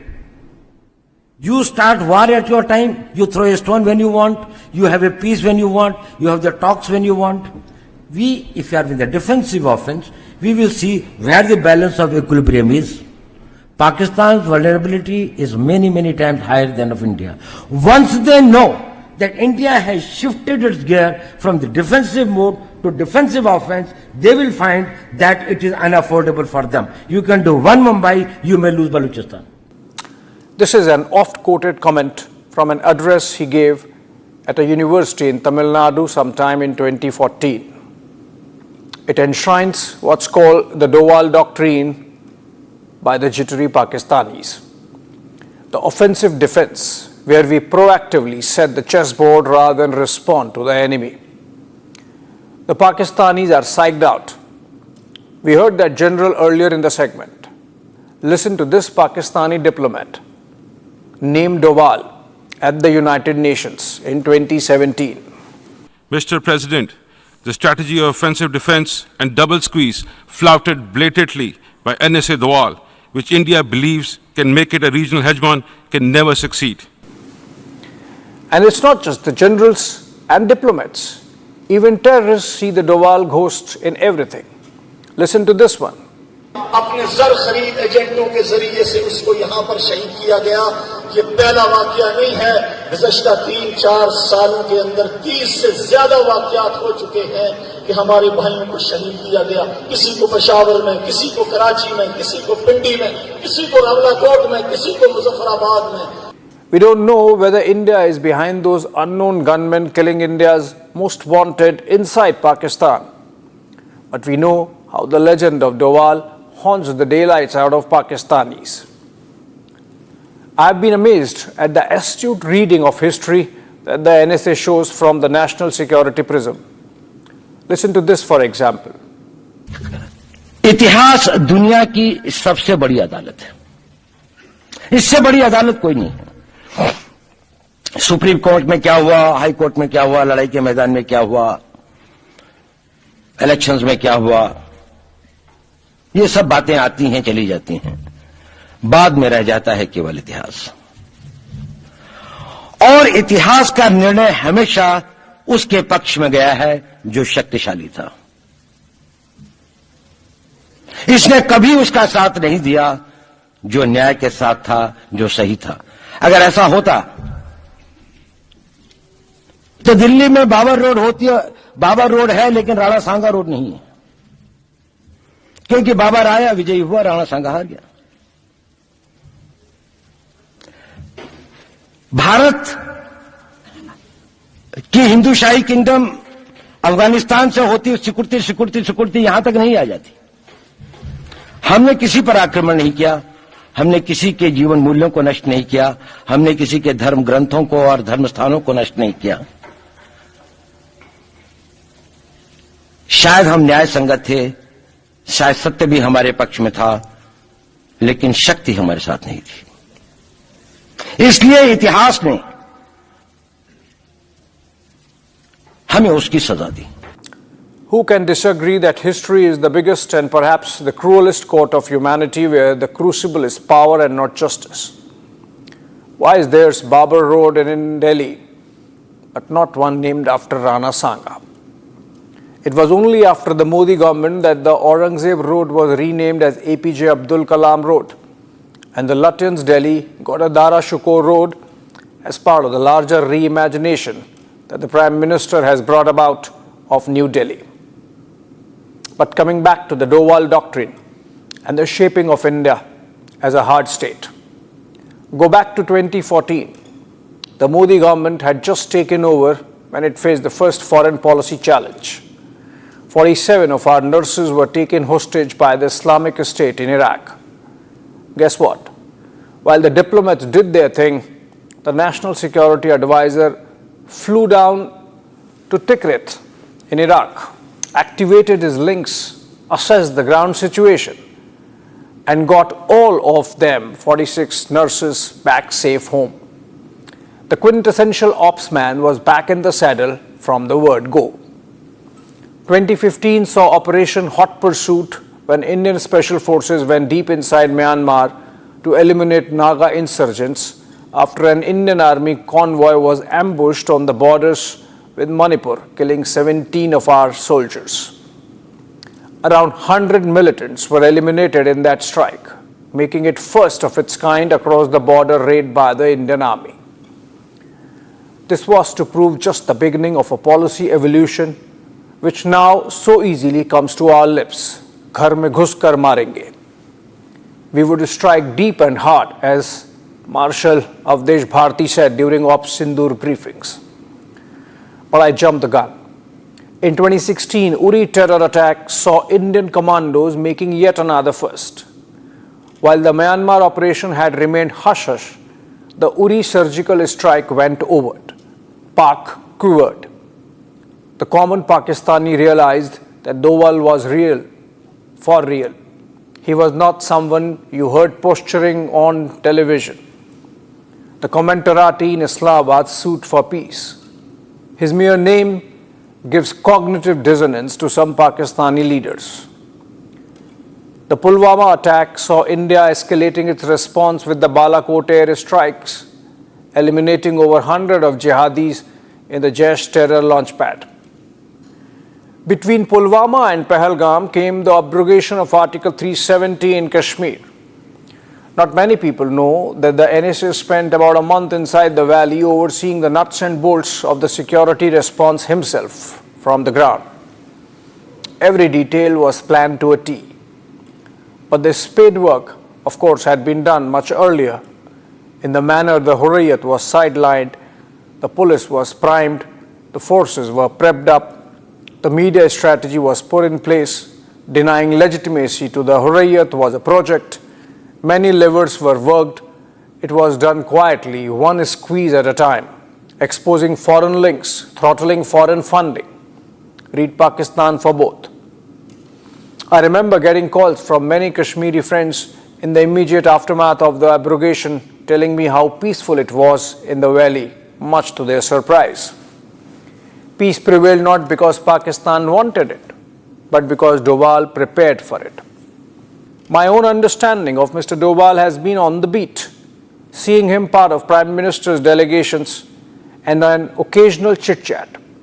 The kind of clarity he shows comes from a life lived immersed in just one thought. In case of Doval, it happens to be India first. When India carried out the Balakot air strikes in 2019, I reached for him, and despite being in the thick of things, he called. While much remains classified, my takeaway from that meeting was the clarity that he showed for what came next. He had planned 10 steps ahead. Pakistan could step up only one step of that ladder.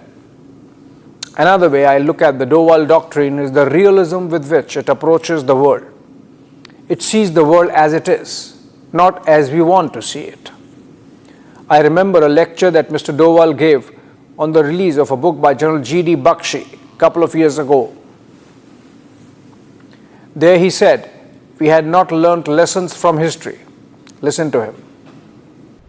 Understand yourself. Realize your potential, realize your past. Your past will give you an idea that you were able to accomplish what you have been denied by the unfortunate course of history. We are the victims of history, but probably we haven't learned many lessons. It's all very great to say, and it is right. It's true. Our past was very glorious.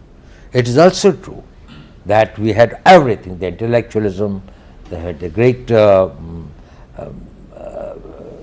understanding of war, security, national purposes and others. But probably, in spite of all that, in spite of the economic prosperity of the country, in spite of the huge manpower resource that we had, why is it that we are bruised by the history and the history wronged us? We have got to accept the reality as it is and not as we wish it to be. If we glorify our past, it is important to build our will and our confidence as a nation, but it is not sufficient. What he means is that while we had a code of war, it was not necessary that the enemy followed that code. The NSA believes that India punches below its weight, that we have to both increase our weight and learn to punch above our weight. We have seen this in good measure over the last decade. What's the point of having power if you cannot exercise it? It is as good as not having it if you can't use it. Let me give you an example of that. Mr. Doval was frustrated in IC-814 hijacking negotiations due to the diplomatic backsliding that he faced. He lamented later how our ambassador could not get inside the Abu Dhabi airport when the plane was parked there. How the then External Affairs Minister, Jaswant Singh, could not work the phones with Washington DC and prevent the plane from flying out to Kandahar, despite UAE being beholden to the Americans. Remembering that hard lesson, as NSA, he has fixed India's Middle East problem and made Gulf our strategic pond.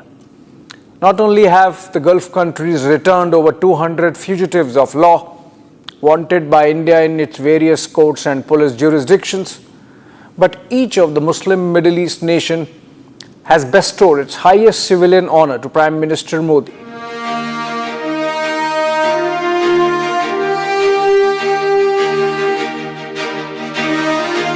The strategic clarity of thought has translated into purposive action on the ground. When he took over in 2014, the first instruction given on dealing with Pakistan was to the Border Security Force to respond with double force to any firing coming from the other side. Pakistan tested the message once, and the cross-border firing episodes ended since. What Uri, Balakot and Operation Sindoor have done is increase India's lateral freedom of action under the nuclear threshold. No more Pakistan can cry wolf over going nuclear. It stands naked. The bluff has been called out. If you mess with us, there would be costs inflicted. Under the political will of PM Modi and the Doval Doctrine, India has shifted gears from defensive mode to offensive defense. India is a hard state now, and there won't be any backsliding. Thanks for watching.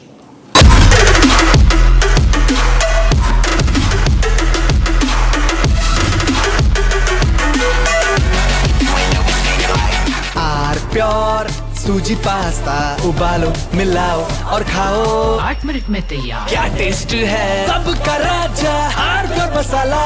Anees घर में कुछ है जो टूटता नहीं। ये pillar कभी नहीं टूटेगा। रुंगटा स्टील टीएमटी से बना। रुंगटा नहीं तो घर स्ट्रॉन्ग नहीं। रुंगटा स्टील टीएमटी बार एकदम सॉलिड। चमकी चाट से क्या बना है? सैंडविच लस्सी और छाछ हर घूंट में चमकी चाट। ड्राई फ्रूट और दही बड़े। चमकी चाट से स्वाद बढ़े। असली स्वाद सिर्फ चमकी चाट।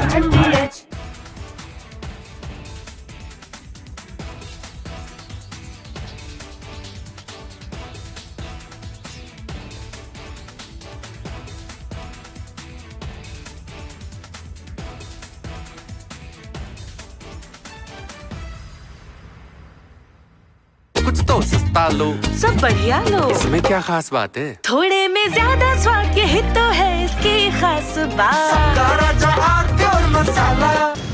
अच्छा कोलकाता से।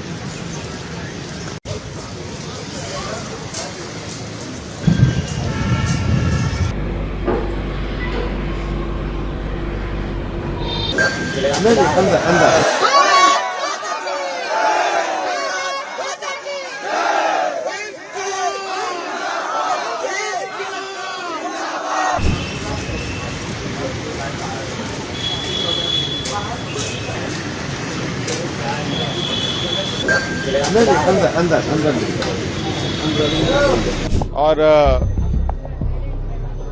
निश्चित रूप से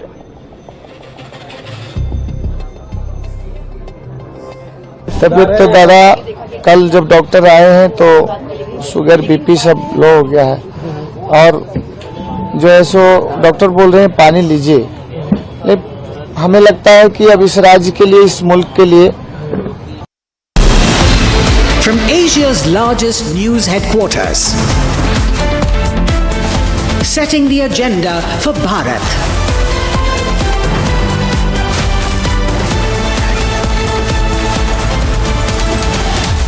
You're watching Republic.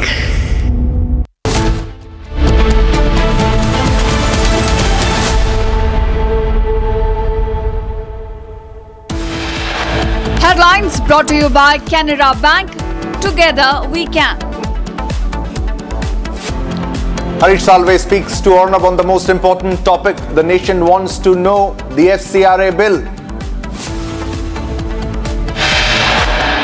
See, I'll tell you, the focus of this bill is not proselytizing. Again, what is it? The focus of this bill is exposing, giving sunlight on what you are up to and what we really need to prevent. Proselytizing is a very small part of the big picture. The biggest interview on the FCRA, Harish Salve explains the changes in the new FCRA bill. And the kind of things I've heard about the FCRA, it's a long-standing law. It's a law which says if you are receiving a donation, you and I live in the real world. Try getting a dollar out of an American. Former Solicitor General Harish Salve speaks on the foreign funding. He says there is no donation that comes free of cost.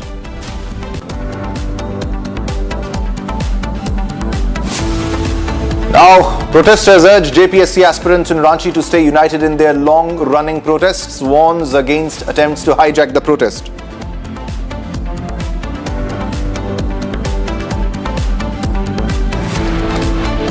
Pakistan Defence Minister Khwaja Asif calls for Islamic NATO, pushes anti-India narrative.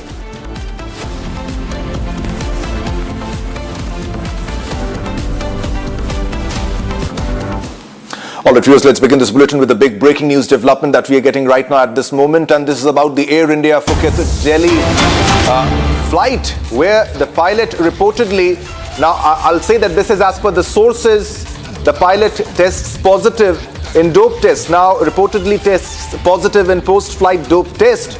And after mid-air 300-foot drop, the captain of AI 2379, which lost around 300 feet during the turbulence on August 4th, reportedly tested positive for psychoactive substances. This is as per reports, this is as per sources that we are getting, multiple sources. Now, Air India says that the test results have not yet been shared with the airline. Now, the turbulence lasted 4 to 5 minutes and it left 17 people hospitalized, including the crew members with spinal and neck injuries. 137 passengers and eight crew members were on board. DGCA is investigating the incident. A passenger also filed a separate complaint alleging inadequate ground response.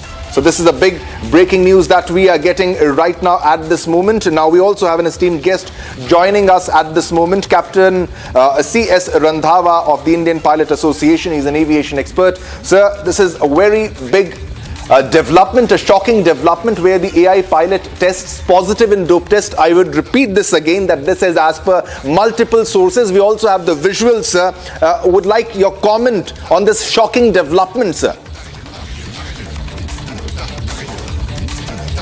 To give comments on this. The first and foremost thing, there is a CR in which 100% testing is done at departure at the domestic airports for pilots, and that is for breath analyzer.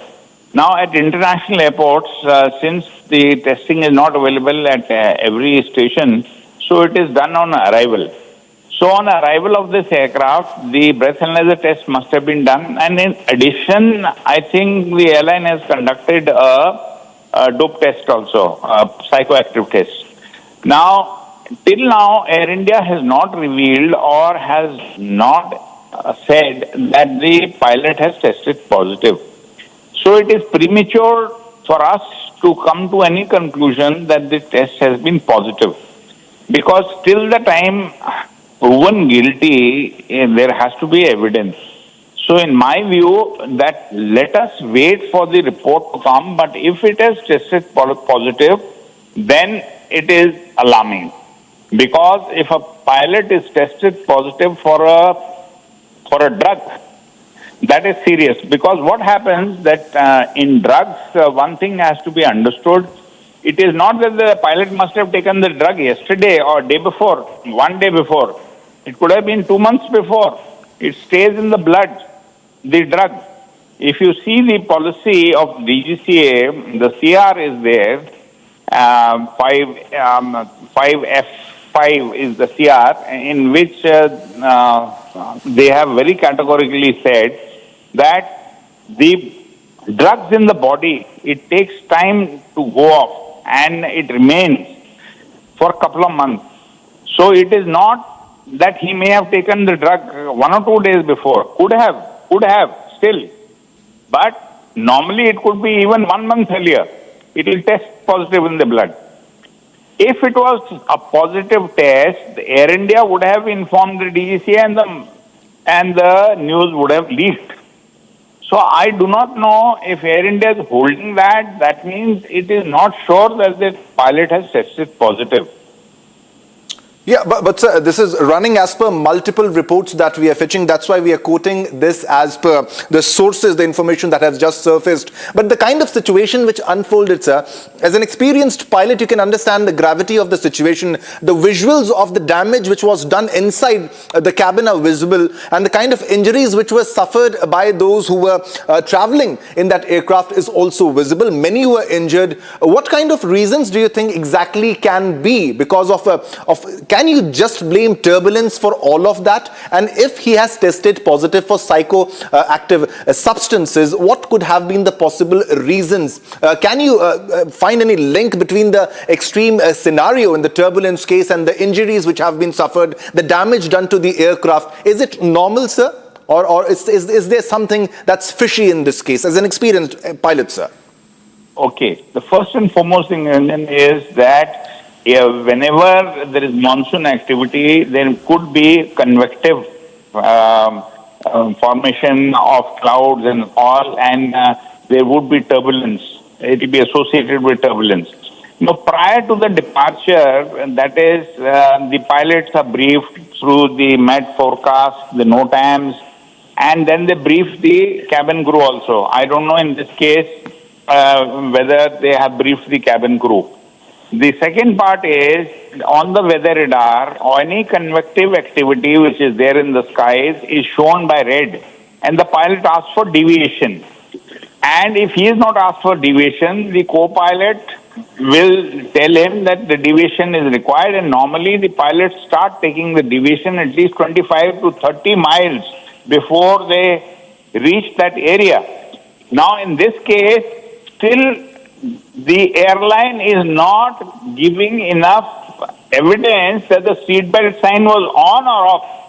Now, if it was off, then the full blame shifts onto the pilot, because before the turbulence hits, the aircraft will start shaking a little bit, and the pilot knows and is seeing the weather radar, and it is not a clear air turbulence. It is monsoon time.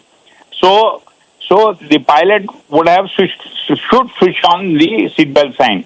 In turbulence, yes, there can be even worse damage. The roof can cave in. Okay, the people who are unstrapped and not fasten their seatbelt, they are bound to be hurt. The trolleys will fly, and the food will be all over. The bins will open. In severe turbulence, they can be damaged to the internal parts of the aircraft. I remember a case of Air India air hostess in one of the 777 flights. It hit severe turbulence, and most times the injuries are to the cabin crew because they are moving around, and at times they do not adhere to the seatbelt sign. Here the seatbelt sign was on, and she was thrown out, and she hit her head against the ceiling, and she was paralyzed for life. So in this case also, if you see, one girl who's been severely injured is a hostess who's broken her cervical bone. So this kind of damage to the aircraft will happen in case the aircraft has gone through severe turbulence. In case the seatbelt sign was on, then the onus shifts onto the passengers, because the cabin crew makes an announcement that in case, even if it is you are not passing through turbulence, it is advised to the passengers that they keep, when sitting on the seat, they keep the seat belt loosely fastened. This announcement is made in every airline all over the world. Now, in case the seatbelt sign was on, and if this happens, then the onus shifts onto the passengers. So only thing, there are a couple of things which I said, that what was exactly the weather at that stage, what was the turbulence, what was the seatbelt sign indication. To complement this, if the pilot has tested positive, okay, then it retards the pilot action.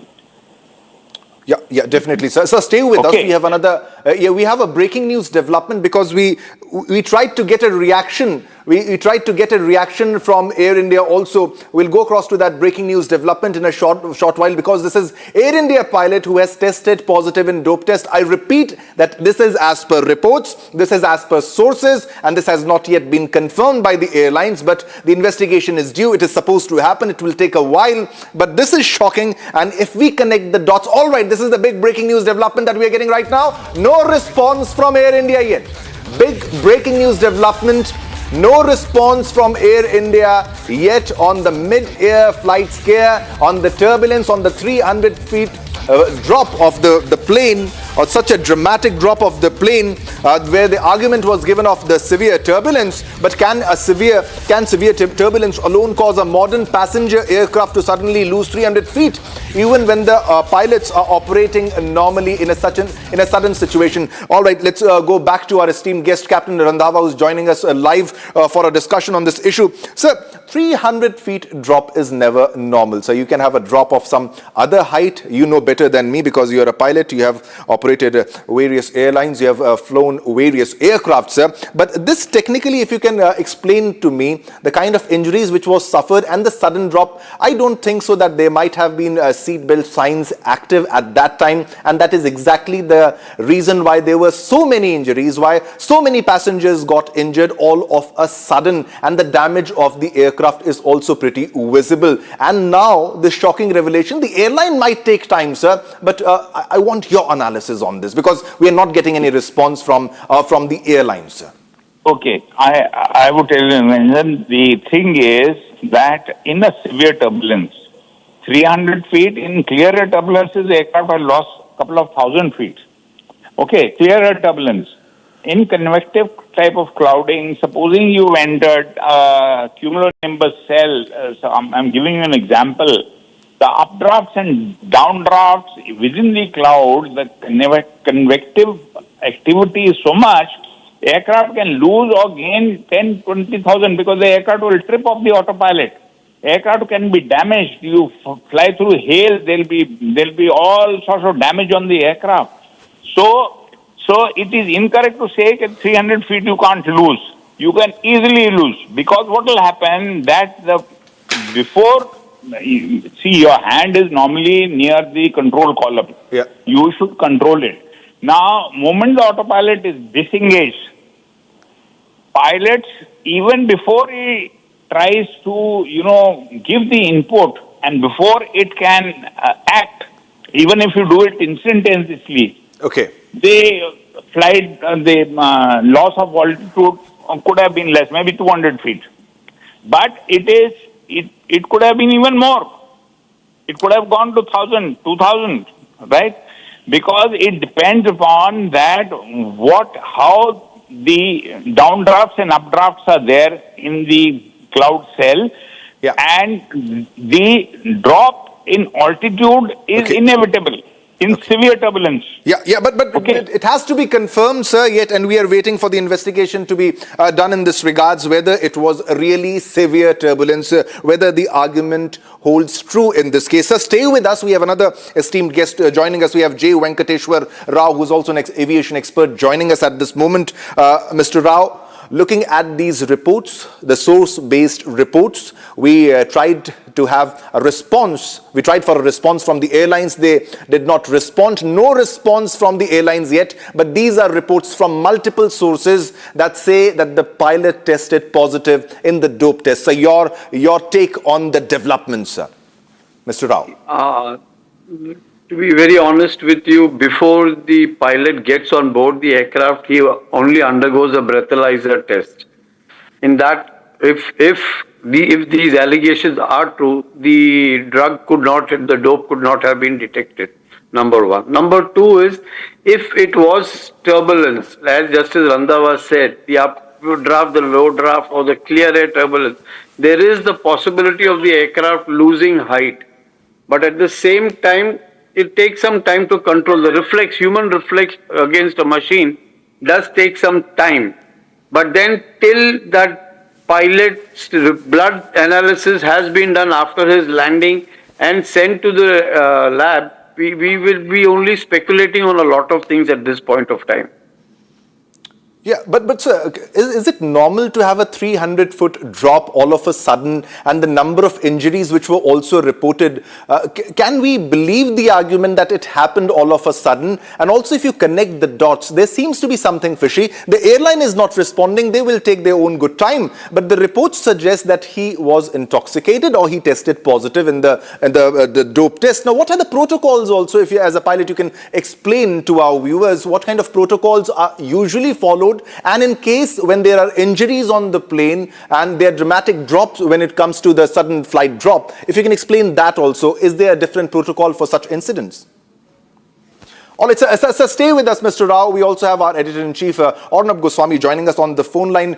Sir, this is a very shocking revelation that we are just now getting, that the pilot has tested positive in the dope test. To get the copy of the dope test, but 2 or 3 people I've spoken to are saying that it's positive. I spoke to the communications head of Air India, Sanjay Rajshekhar, who said that they have put out a statement. Now, as you are aware, they are saying that in the statement that we know that a post-flight screening happened in accordance with protocols. They are claiming they have not got the result of that screening, and therefore they can't comment on it. But which I find surprising given the criticality of this issue. Then they have followed this up with a bit of a wishy-washy line saying that they undertake regular drug tests independent of any operational incident. The fact is, Air India is trying to generalize it. This is not a generalized issue. This is a specific issue of about a particular flight. And Air India told me that we will get back to you once we get the results of the test. So officially, this being a weekend, they might claim that they don't have the results of the test. So I told them, you give me the results of the test and you need to comment on it. So I'm still waiting to hear from them. So this is going to be very big. In the meantime, we need to figure this out, how this happened, and get our hands on the report itself. Yeah, but definitely, but if we connect the dots, Arnab, it gets clearer, because the airline will take its own sweet time to respond to the developments that we are getting. But if there's something fishy, because there was turbulence in the flight, there were multiple injuries that were reported, and now the pilot is testing positive as per multiple sources that we are fetching. Yeah, please hear me. They can't deny it. They can't delay it. We are putting pressure on them. They have to acknowledge it. They are buying time. This being a weekend, they are buying time, and they are saying we'll get back to you. Now, if the question is that if they say that we would undertake regular drug test, why did Air India not continue to have the drug test after the incident? Now, if it was an independent third-party drug test, they need to get their hands onto it. And if they got it yesterday and were hiding it till today, were they trying to do some communication management on it? But I can't say more. But most importantly, they are not denying it. They are not denying it. Otherwise, there would have been a flat denial. They're not denying it right now. So give me 10 minutes. I'll come back with a confirmation. Okay, sure. Thanks a lot for joining at this moment. All right, so we'll continue our development. All the developments, we'll report all the developments in this case where the pilot has reported positive in the dope test, and he is under scrutiny. This is a significant development and a shocking development that we are getting to know, that the pilots reported positive during the dope test under scrutiny. Because let's go back to our guest that we have right now at this moment. We have J. Venkateshwar Rao, who is an aviation expert. All right, Mr. Rao, so we are waiting for a response from the airlines. They have not denied it. They have not agreed to what is happening, because there are multiple sources, and there are multiple reports from various newspapers and news organizations who are confirming that this has happened. And the airlines, and you know how long it takes to do an investigation when it comes to an aviation disaster or a mishappening or anomaly or a technical snag or whatnot. So, do you think that the airline will take a lot of time, but the reports suggest that there's something fishy indeed? Yeah, if the dope test has been conducted on the pilot, the report would come maybe at the most 24 hours. This is an emergency situation where they need to confirm what was the state of the pilot when the incident took place. So they cannot deny it or delay it for long. So, and if they do that, it will only cast aspersions on the airline. The airline should be forthright. I mean, I don't know why you should hide anything. And especially being gone back to the Tatas. The Tatas were known to be very honest and straightforward. So I don't know why they should be hiding or dilly-dallying on giving us the facts. But coming back to your earlier question about the turbulence and the injuries to passengers, that is a collateral damage when there is turbulence. It is only the degree of injuries that we need to be worried about. If there were too many injuries, then something might have gone wrong. But then turbulence, unexplained turbulence or clearer turbulence does not give you a warning. The aircraft will lose height, gain height. We actually don't know. But there will be a certain bit of collateral damage because of the movement of the aircraft. Having said that, I once again would like to reiterate that till the test comes out or the report comes out, we all are saying it's positive. Yeah. We are not the experts, the labs are the experts. If we get our hand on the report, maybe we can deal with it further. But yes, it is true that there was a lot of recommendations to have regular dope tests on all the crew. Not only pilots, even the cabin crew, like once in 3 months or once in 6 months. But that was kept in the cold storage by the DGCA. And I'm not a very big fan of DGCA, to be very honest with you. So I wouldn't want to comment on that. We have got a response from the airline, sir. We have got a response from the airline. Let's go across with a breaking news development that we are getting right now. This is the captain's drug test report. Has not been shared with us. Air India says this and says Air India on Sunday said that it undertakes regular drug testing of crew members in compliance with civil aviation regulations, and after reports surfaced that captain of an Air India flight from Phuket to Delhi that was hit by severe turbulence and left many injured has been allegedly tested positive for psychoactive substances. The airline, however, said the results of the test have not been shared with Air India. All right, so this is the statement, and not denying it, and they're saying we do not have the reports and we are not aware of the developments. All right, Venkateshwar Rao continues to be with us. Sir, do you think this kind of response is sufficient, or they are buying time in this case, or does it usually take time in such cases? Because you clearly understand the number of incidents that we have seen growing is particularly after the crash in Gujarat, because there's more scrutiny and they are more careful this time. However, their number of incidents have also increased when it comes to technical snags and related incidents, and this one is big. If he was positive, really positive, then it needs to be investigated very thoroughly and very quickly, sir. No, I agree with you that any investigation should be done at the shortest period of time. But that does not mean we should overlook certain factors also. But if a dope test has been done, to get the dope report, it doesn't take that long. So I don't know why Air India is not putting out the report. Actually, if they have conducted the dope test, they should have done it. Or if DGCA has conducted the dope test, they should have done it. These are the only two agencies involved in this incident at this present moment. So both, I mean, I'm really surprised that DGCA is mum on this incident, because they should have been the first agency at the scene when the aircraft landed to take a look at how the pilot was. So that is also not forthcoming. Like I said, I am not a big fan of DGCA, but Air India not putting out the report, it is a little bit surprising, and that is giving rise to more speculation. In fact, it is harming the image of the company, which they don't understand. You see, you cannot hide the truth. It will come out at some point of time. So it is better if you came and said, yes, we made a mistake, we erred, we are taking corrective action. That would put the airline in positive light.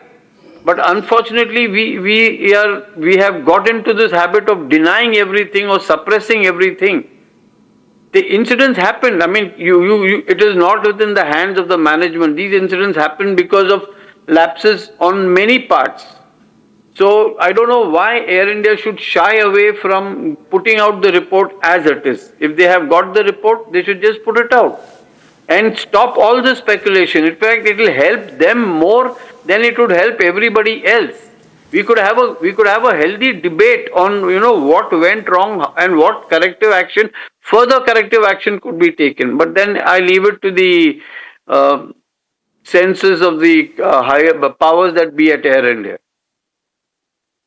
Yes, sir. But also the fact is that the number of incidents which are arising, the more scrutiny that is important is also, it needs to be highlighted. If you can explain us the protocol which is usually followed, like if a pilot goes to operate a flight, to fly an aircraft, what is the protocol? Is a dope test done before the flight operation, or is it done after the operation, or it's usually not done in normal cases, or it's only done after such incidents are reported? And if it's not done regularly, should it be done? Because you might have many other cases where the pilot might have escaped the scrutiny and blamed it on the turbulence, sir.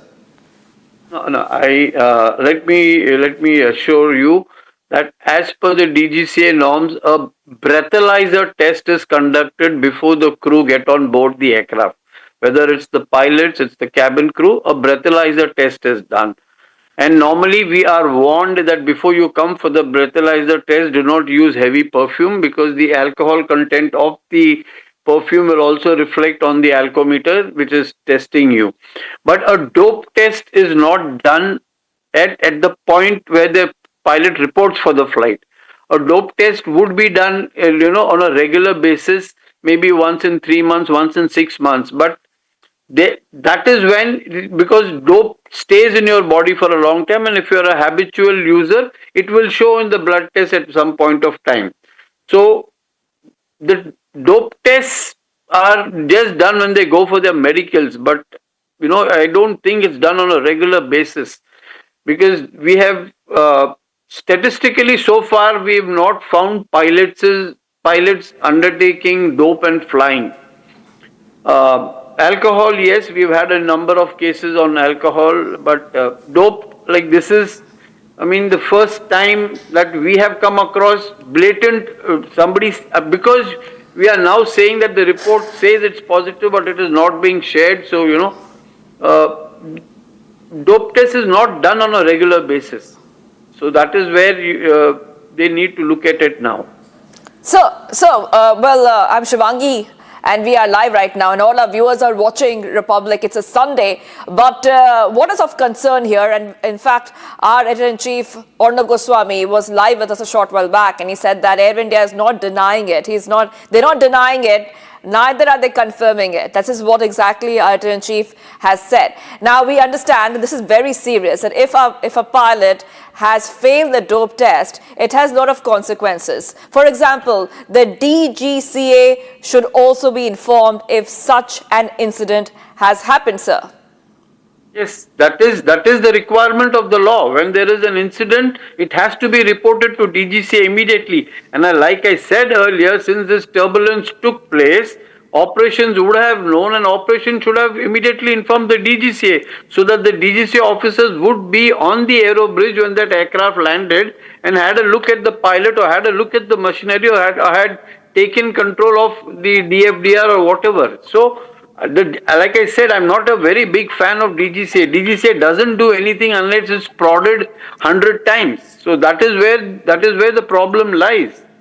And like as Arnab said, they're not confirming it or not reporting. It's like saying the glass is half full or half empty. So now we are in a situation as to how we are looking at it.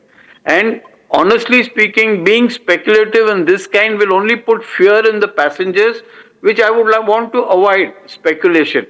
But the fact remains that if this has taken place, yes, we have to be very, very, very, what should I say, you can't let this man go away with a rap on his knuckles. This has been happening, like people are getting away with blue murder. In fact, like if I'm not mistaken, around 2010, the DGCA decided that any pilot found under the influence of alcohol, a criminal case would be filed. I have not seen any criminal case being filed on pilots for violating the norms. I have not seen it happen. Even though I have been trying to get it done, but it's not happening because the system is such that it won't happen. The DGCA, they claim to be public servants. There are a lot of issues. So I totally agree with you that the airline and the DGCA need to be on sync with what is happening. Unfortunately, like they don't seem to be in sync. They only get to be in sync when they need to cover up something. Otherwise, the DGCA is never proactive in doing something. I was on your program during the Ahmedabad incident where I showed DGCA found so many flaws. What action have they taken? No action was taken. Endangering of people's life. There was a lady who signed the aircraft off who was not authorized. But what did the DGCA do to that person? Nothing. So everybody knows that nothing is going to happen. Right, so this is, I can take responsibility for the statement that I don't have much faith on either the airlines or the DGCA to be very honest in their dealings with passengers or with passenger lives or with the safety of the aircraft. Let me be very candid about that. So, on our screens, our viewers are watching pictures, and those are the pictures of the damage after the plane had dropped 300 feet. And we can see the kind of damage that the plane incurred. That means that if things really went out of control, then many more people would be injured. Thankfully, no one lost their lives, but there could be an incident if such an incident had once again occurred where someone could have lost their life, sir. Do you agree with that?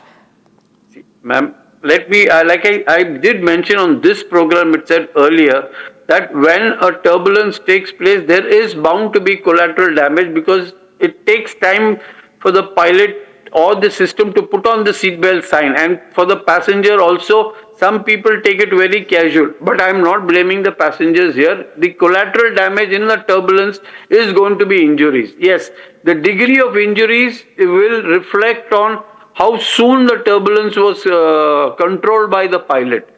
So this is a collateral damage. I will not say that it is wrong. There is bound to be collateral damage in a turbulence, but the intensity and the degree is what we need to look at. And based on that, we need to understand whether the pilot had controlled the turbulence or had not controlled the turbulence. Yes, sir. Yeah. Sir, so, our viewers are watching right now, and all our viewers, including me and you and everyone, we take flights when we need to get from point A to point B. We take flights. Flights are very convenient, and they get us to a location very fast. So a lot of Indians, in fact, choose to take flights to get somewhere very, very quickly. So they're watching right now, and a lot of times when we take a flight, we do want our captain to fly us safely to our destination. Now, you're an aviation expert. If you could also help our viewers understand the kind of training which is imparted to these captains and the pilots, because the news we have that maybe the captain did test positive for the drug test, not confirmed yet, but I'm sure that they're trained before, that they are given some protocols to follow, sir. Yes, like I said, we all are trained, we all are licensed. There are no two things about that. But incident like this is bound to happen, because let me be very honest with you, turbulence is a natural phenomena. It is not an aircraft related issue. Controlling the aircraft in that natural phenomena is what counts on the pilot. The efficiency of the pilot and how quick he reflects is what will reveal in such kind of a situation. But as far as training goes, yes, there have been times where corners have been cut, but I'm not getting into that. Like I'll be very honest with you. Like as I've said earlier, I repeat it. I take responsibility for this. That I have no love for the DGCA, and every time I myself fly, I'm flying on a prayer on the wings. That's it, because I see. So many inadequacies when I fly on every flight, but bringing it out to the DGCA is like pouring water on a duck's back, and that has been my experience. Right. Yes, sir. Absolutely. Well, thank you, Mr. Ra, for joining us here on Republic TV with your analysis of what is happening. I also want to go across to our next guest. We are being joined by Group Captain GP Bajpai, who's joining us. Thank you for joining us, sir, on Republic TV. And our viewers are watching right now. Whoever is tuned in, it's a Sunday, but the story we are breaking for our viewers is a little concerning. Air India has not confirmed whether their pilot who is positive for a drug test or not. We are just not confirmed yet. In fact, our Editor-in-Chief Arnab Goswami has said that we are still waiting for the drug test report. However, this is a big cause of concern, because every Indian, when we take planes, when we fly, we want to be safe. According to you, do you think some protocols were not followed? Madam, first of all, to you and to millions of your viewers, my good morning. And apparently, I also read in the media, there is a report that concerned pilot in command has been subjected to dope test positive. What does it indicate? It confirms that within last 3 months he had taken some psychoactive substance. If this report is confirmed, then it is a very, very serious matter, because once you take a psychoactive substance, your subsequent actions become lethargic, and that will not be meeting the call of the time and day. So this particular, and once this test comes positive, that is involving the individual's reputation in public domain, hence it is kept quite secret. It would be known only to the limited people like the CEO of Air India, Flight Safety Chief of the Air India, DGCA officials, the medical officer who has conducted this dope test, as well as the people who are directly involved in the investigation of this particular very, very serious incident. Yes, sir. So also, sir, you know, we already know that DGCA is looking at the turbulence. A lot of passengers have filed complaints with the DGCA when the turbulence happened. The pictures are on our screen, viewers, and sir, where the plane had dropped 300 feet. This is very dangerous for everybody who was on the flight. Now, of course, the question that we're asking is, and I've tried to ask this to our other guest who's an aviation expert, is that the DGCA, once the drug test report is out, the DGCA needs to be informed by Air India. Do you think Air India is not sharing the drug test report and not openly talking about it because they have something to hide? As the prevailing norms, normally dope test reports are not shared in public.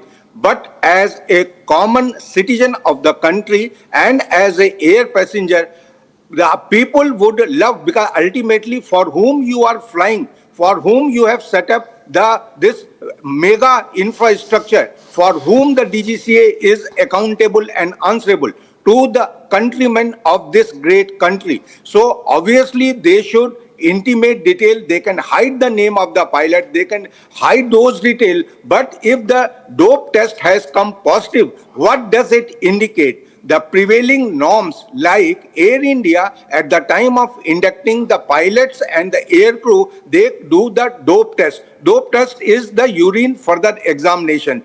It's unlike the alcohol check, the BA check. It is not like that. And now the DGCA directive expects the various airlines that on daily basis, randomly, they will check at least 50 pilots, and so that in a year 60 to 70% pilots have been checked for the dope test, so that the pilot don't fly the aircraft under the influence of any psychoactive substance, because it jeopardizes the flight safety of the aircraft. As far as the incident you are talking about, to the best of the knowledge, what has happened, the aircraft initially entered in the CAT. That is a clear air turbulence which cannot be predicted in advance by any weather radar or surface radar, or by METAR will not be intimated. So because of that, aircraft lost its altitude. It went high by 300 feet. So pilot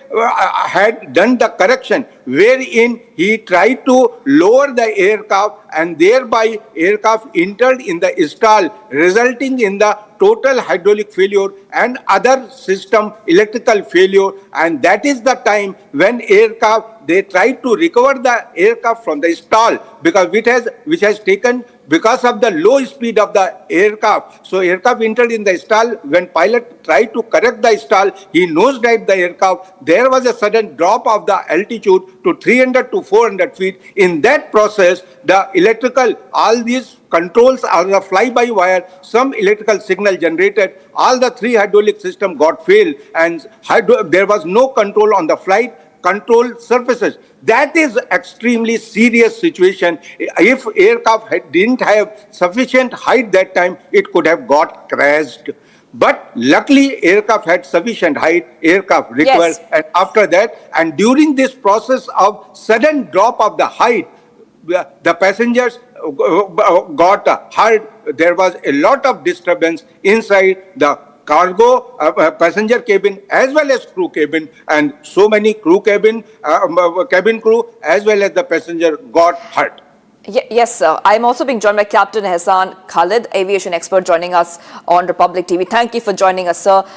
In fact, I just want to take the next question to you, Captain Khalid, because what we see on the screens, again, pictures playing, and these pictures went viral on social media as well.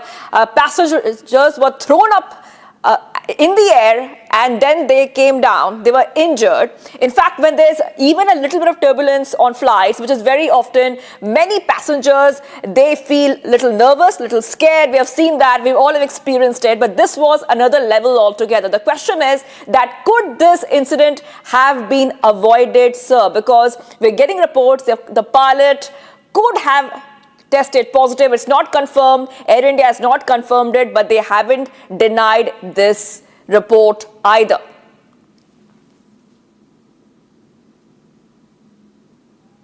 Sir, you're on mute. Can you please unmute yourself? Unmute? Yes, we can hear you now. Okay. So thank you, Group Captain Bajpai, for your inputs. Let me tell you a few things which I agree with Group Captain Bajpai, that clear air turbulence is an inherent risk that all passengers and all airlines are taking while flying in air. There is nothing on the aircraft radar or the ground radar or any way that can be predicted, that clear air turbulence can be predicted. It is not shown to the pilot. It is not, there is no way that the pilot can avoid it except by probably knowing that, there is a clear air turbulence in that area and don't go there. The only way that the passengers can save themselves from this kind of a injury scenario is that even when the seat belt signs are not on, please keep the seat belts on. So all the passengers who were careless enough not to put the seat belt signs on, seat belts on, are the ones who would get injured in this kind of a turbulence. Passengers who had their seat belts on will not get injured by this kind of turbulence. This is one constructive thing for your viewers to understand. That is why the captain, while announcing, says that the seatbelt sign has been switched off. But in your interest and safety interest, keep the seatbelts on. And it is for precisely this moment that people are advised to keep the seatbelts on. Coming back to this dope test. We live in India. We cannot be taken out of the Indian environment. We could be subject to 100 contaminants in food, especially the meat industry, the dairy industry, the fruits, and unregulated pharmaceutical fake industry that could be imposing upon us unintentionally drugs that can later on be tested positive in dope test. Therefore, Indian pilots are not as if they are living in Europe or America, where whatever they eat, whatever they consume in public place in good faith is actually free of these contaminants. Okay, the professional athletes, they don't consume anything anywhere because they will be tested positive in dope test. Some dope tests are generic and some are targeted. I do not know what kind of dope test that was undertaken at that place. At Phuket on these pilots. Yes, sir. Till such time, we will not know whether it was a generic test or was it a targeted test, and was it intentional or was it unintentional? Because what has to be actually confirmed is that, the dope that has been tested positive was intentional consumption. Yes, because, absolutely. Because in India, veterinary rules about the meat, will invariably produce a certain traces in urine, which in the world outside can be dope positive. That's right. Well, Captain Khalid, and also we would like Group Captain and Captain Khalid to hold on for a second there, because we will be taking a short break.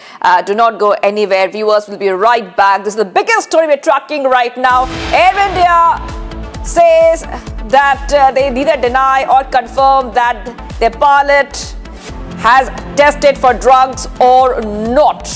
We'll get up, viewers, all these details. We're talking about the big turbulence on the Phuket-Delhi flight, the turbulence which made the plane drop 300 feet. Taking a short break, do not go anywhere.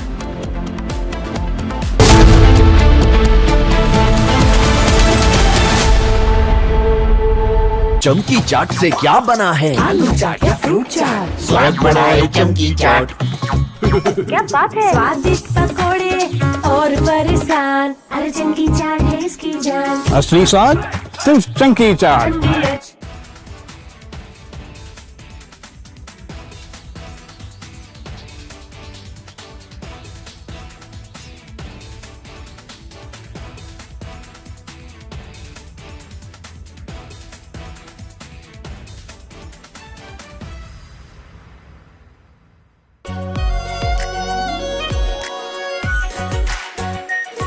Pure shahi paneer masala, delicious, healthy everyday.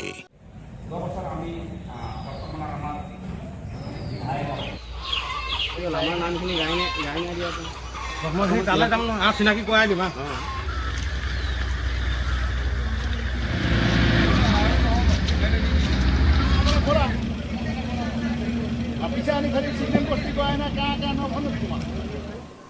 পানী বাঢ়িছে নে কমিছে? পানী বাঢ়ি আছে।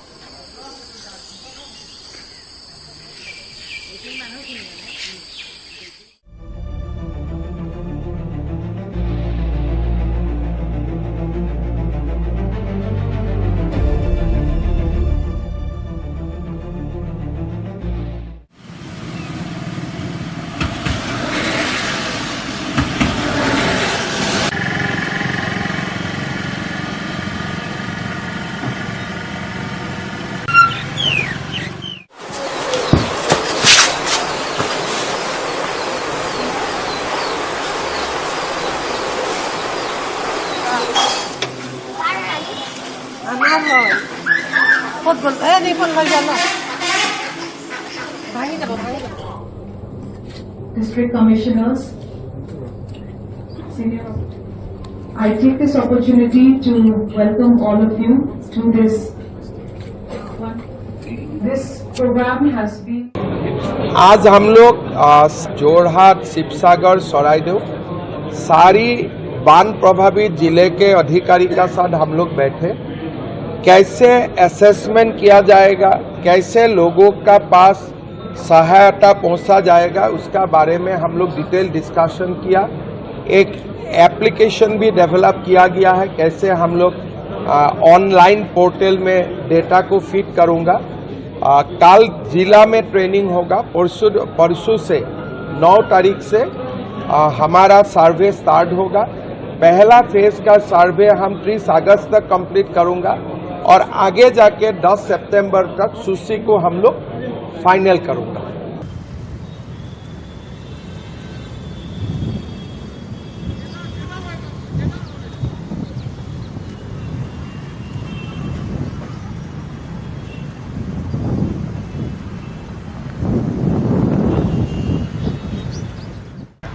अरुणाचल में ज़्यादा बारिश के कारण ब्रह्मपुत्र का जल स्तर बढ़ गया है। अभी ज़्यादा बारिश होने के कारण उसमें बादल भी फटता है। ज़्यादा बारिश के कारण ही ये ब्रह्मपुत्र का जल स्तर धीरे धीरे बढ़ रहा है।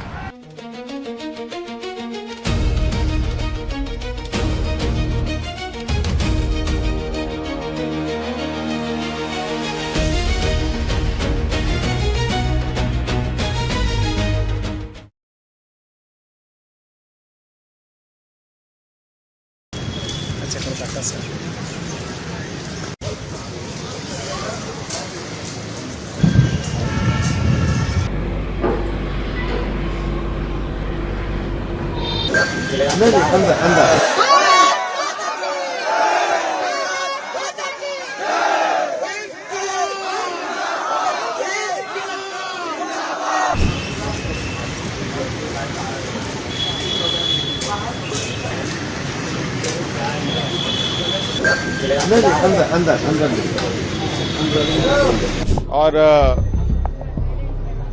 निश्चित रूप से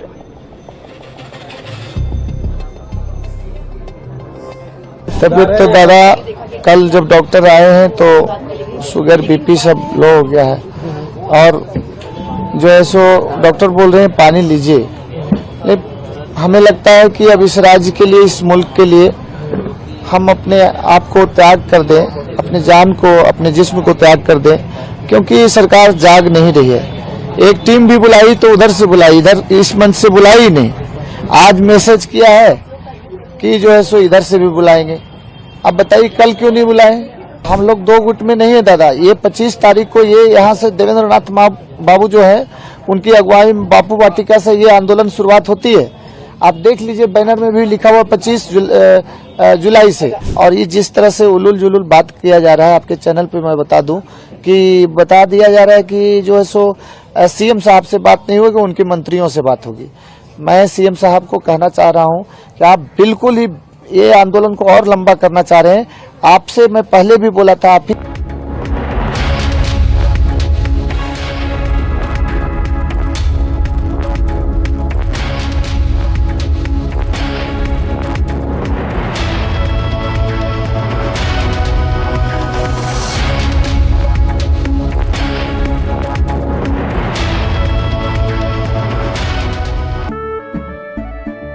केसरिया से मन जोगी हुआ रे, दिल झूमे देखो मतवारा हुआ रे।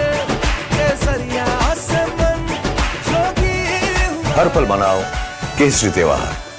विमल, बोलो जुबान केसरी। आर प्योर सूजी पास्ता उबालो, मिलाओ और खाओ, 8 मिनट में तैयार। क्या टेस्ट है सबका राजा, आर प्योर मसाला।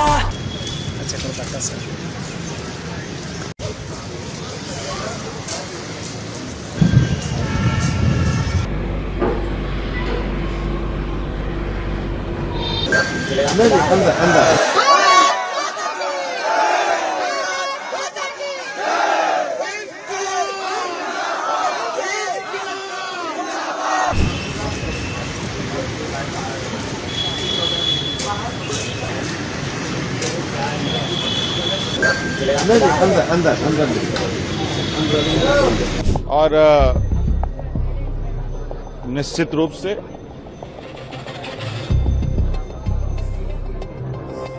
तबियत तो दादा कल जब डॉक्टर आए हैं तो शुगर बीपी सब लो हो गया है। और जो है सो डॉक्टर बोल रहे हैं पानी लीजिए। लेकिन हमें लगता है कि अब इस राज्य के लिए, इस मुल्क के लिए हम अपने आप को त्याग कर दें, अपने जान को, अपने जिस्म को त्याग कर दें, क्योंकि सरकार जाग नहीं रही है। एक टीम भी बुलाई तो उधर से बुलाई, इधर इस मंच से बुलाई नहीं। आज मैसेज किया है कि जो है सो इधर से भी बुलाएंगे। अब बताइए कल क्यों नहीं बुलाए? हम लोग दो गुट में नहीं है दादा। ये 25 तारीख को ये यहाँ से देवेंद्र नाथ बाबू जो है उनकी अगुवाई में बापू वाटिका से ये आंदोलन शुरुआत होती है। आप देख लीजिए बैनर में भी लिखा हुआ 25 जुलाई से।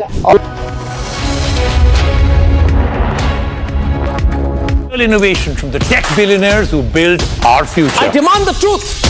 I demand honesty.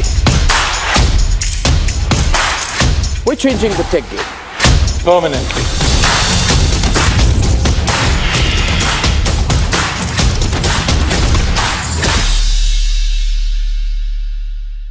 चमकी चाट से क्या बना है? सैंडविच लस्सी और छाछ। हर घूंट में चमकी चाट। अब बताओ स्वाद आया? असली स्वाद सिर्फ चंकी चाट।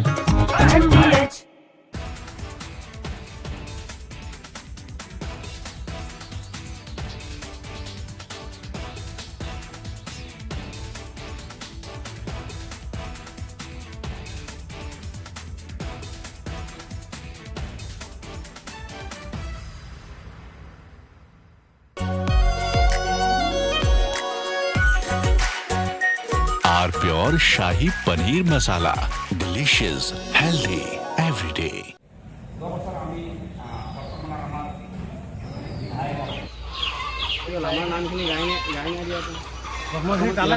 চিনাকি কৰাই দিবা।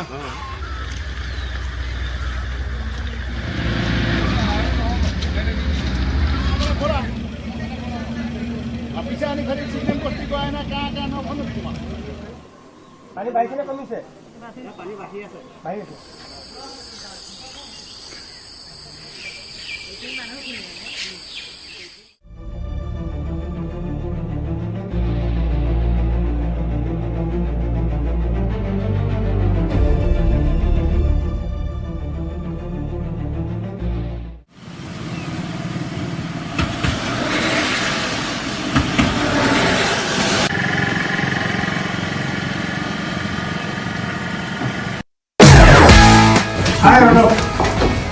I'm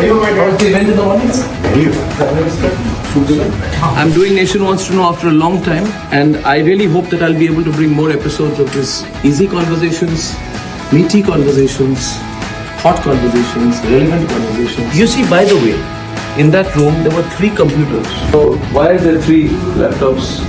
Does he use 3 at the same time? Yes, same time, sir.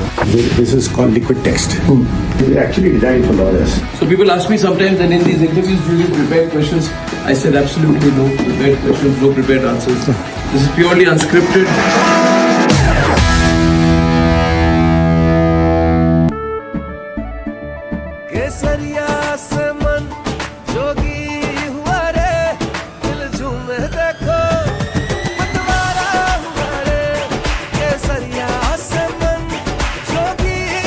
हर पल मनाओ केसरी त्योहार। विमल, बोलो जुबान केसरी। कुछ तो सस्ता लो, सब बढ़िया लो। इसमें क्या खास बात है? थोड़े में ज्यादा स्वाद, यही तो है इसकी खास बात। प्योर मसाला।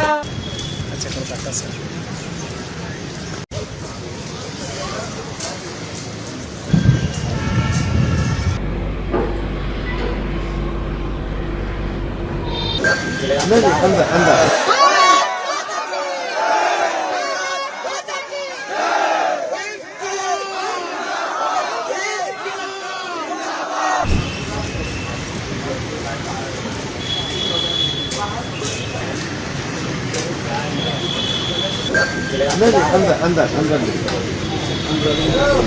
और निश्चित रूप से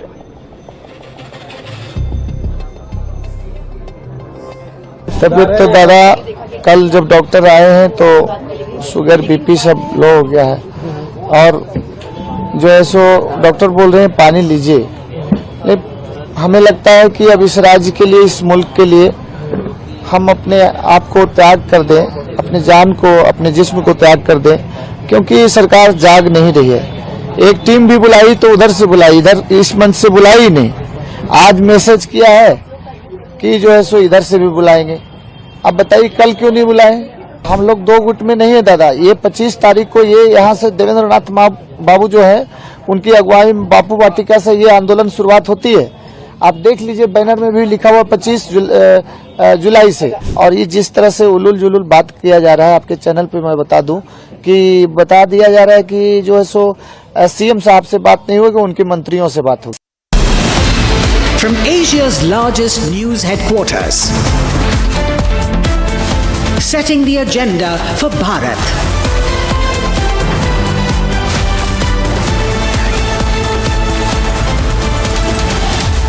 You're watching Republic.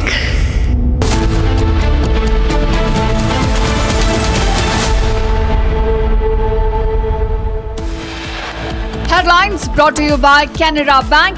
Together we can. Viewers, top headlines that we are tracking right now. The captain of the turbulence hit Phuket Delhi flight has reportedly tested positive, even though the airline has not confirmed or denied this report. Air India refuses to confirm or even deny the pilot dope test, says the pilot's dope test has not been shared with them yet.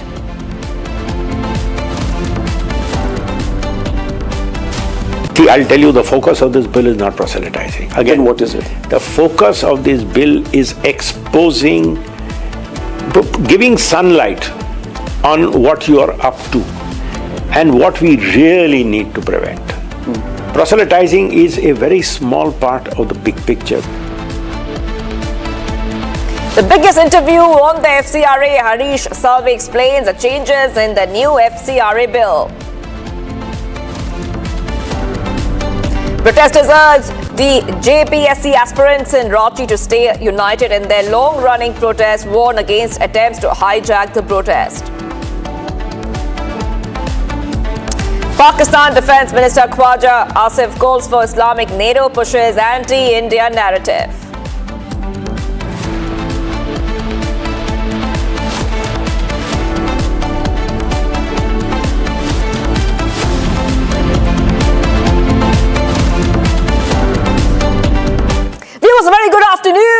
live and we are breaking. It's a Sunday, but the big story we're tracking for you right now, the big breaking news. Air India responds to Republic on the pilot drug test report. Huge updates coming in, viewers on Republic TV. And the head of Air India Global Communications says the statement already given and refuses to clarify further. Now, we will tell you a short while back that our editor-in-chief had spoken to the officials in Air India, and they told him that they did not confirm or deny the report that the pilot has tested positive in the dope test, that they have failed the dope test. This is a huge update coming in, viewers on Republic TV. And now Air India continues to stay mum. They say, I repeat, they say that they have given a statement already and they will not comment any further. The airline has not confirmed or denied, saying that test reports have not been shared with them yet. So I want to go across to our guests who are joining us. Let's go straight across to our guests who are joining us. We have two guests joining us right now. Group Captain GP Bajpai, aviation expert, and we are also being joined by Captain Ehsan Khalid, aviation expert. Two guests joining us, two gentlemen. Thank you for joining us. Both are experts when we talk about aviation, and that is the reason I first want to go across to Group Captain GP Bajpai first. So, the story has reached a point where Air India is trying to hide details. So, first we broke the story that the pilot has tested positive for the dope test. And now, what we're telling our viewers is that Air India is dragging its feet, not really coming out with the truth, sir. Madam, let me tell the rule position. As per the abiding laws, this dope test confirmation should not come in the public domain because it involves individuals' reputation and it can be challenged in the court of law.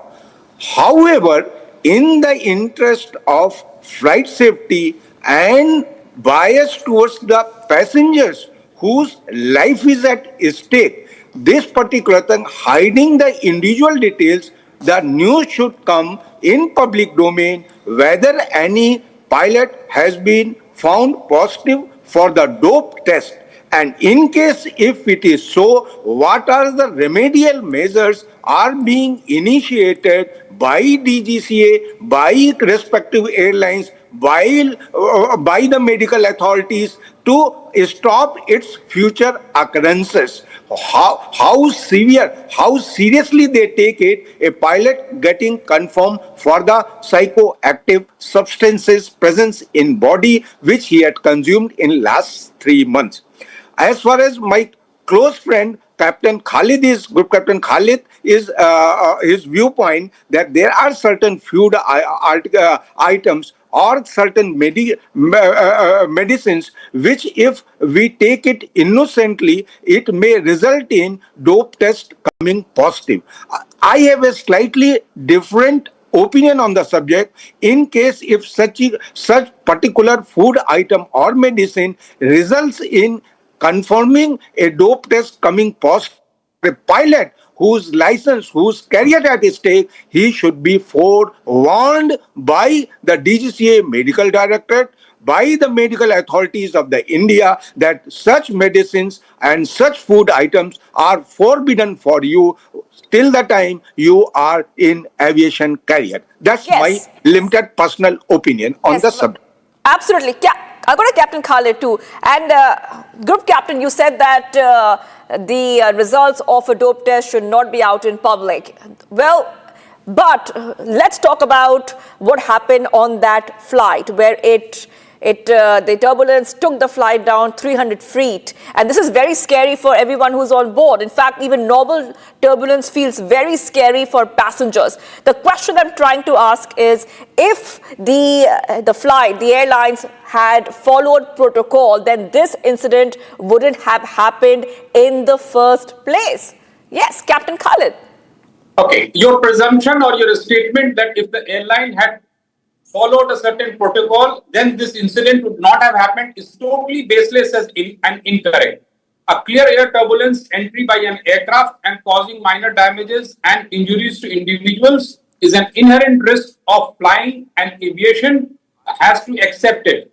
airlines or the pilots cannot prevent it, at least with present technology, because there is nothing that forewarns them for existing cat turbulence in air.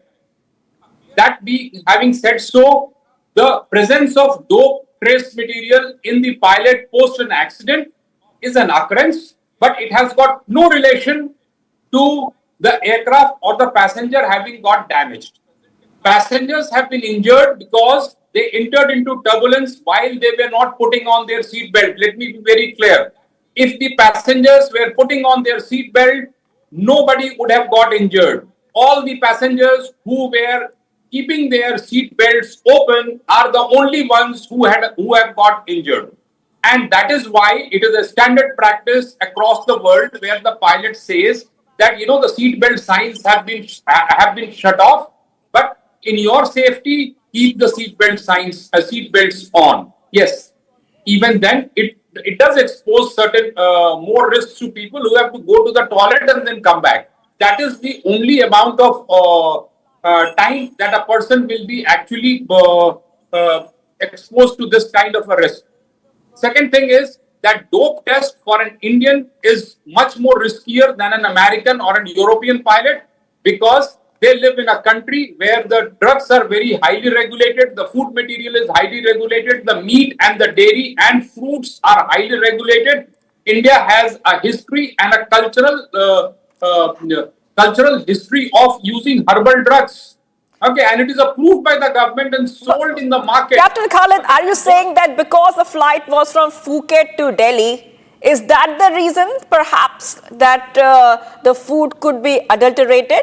No, not at all. What I'm saying is that these test drugs, the dope test is not like alcohol test, that before the flight, you do the test and you go for flight.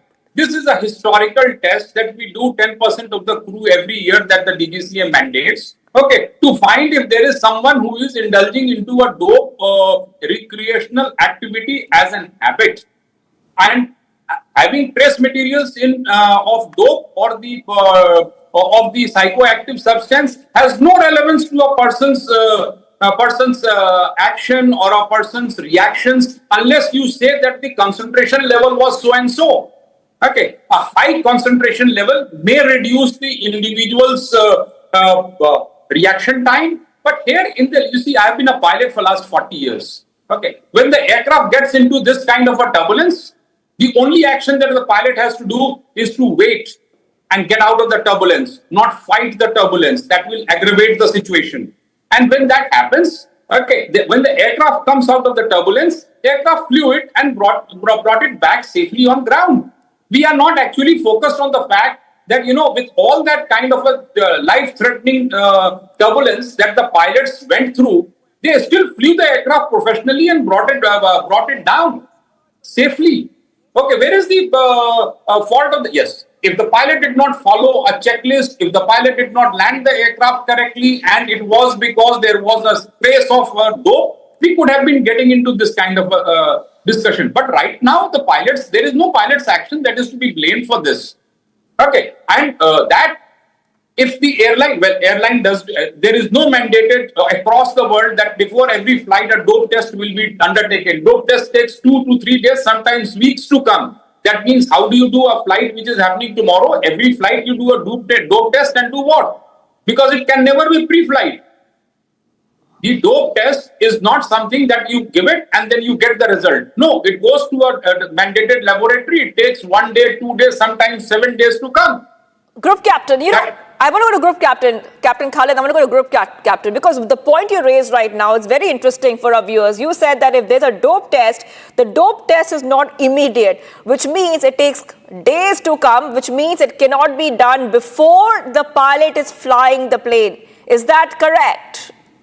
Madam, Captain Khalid said correctly that dope test is not a part of pre-flight check because its results are not readily available, unlike the BA check, which is a must and is being conducted for every cabin crew and every pilot before the flight. That's point number one. However, I don't agree now with Captain Khalid on 2 points. what is he saying? That dope test is not the reason for this accident. It will be quite premature, because this is the job of investigation team, whether they get a link of dope test failure of the individual pilot with this incident, or it has no linking. Point number one. Point number two is that in case a dope test is coming positive is a regular phenomena based on past statistical facts available. Due to the improper food, improper habit, improper medicine, then this number will be too high. It will not result 1 in 10,000 tests. So, and in case if it is happening in 10,000, 5,000 coming positive, then there is no relevance of dope test. Dope test is extremely serious business. It is being conducted in a aloof room, even where they collect the urine sample. It is totally isolated. Only those people, it is a very, very secretive job, responsible job, who are supposed to take collection of the sample. They are there. Rest, everybody is out of the place, and this sample is sent to a lab. Captain Khalid was correct, and within a reasonable time the report comes back. When this particular case, what we are discussing, IC 2379, captain has been found positive of dope test, I am pretty sure DGCA will take strict of the action, extremely strict action. But yes, Group Captain Bajpai, the DGCA should and will take action, but for that they need the test report. I mean, Air India has to talk about it, Air India has to confirm it. Air India is saying that we are still waiting for the test report. Believe you me, ma'am, this input is for you. इस देश में DGCA के मर्जी के बिना aviation का एक पत्ता हिल नहीं सकता. They can give this reply to you, but not to DGCA. Immediately DGCA will be knowing what is the dope test result. Immediately. In fact, they will be the first info addressee of this DGCA result. Even Air India CEO might be subsequent addressee to know the result of this dope test which has been conducted on the respective pilot. Absolutely, sir. We agree with you. But when Editor-in-Chief Orna Goswami asked Air India that is the report true or not, they didn't confirm or deny. They said they don't even have the... They are hiding. Yet. Well, I'll go to Captain Khalid on this, and that's the exact reason we are talking about the story, because it's all about responsibility. It's all about us trusting the pilots when we get on a plane, sir. Captain Khalid.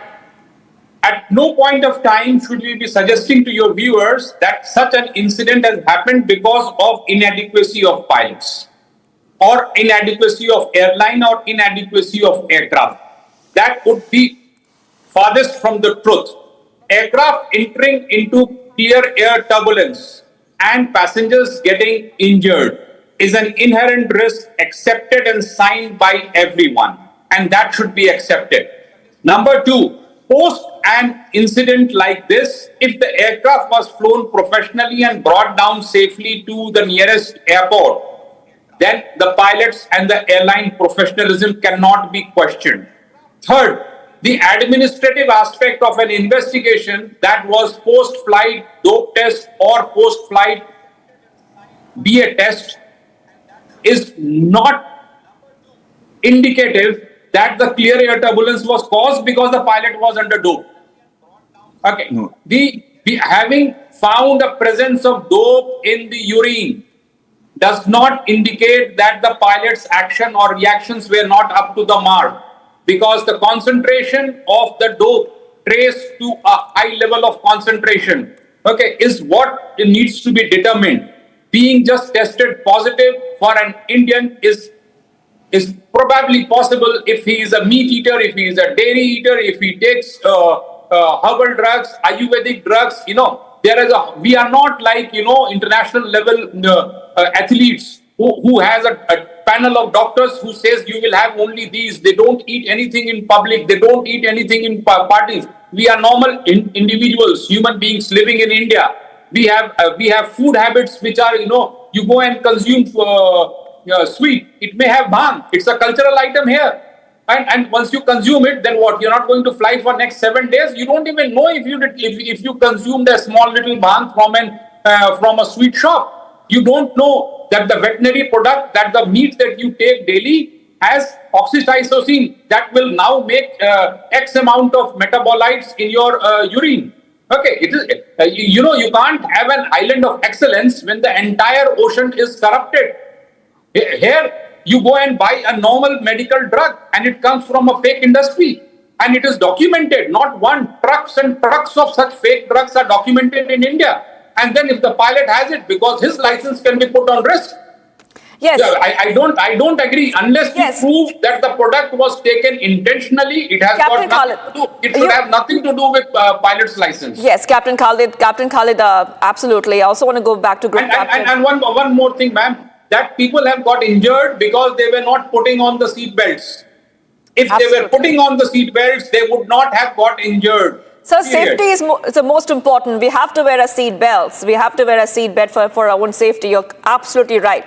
But the reason that we are talking about this here is, number one, every passenger, we want to trust our pilots. Number two, Republic has reported in the past few months about mid-air scares, technical issues, mid-air. We have reported how flights have been delayed repeatedly, especially Air India flights. So here we are trying to make sure that the correct SOPs are followed by these airlines. So our passengers trust their flight, they trust their journey, and they trust the pilots, because our safety is in the hands of the pilots for those few hours that we are flying, sir.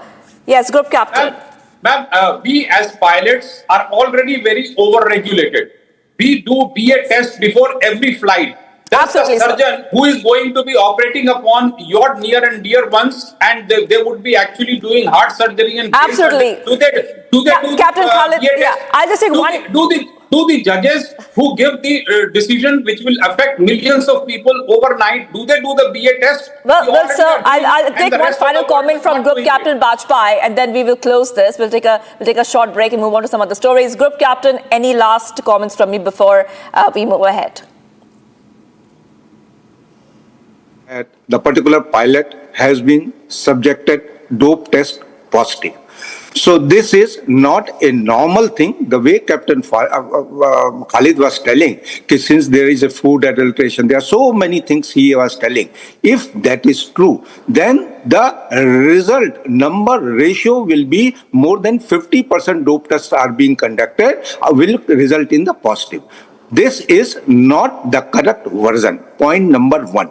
And it is expected out of the pilot community and the cabin crew community that they have to maintain a different daily style with respect to other people, with respect to their eating habits also, so that they could be put in immune to not only this dope test for getting fall sick also. They have to maintain a good healthy body. That's point number one. Point number two, I don't buy. It may be true because it's part of investigation. They have to find out that this dope test coming positive, was it linked to the pilot's actions? Group Captain, yeah. As Group Captain and Captain Khalid, thank you for joining us here on Republic TV for that discussion. We appreciate that. We have to move ahead. We're getting some more breaking news coming in. Andhra Pradesh Deputy CM Pawan Kalyan has tweeted on the Ornab interview with Harish Salve on the FCRA. Pawan Kalyan says a lot of apprehensions will be cleared to anyone opposing. This is a huge update coming in, viewers on Republic TV, where we have got this reaction which has come in. And this is a reaction of which has just come in a short while back. I'll just quote what Pawan Kalyan has said, and he says, after watching this interview by Shri Arnab with Shri Harish Salve, the former Solicitor General of India, I have felt a lot of apprehension will be clear to anyone who's opposing the FCRA bill. This is the direct quote from Pawan Kalyan on Ornab's interview. The biggest interview on the FCRA, Harish Salve explains the changes in the new FCRA bill in an exclusive conversation with Editor-in-Chief Ornab Goswami. Take a look and listen in. controversy over the Foreign Contribution Regulation Amendment Bill 2026. It seems like there is a hailstorm around this. There's a blizzard going on of conversations around this everywhere. What is making this so controversial? See, this is the third time I'm really surprised. I was really surprised when there was opposition to farm laws. As a young lawyer, I fought so many cases challenging farm laws, and we wanted exactly what was proposed in the farm laws, to break the farmer from the stranglehold of the middleman. But that was opposed as being anti-farmer, and the government gave in. I was really surprised at the opposition to the Citizenship Amendment Act, which provided that minorities in neighboring countries, which are majorities in India, or which are of Indian origin, would be allowed to come in. So if you were a Parsi, if you're a Hindu, if you were a Sikh, and you were in an Islamic country, you could come back to a secular country, i.e. India. And the criticism was this is discriminatory against Muslims. Now if we say all Muslims of Indian origin can come back into India, then you merge India and Pakistan. Yeah. Because I'm not sure how many Pakistanis would want to continue to live in Pakistan. So this kind of a nonsensical thing goes on, and for days and days people sat in that Shaheen Bagh for this. So it's become fashionable in India to not have a debate. I'm sorry to say, I know I'm now 70, so I'm a little derisive about this overemphasis on one-liners in Twitter and social media. The sense of detail has gone away. Everybody goes by some narrative. Yeah, and some narrative is built up, and that narrative sometimes is distant from reality. The FCRA is a law which every country has under different labels. No country allows you to move capital freely. If I send money to America today beyond a particular amount, I have to give an explanation what it is going for. What it will be used for, what the end use will be. All anti-money laundering laws require declaration of purpose. So, secondly, we have now, I don't think it's any more in the shadows. The American state has now proudly declared that it has a deep state system. The US is no longer embarrassed about it or coy about it. They are proud about it. They talk of regime change. They will send the army for regime change. They take pride in the fact. They take pride in the fact that the Bangladesh regime change was brought about by them. They decide who, by their definition, is a democracy, and they bring regime change. So, in a system like this, all countries, not just India, all countries are careful about the influence of money in social affairs. America itself is worried about, they blame the Russians for tinkering with their elections. So all countries have to guard their borders, their digital borders, their financial borders. And that's what the FCRA is all about. Now, in a country like India, there are the problems which immediately get coupled unnecessarily with secularism. So the first spotlight is, churches will be deprived of funds. I am given to understand that out of roughly 23,000, 24,000 crores which came in last year, 2,300 crores went to churches. It's I think less than even 10%, of which a lot of money goes. If somebody wants to build a church, there's no problem. If somebody gives a donation to a church, what are you asked to do? You are asked to declare what the money is being used for. Let's put proselytizing to one side. What is it that makes certain areas more prone to agitations, especially in tribal areas? The church becomes a community center. And I have reason to believe, you have the equipment, you can investigate this, you do some wonderful investigation. Check wherever you have seen agitations based so-called on environment, on tribal rights. I will tell you without fear of contradiction, in some cases, some churches which have people working for them who are willing to participate in this kind of activity. Now, if they are going to be funded by the Soroses of the world to lead protests on various issues, churches are not homes of protest. Church is a house of God. It's not a house of politics. So I don't think any church should have, or any mosque should have, or any Muslim institute, any religious institution should have any embarrassment in laying bare their accounts. Yeah.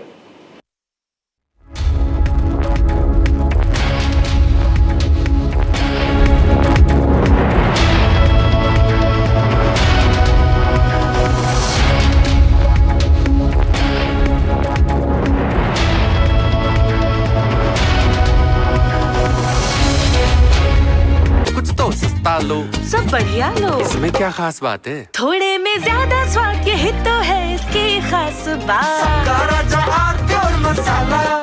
13,000 placements last year.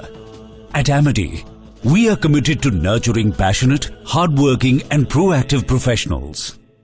चमकी चाट से क्या बना है? Sandwich लस्सी और छाछ। हर घूंट में चमकी चाट। अब बताओ, स्वाद आया? असली स्वाद सिर्फ चंकी चाट।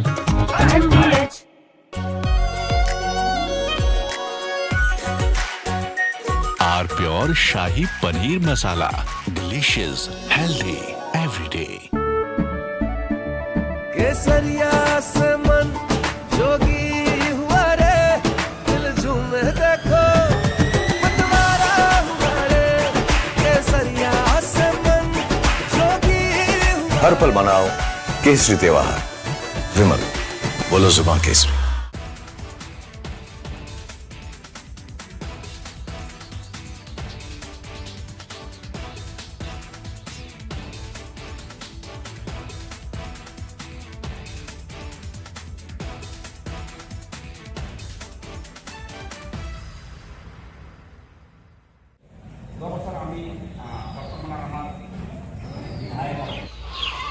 আমাৰ নামখিনি গাই নাই দিয়া মই তালৈ যাম ন, চিনাকি কৰাই দিবা।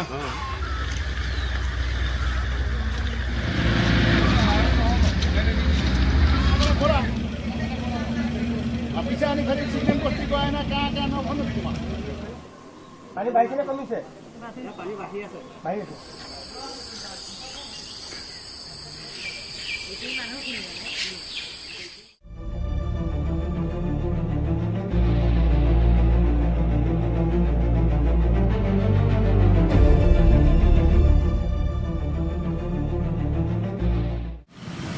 Welcome to the revolution. Thank you. Tech used to be thrilling, but somewhere along the way it became a boring, bloated, confusing mess. Marketers are playing games with you and your wallet. You can't trust reviews anymore. And buying a gadget is now so super confusing. That all ends today with me and this show. My name is Rajiv Makhni and this is Our Tech, the biggest, baddest zero filter show on the planet.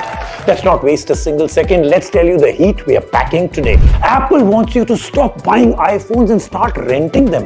Should you?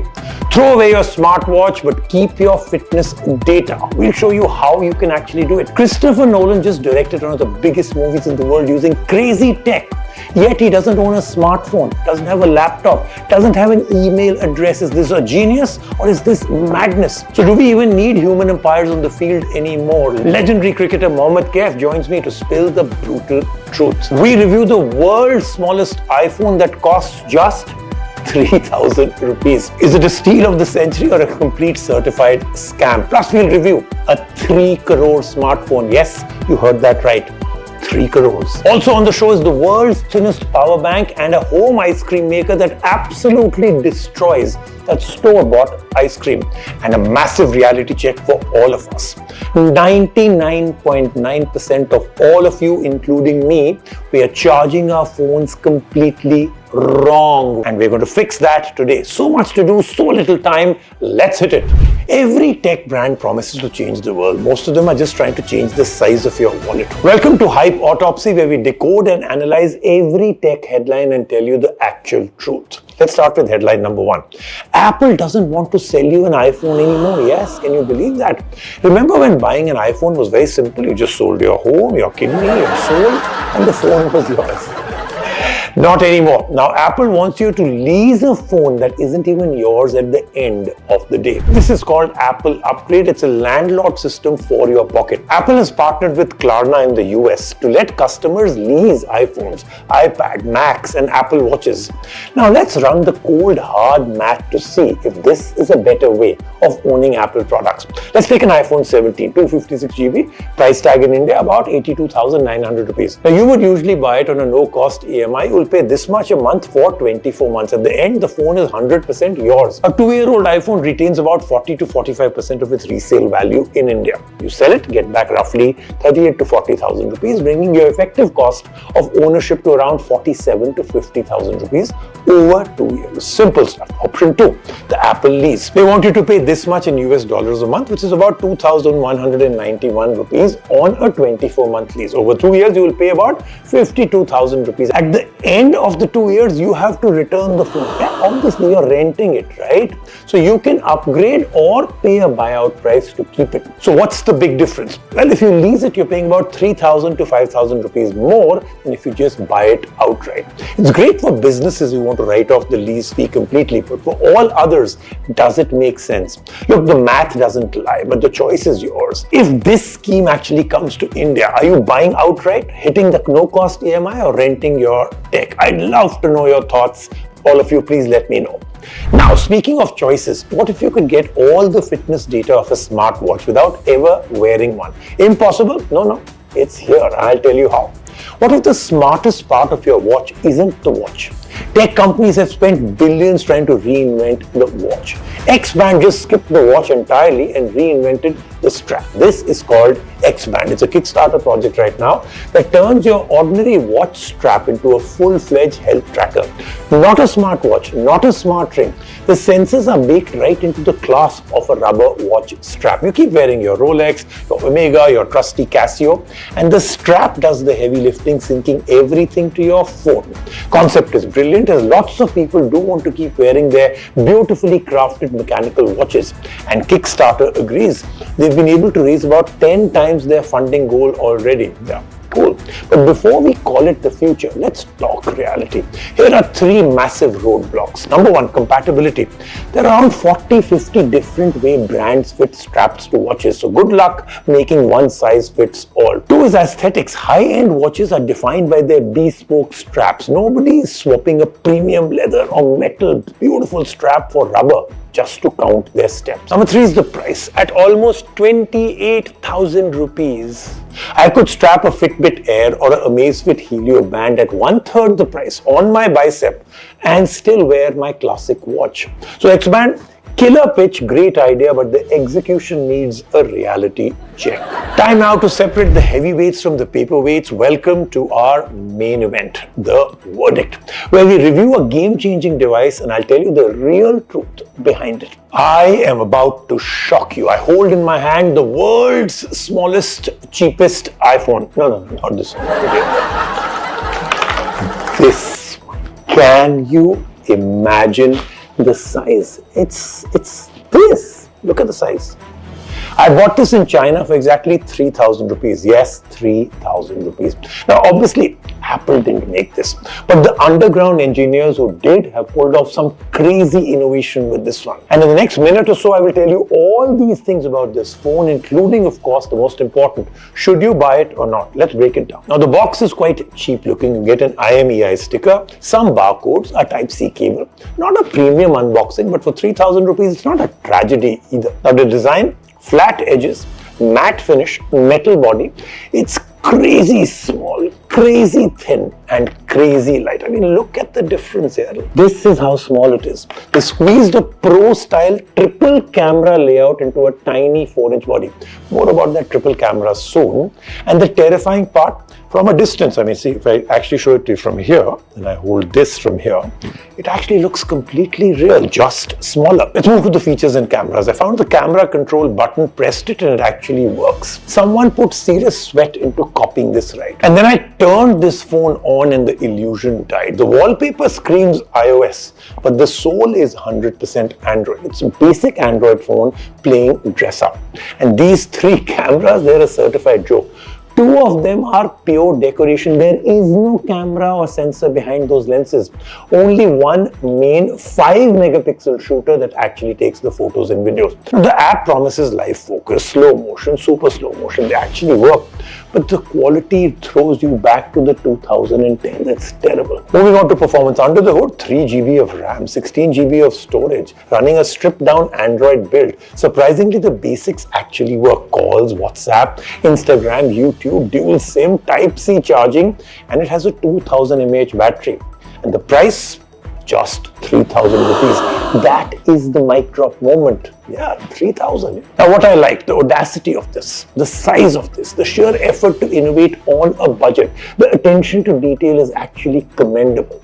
What I didn't like, the user experience is a complete nightmare. The screen is too tiny to be useful. The camera, software and performance is painfully slow and pokey. Final advice, should you buy this as your daily driver? Absolutely not. But as a backup phone, you're going out in the evening, you want something small, perfect. A collector's item, perfect. Or the greatest conversation starter in your pocket, absolutely. For 3,000, this is pure entertainment. Buy it for the fun value and nothing else. Now, from the world's smallest fake iPhone to the world's thinnest real power bank. Some gadgets earn their price tag, others belong in the trash. It's time for great or garbage. Over to Ronak in our R-Tech labs. Is this the most gorgeous power bank on earth or just an overpriced block of aluminium? See, I've spent 2 weeks with the world's thinnest power bank, the Xiaomi power bank, to find out. And Ronak, don't hold back, yeah. You have to also tell us it's actually worth buying or not. Oh, I will, and a lot more of these. Let's look at the material, the finish.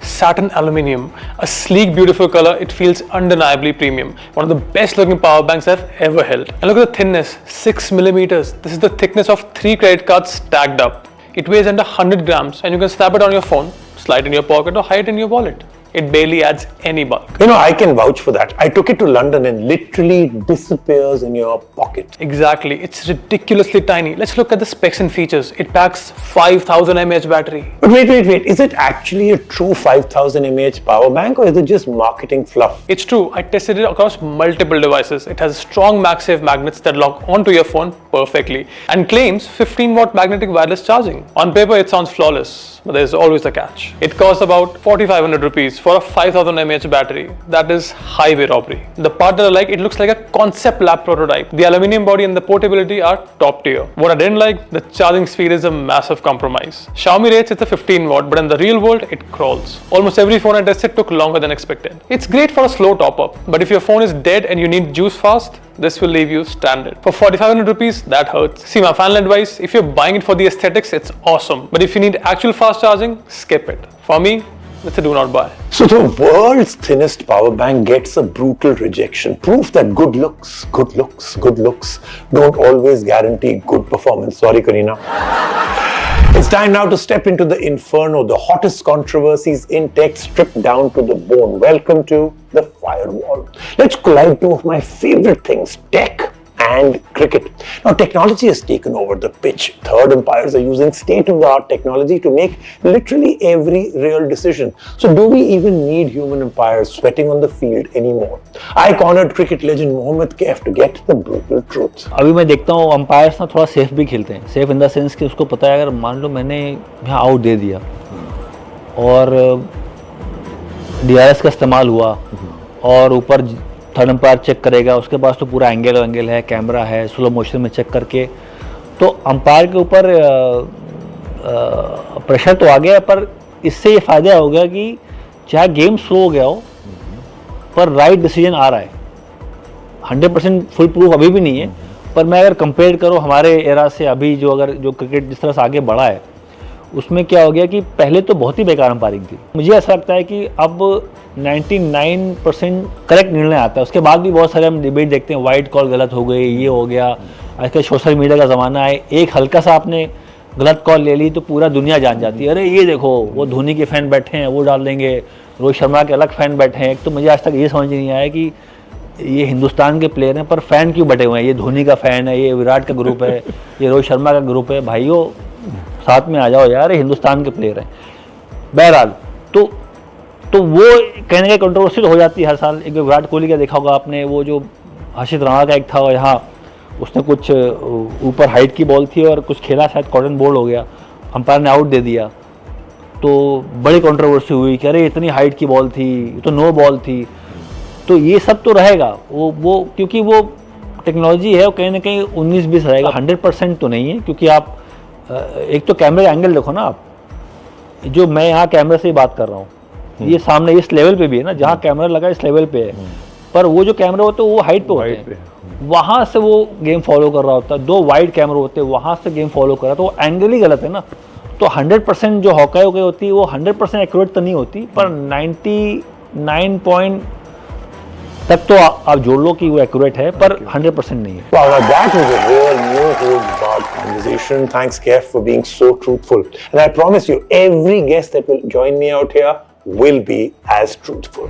Now we're shifting into hyperdrive. 2 product reviews, 45 seconds each, no mercy. Start the engine and the clock. This is Hyperspeed. This is a machine that makes professional ice cream in seconds, but can an Indian brand dethrone the viral Ninja Creamy? I'll tell you what we liked. A savage 1800 RPM descending blade that obliterates frozen ingredients into incredibly creamy ice cream. 6 modes: ice cream, gelato, sorbet, frozen yogurt, milkshake, soft serve. You control the ingredients, no hidden sugar, no junk. And remember, it's an Indian brand, yeah.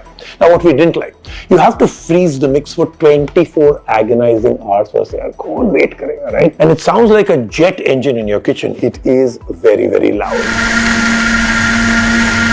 Final verdict at about 24,000 rupees. It's not cheap, but it matches the Ninja Creamy for almost half the price. If you want healthy, elite level, super creamy desserts at home, this is an easy buy. We all love it. And speaking of love, let's move on now to a foldable phone that costs around 3 crore rupees. Review is with Dev. Yes, Rajiv, 3 crores. That is the price of the Vertu Alpha Fold. And they claim that this is your ultimate CEO assistant. What I liked is that this has the Snapdragon 8 Elite, a foldable display and a titanium body, and a hardcore AI system that is built to crush enterprises tasks. And the price starts at 9 lakh rupees. You can add custom leather, 18 karat gold and diamonds as well. And you can easily drop anywhere between 1 to 3 crores. Diamonds belong on jewelries, not on a phone. So my verdict is very simple. Skip this one. Good advice, because spending 3 crores on a phone, unless that phone transforms into a Ferrari or a private jet at the press of a button, I am keeping my money. Okay, enough of what I think. It's time for you to roast me now. Welcome to the help desk. This is where my ego goes to die. You all viewers notice everything. A wrinkle on my shirt, a stray hair, a single frame out of focus. Nothing escapes your killer view. And I love it. Bring on the brickbats or the bouquet. So the first comment is from Ankita, who said, Rajiv, why do you always wear black t-shirts? Is your designer that bad? Ankita, I saw this coming. Which is exactly why I'm not wearing a black t-shirt today. My designers are brilliant, but here's the truth. The gadget is the star of this show or any show, not my wardrobe, not me. It's the Steve Jobs rule, no decision fatigue. So Lalit was the next comment and he said, Rajiv, you showed us a tiny handheld blower. This is the one he's talking about. And he's asking, can I actually use it as a portable hair dryer to carry with me? Lalit, now that is real out of the box thinking. Now this is called the mini turbo wind blower. This tiny beast blasts air at 100 miles per hour. I'll show you some actual things on tape also, but here, that's that box of that phone. Let me just show you, because you all are going to be absolutely amazed. It is super powerful.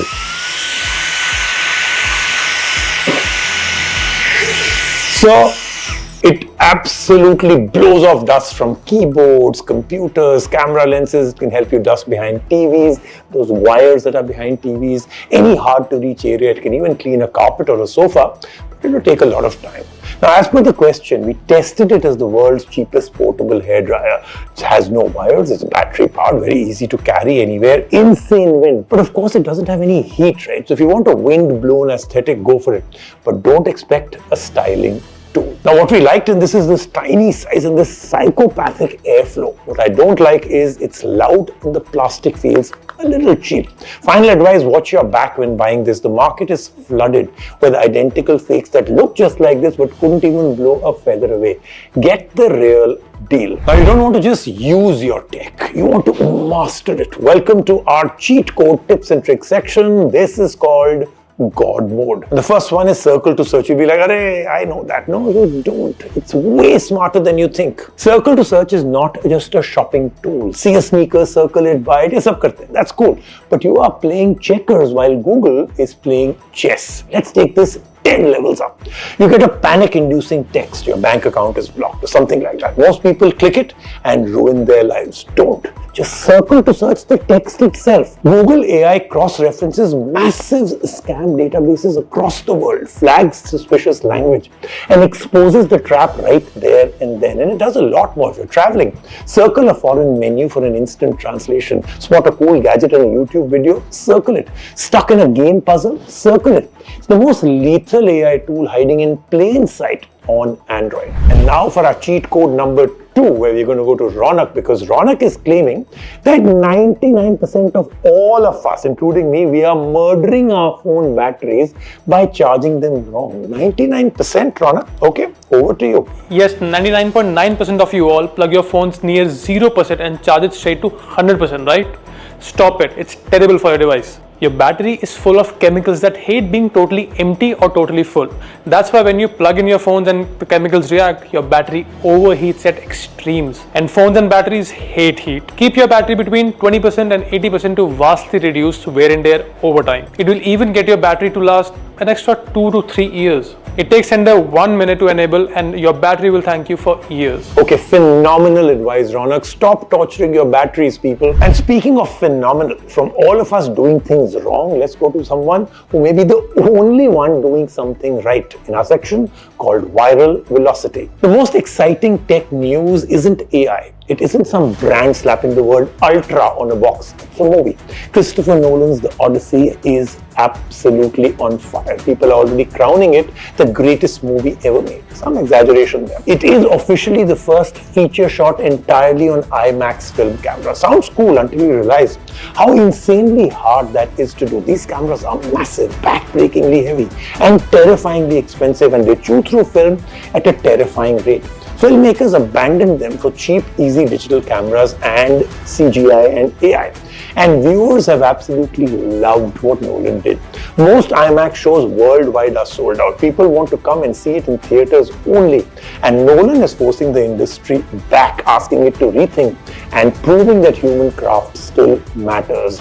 But the ultimate shock is that the man directing this billion-dollar epic with this awesome technology doesn't own a smartphone, he doesn't own a laptop, he doesn't even have his own email ID. How does he run a massive production in a hyper-connected world? Well, his answer, landline, assistants, his producing partner, his wife Emma Thomas, that's his system. And today that sounds impossible, right? But for Nolan, that is the entire point. Because smartphones don't just feed you info, they fracture your focus and destroy your flow state. Now, Nolan knows that attention is the most expensive currency on earth. He writes his script on an offline computer, nothing to disturb him. He bans phones on his sets. His actors aren't allowed to consume any video like Instagram or YouTube on the set. His philosophy, live in the world you're creating. Don't do that 1 second and then swipe through cat videos on YouTube next. I want you all to try it also. Ditch your phone for 1 hour a day. Embrace that boredom, because boredom is the birthplace of true brilliance. And that, ladies and gentlemen, is a wrap on Our Tech with me, Rajiv Makhni, episode 1. But we are bursting at the seams with what we have for you next week. Are Ray-Ban Metas the ultimate camera just hiding on your face? Are they better than camera phones? We test them to the limit. A laptop so ridiculously thin, so light that we thought it was actually empty inside. Truly defies physics, but can it actually perform, or is it just beautiful? And look at these two boxes. I can't even show you what's inside, but it will blow your mind. Plus, a gadget so controversial has been given to us that it almost tore our editorial team apart. We also sit down with the mafia don of the Indian smartphone retail industry. This is the man who controls millions of mom and pop tech shops all over the country. More gadgets, more brutal debates, more tests, more brands claiming they've changed the world, and more me telling you if they are really telling you the truth or lying. No marketing, no fluff, just the brutal, unapologetic truth, our tech truth. I'm Rajiv Makhni. See you next week. Until then, stay curious, be aware, not influenced, and remember, never trust a product review unless you've seen it right here.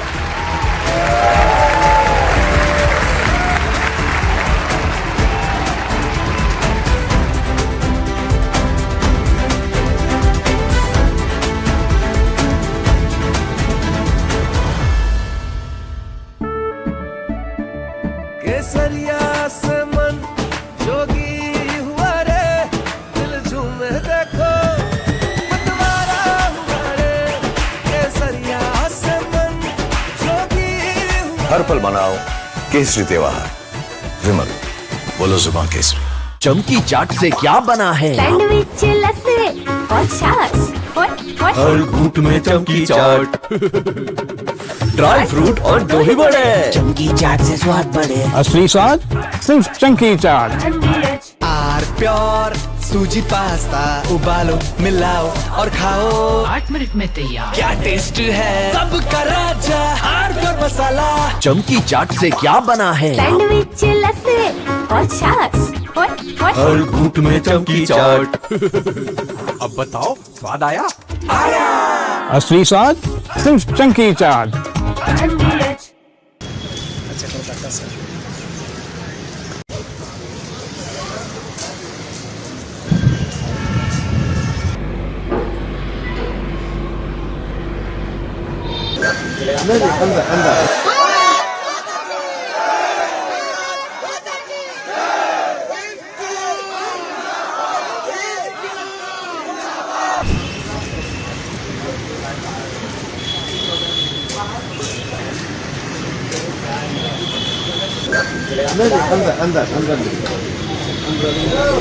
और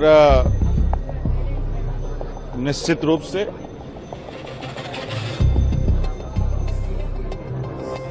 तबीयत तो दादा कल जब doctor आए हैं तो sugar BP सब लो हो गया है, और जो है सो डॉक्टर बोल रहे हैं पानी लीजिए। लेकिन हमें लगता है कि अब इस राज्य के लिए, इस मुल्क के लिए हम अपने आप को त्याग कर दें, अपने जान को, अपने जिस्म को त्याग कर दें, क्योंकि सरकार जाग नहीं रही है। एक टीम भी बुलाई तो उधर से बुलाई, इधर इस मंच से बुलाई नहीं। आज मैसेज किया है कि जो है सो इधर से भी बुलाएंगे। अब बताइए कल क्यों नहीं बुलाए? हम लोग दो गुट में नहीं है दादा। ये 25 तारीख को ये यहाँ से देवेंद्र नाथ बाबू जो है, उनकी अगुवाई में बापू वाटिका से ये आंदोलन शुरुआत होती है। आप देख लीजिए, बैनर में भी लिखा हुआ 25 जुलाई से। और ये जिस तरह से उलूल जुलूल बात किया जा रहा है, आपके चैनल पे मैं बता दूं कि बता दिया जा रहा है कि जो है सो सीएम साहब से बात नहीं होगी, उनके मंत्रियों से बात होगी। मैं सीएम साहब को कहना चाह रहा हूं कि आप बिल्कुल ही ये आंदोलन को और लंबा करना चाह रहे हैं। आपसे मैं पहले भी बोला था, आप ही के चैनल पे बोला था कि सीएम साहब आपसे डायरेक्ट बात करना चाहते हैं, वो भी उसमें भी वीडियो रिकॉर्डिंग के साथ बात करना चाहते हैं। नेशनल न्यूज, इंटरनेशनल न्यूज और राज्य का न्यूज, सभी न्यूज के सामने बात करना चाहते हैं, और बंद कमरे में नहीं, खुला मैदान में बात करना चाहते हैं।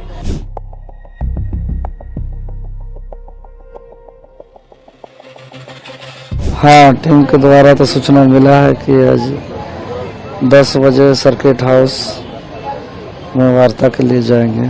हमने तो कहा था कि बाकी जो छात्र गए थे और सरकार मान जाती तो और जाने की आवश्यकता नहीं था।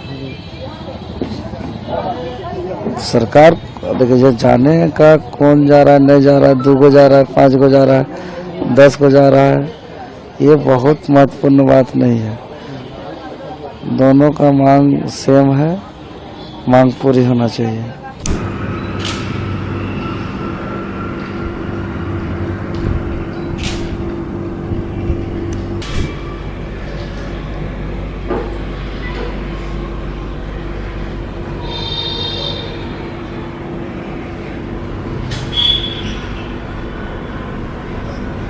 छात्रों की मांग उन्होंने भी सार्वजनिक की है और वही बात, उन्हीं बातों को बहुत अच्छे तरीके से एक्सप्लेन करते हुए उन्होंने रखा है।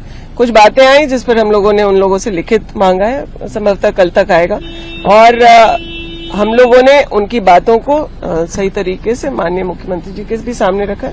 जल्द समाधान होगा, आप लोग परेशान हो घर जाइए, बारिश बहुत हो रही है।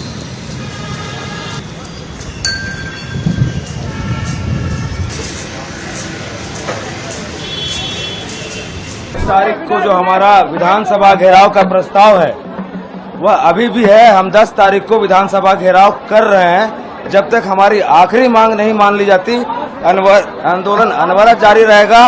विधानसभा का घेराव भी होगा। हाँ, ये है कि वार्ता चरणबद्ध तरीके से होती रहेगी।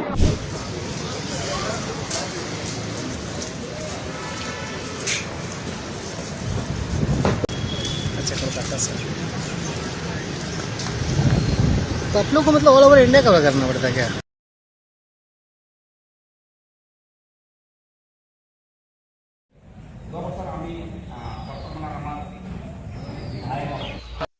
From Philippines to now Thailand, BrahMos belt is only expanding. We'll tell you how this weekend on Republic Defense. Also, keeping focus on the Act East policy and upping the game in Indo-Pacific. Air Chief Marshal AP Singh is on a visit to Vietnam. Also, how athletes from Indian Army powered India's campaign at the TWG. All that and much more Republic Defense with me, Rakshita Mishra.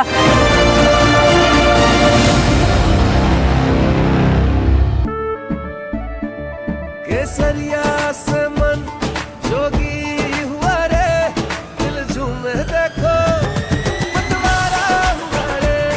केसरिया से मन जोगी हुआ। हर पल मनाओ केसरी त्योहार। विमल, बोलो जुबान केसरी। कुछ तो सस्ता लो, सब बढ़िया लो। इसमें क्या खास बात है? थोड़े में ज्यादा स्वाद, यही तो है इसकी खास बात। रानी, इस घर में कुछ है जो टूटता नहीं। ये पिलर कभी नहीं टूटेगा। रुंगटा स्टील TMT से बना। रुंगटा नहीं तो घर स्ट्रॉन्ग नहीं। रुंगटा स्टील TMT बार एकदम सॉलिड।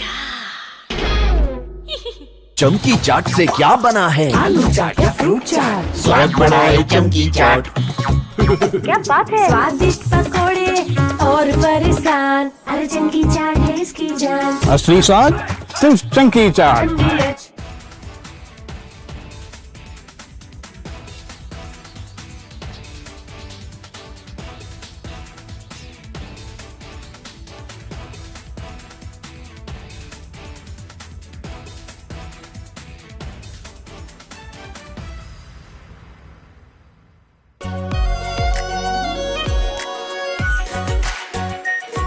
प्योर शाही paneer masala, delicious, healthy everyday.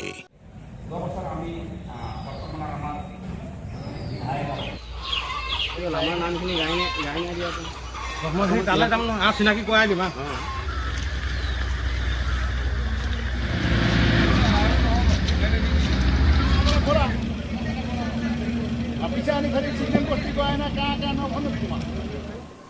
পানী বাঢ়িছে নে কমিছে? পানী বাঢ়ি আছে। বাঢ়ি আছে।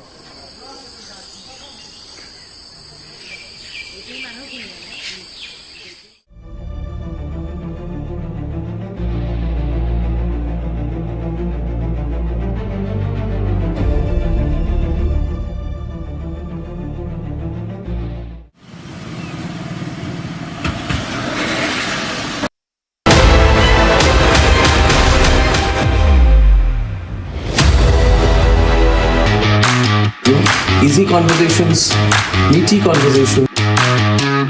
So we're waiting to catch up with Mr. Salve, and he just told me there are three computers here with Mr. Salve, 1 desktop and 2 laptops. I don't know. How tired are you? How's the event in the morning? So people ask me sometimes that in these interviews, do you prepare questions? I said absolutely no prepared questions, no prepared answers. This is purely unscripted. Now I shall go through my elaborate makeup routine. Rhythm is having a nice laugh. Thank you, Mr. Salve, for this very special and, if I may say so, emergency episode of Nation Wants to Know, which is focused on this controversy over the Foreign Contribution Regulation Amendment Bill 2026. It seems like there is a hailstorm around this. There's a blizzard going on of conversations around this everywhere.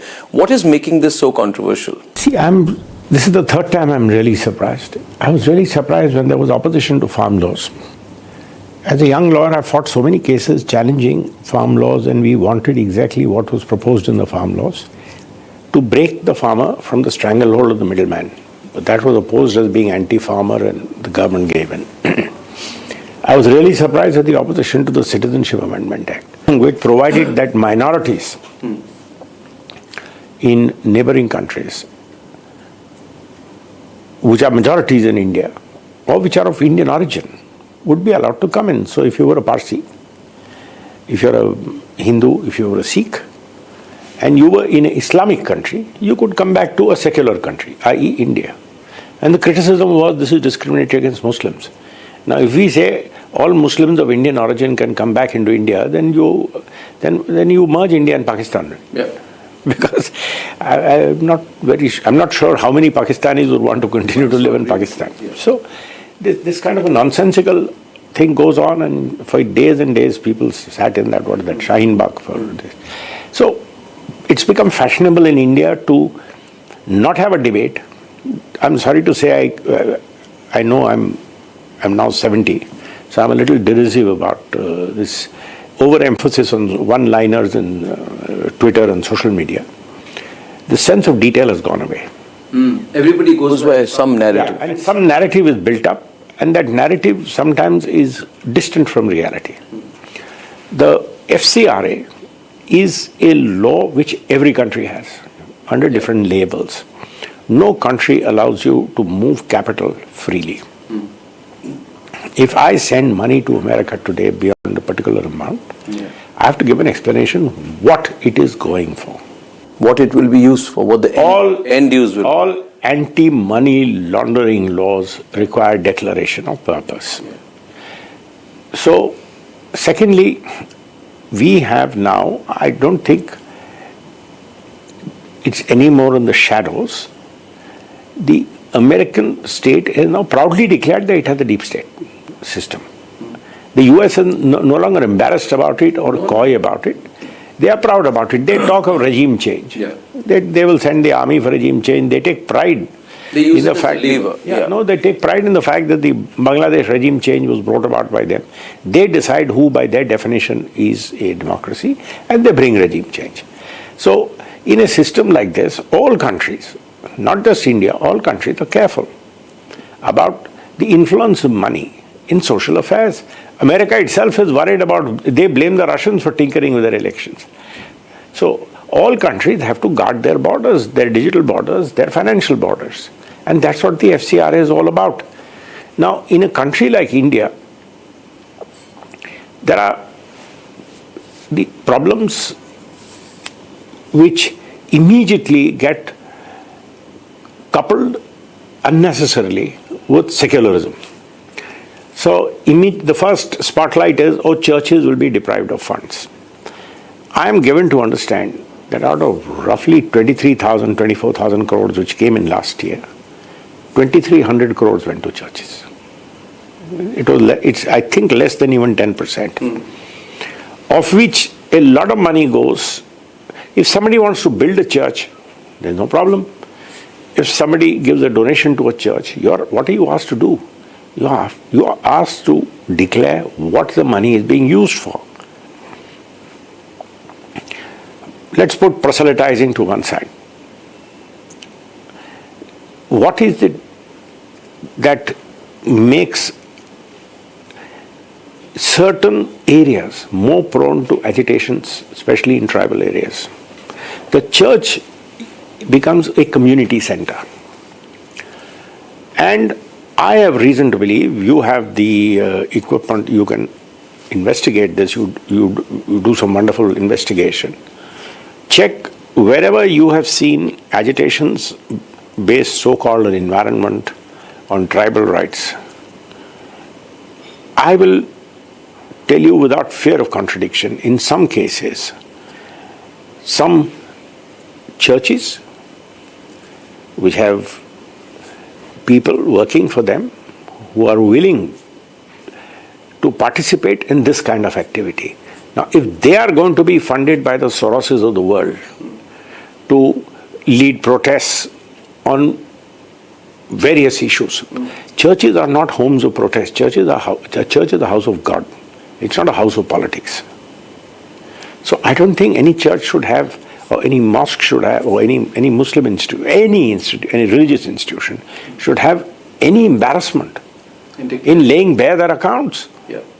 So we did a story a month back in which we sent our reporters down to Chhattisgarh to the Maoist affected areas, and we found that there was a huge amount of money that was being given through certain churches. Now, these certain churches are not part of the larger Christian mainstream in India, but they're operating as churches, and the money was being withdrawn through foreign debit cards from local banks, and a surreptitious network was created. When our channel started, we investigated a particular gentleman who was at the forefront of the protests on Kudankulam. We did a sting operation, and it came out that this person was getting money through Hawaii and other routes. And we asked, how come, why is American money coming in so critically in certain cases? I also found that cases where American corporate interests were involved, the protest became a very useful tool to amplify a counter movement. So essentially, would it be right to say that previous governments did not give enough attention to where this foreign money went, so that the foreign money could come in, I could give it to someone for an educational purpose, ostensibly, and then it would find its way to some other activity which may be against my national interest? See, two things. The law was brought in the major FCRA law, which is now being amended, is 2010. It is in the Congress. But was it a soft law? No, not really. It had the same provisions, but it was lacking in certain important details. The way it was administered left a lot to be desired. You are required to file returns. If you don't file returns and I look the other way, what use is the law? As they say, it's recommended. There's no binding significance. The best law is only as good as its administration. Correct. So what is really worrying people is the rigor with which this law is being implemented. What do you mean rigor? When the 2014 government came, if you remember, certain people, I don't want to name anybody, certain people were asked to submit FCRA accounts. And I must tell you, again, I'm not naming anyone. Just give us the inside story. I fought with ITC, was my big client. Okay. Because I said the people who are appearing for the NGO for banning smoking are getting more money than you are paying me as your lawyer to defend you.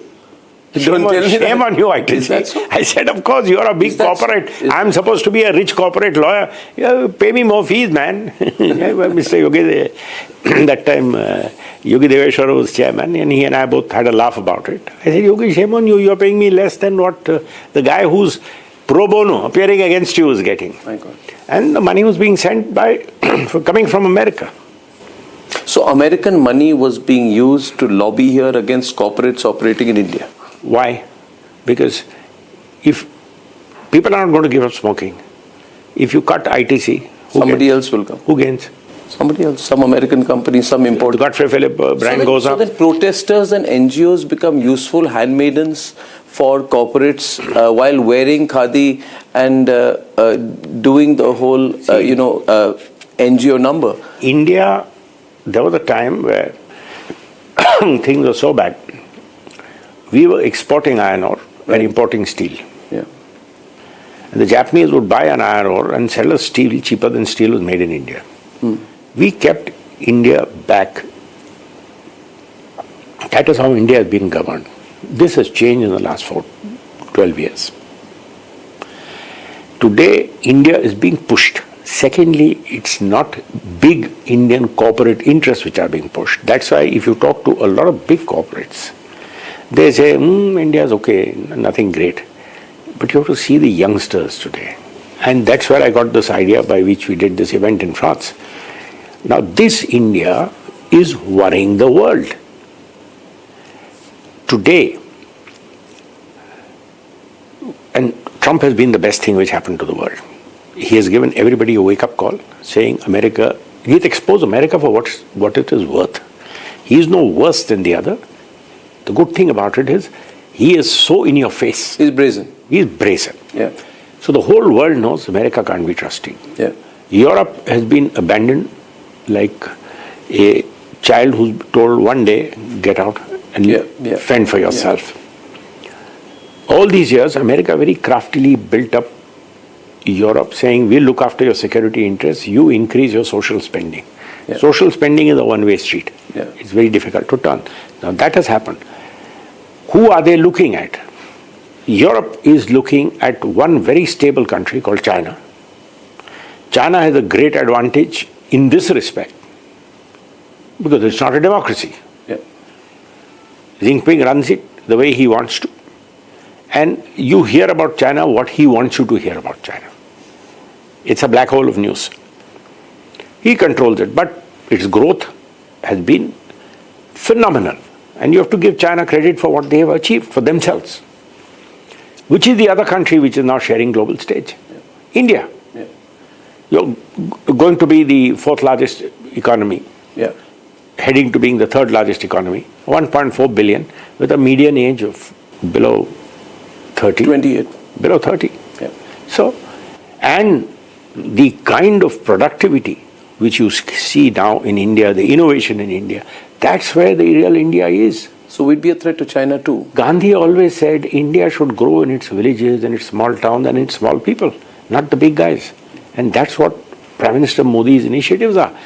I don't know whether mainstream media has ever covered something called the Atal Mission. Tinkering labs. Do you know, schools have tinkering labs where even uneducated children are told, if you have an idea, come try it, make something. An Indian company has made missile launch vehicle, satellite launch vehicles in addition to satellites. Do you know what the age of that, average age of that company is? 29.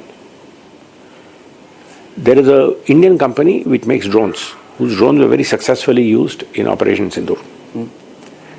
They put up a stall in India Innovates. Our Prime Minister was there for the inauguration. Macron was there. He took President Macron to the stall. President Macron told that chap, come and see me tomorrow in Paris. In fact, I was told Prime Minister came for the Republic Summit and Sridhar Vembu was there, and he said that there was a line outside the Zoho stall at Paris. But what has this got to do with FCRA? Can you put it in context of the big picture? This is what scares people about India. So what is the connection to FCRA? I'm getting it, but I want you to explain it deeper to the audience. We have to be very careful. We are a democracy. We are not China. China brought on tanks on Tiananmen Square and crushed everything. We are not. We can never do that. We will never do that. What is our most vulnerable point? We just saw our most vulnerable point being exposed. CJP.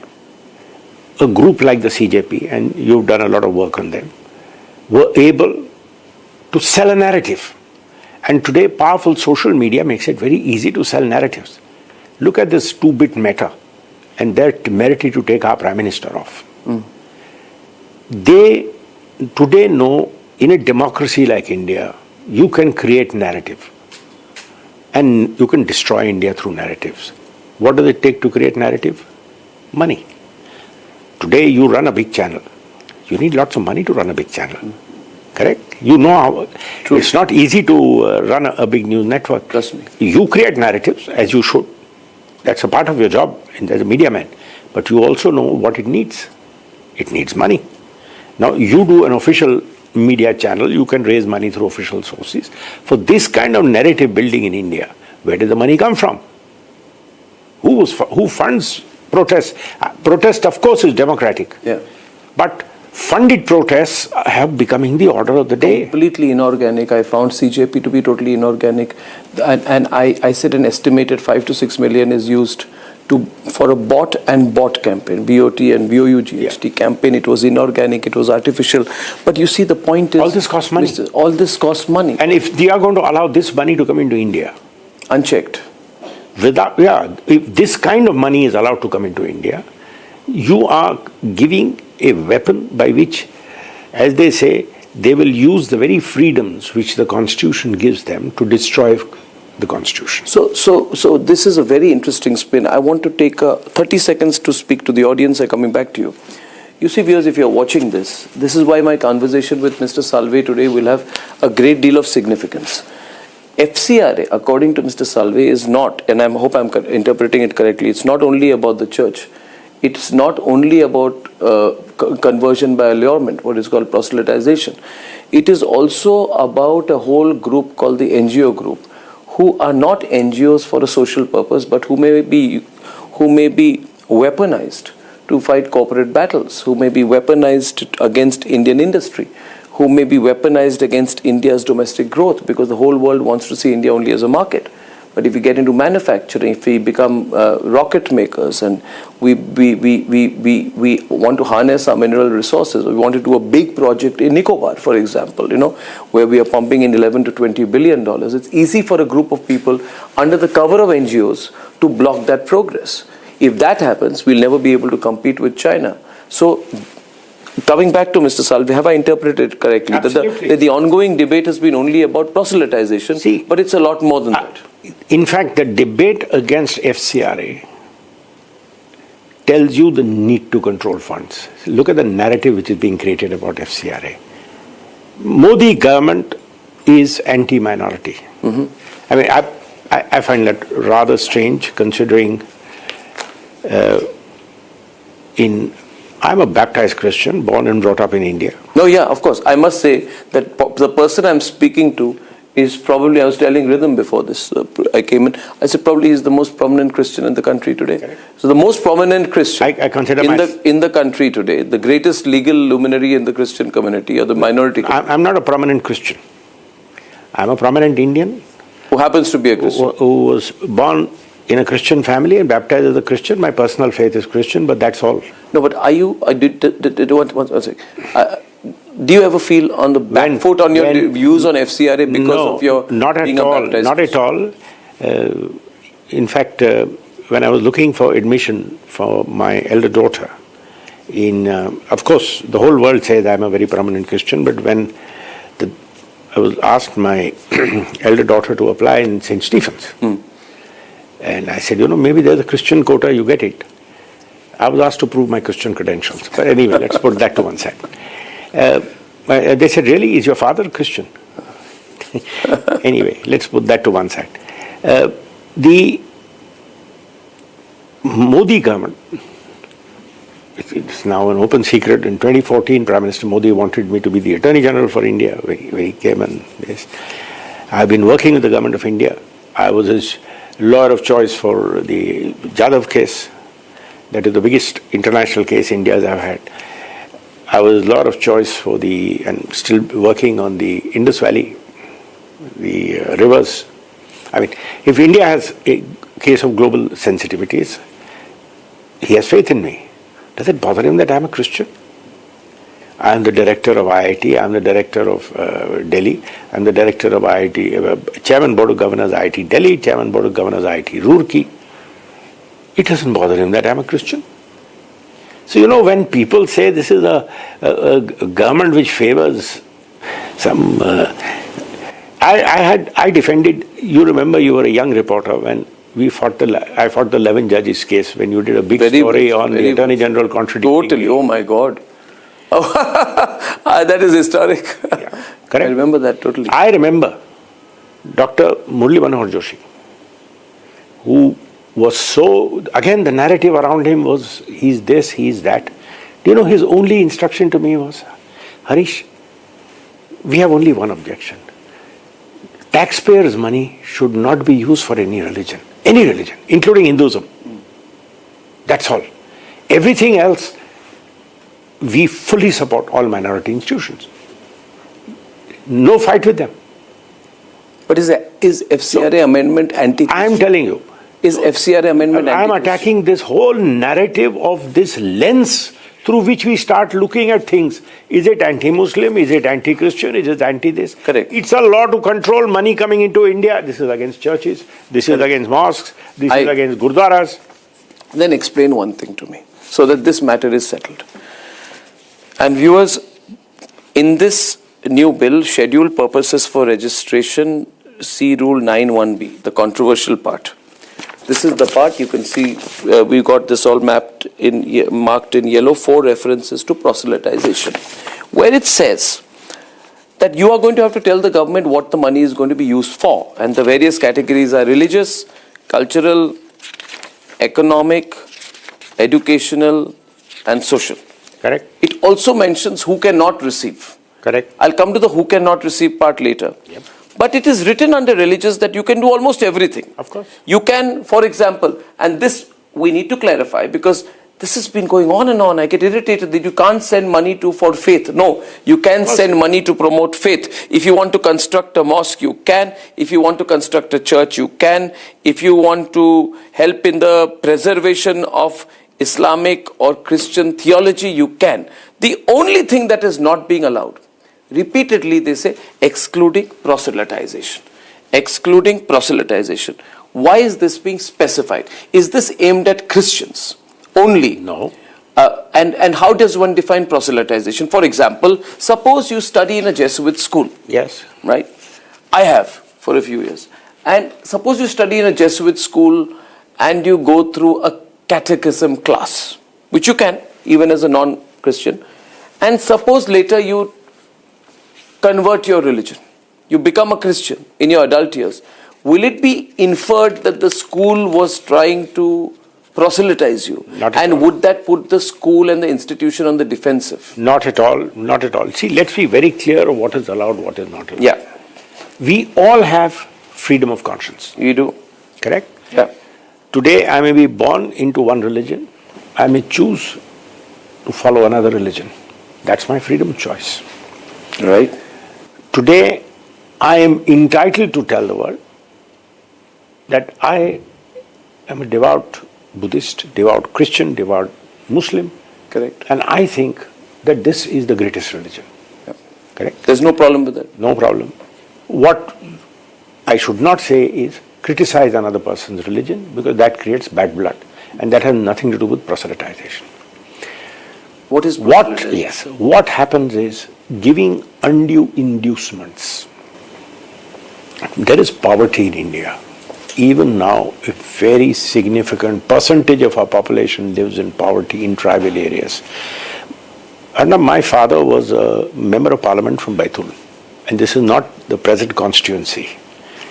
Present constituency which Mr. Kamal Nath was representing, I don't know who represents it now, is Baitul Chhindwara. His original constituency didn't have Chhindwara, it had some other remote areas, Damo and this. I've, as a 13, 14-year-old, gone with him in a jeep.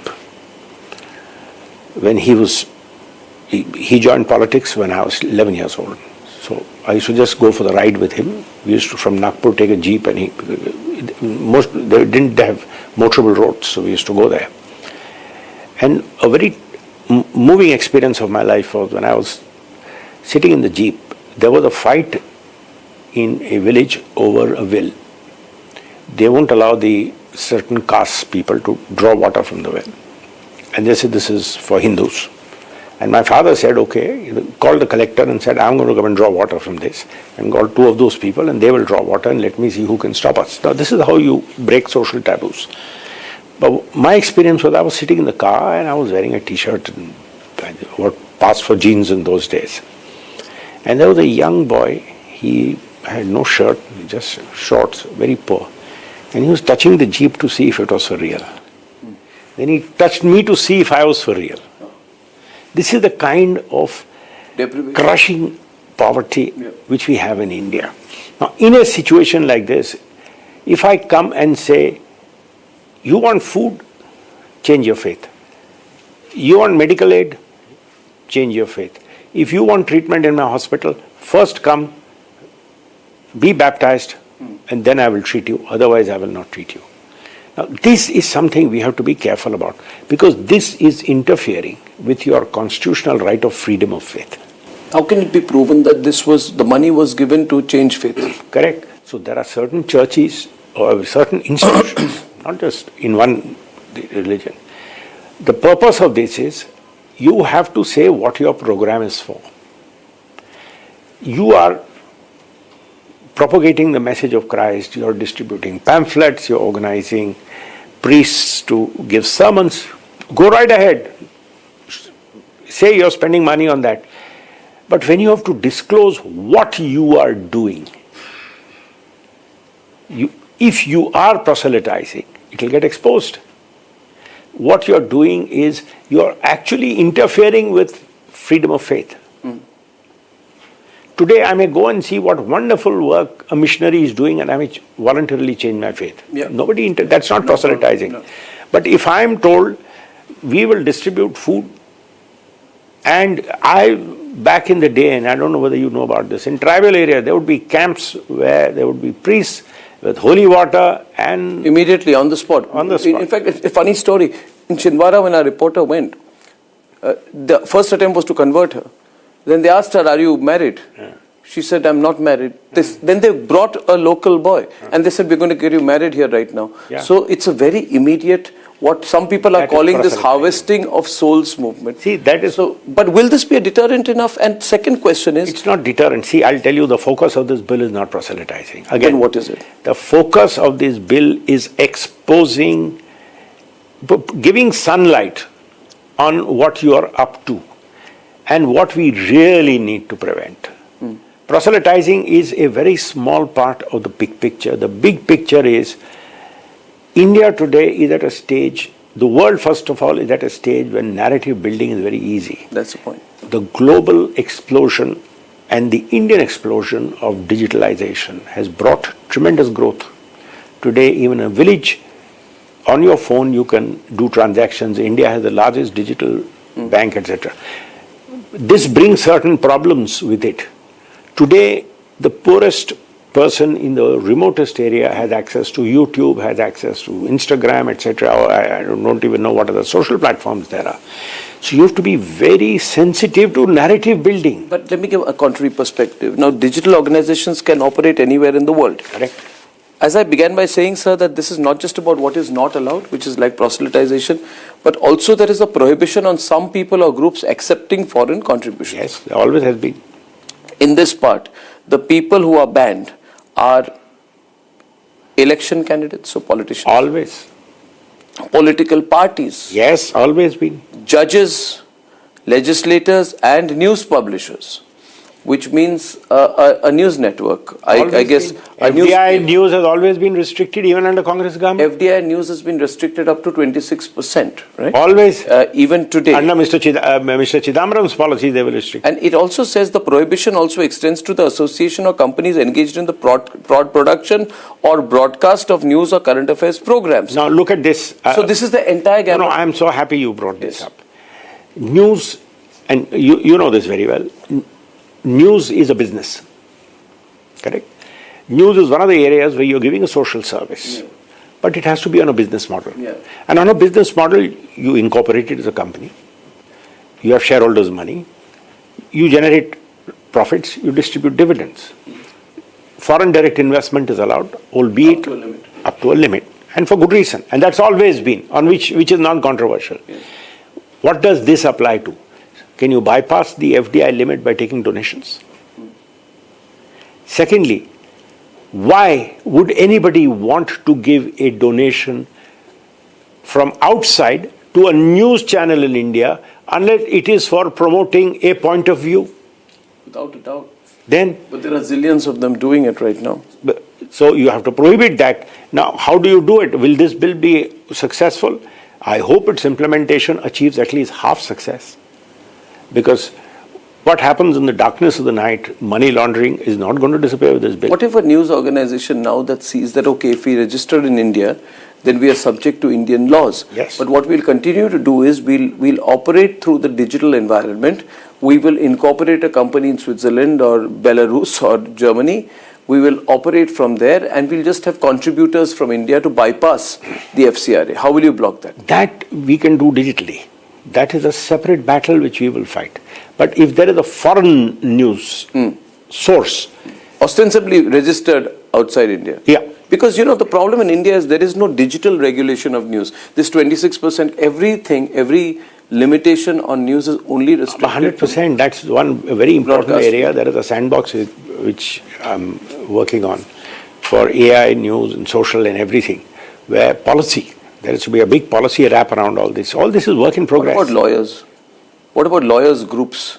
I'm sorry, can I be 100%. direct? Can I be direct? Oh, please, Mr. Salve? please ask me. There are, without naming names, there are lawyers who have taken tons of money over the last 20 years from unknown places, registered NGOs. Some of them have registered NGOs in their spouses' names, taken money, done agitations, put pressure on the Supreme Court of India, and tried to operate like an NGO within the presence of India's highest court. What happens to them?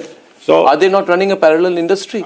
Should they not be subject to FCRA? But I don't see lawyers mentioned. Oh, they mention judges, but they don't mention lawyers.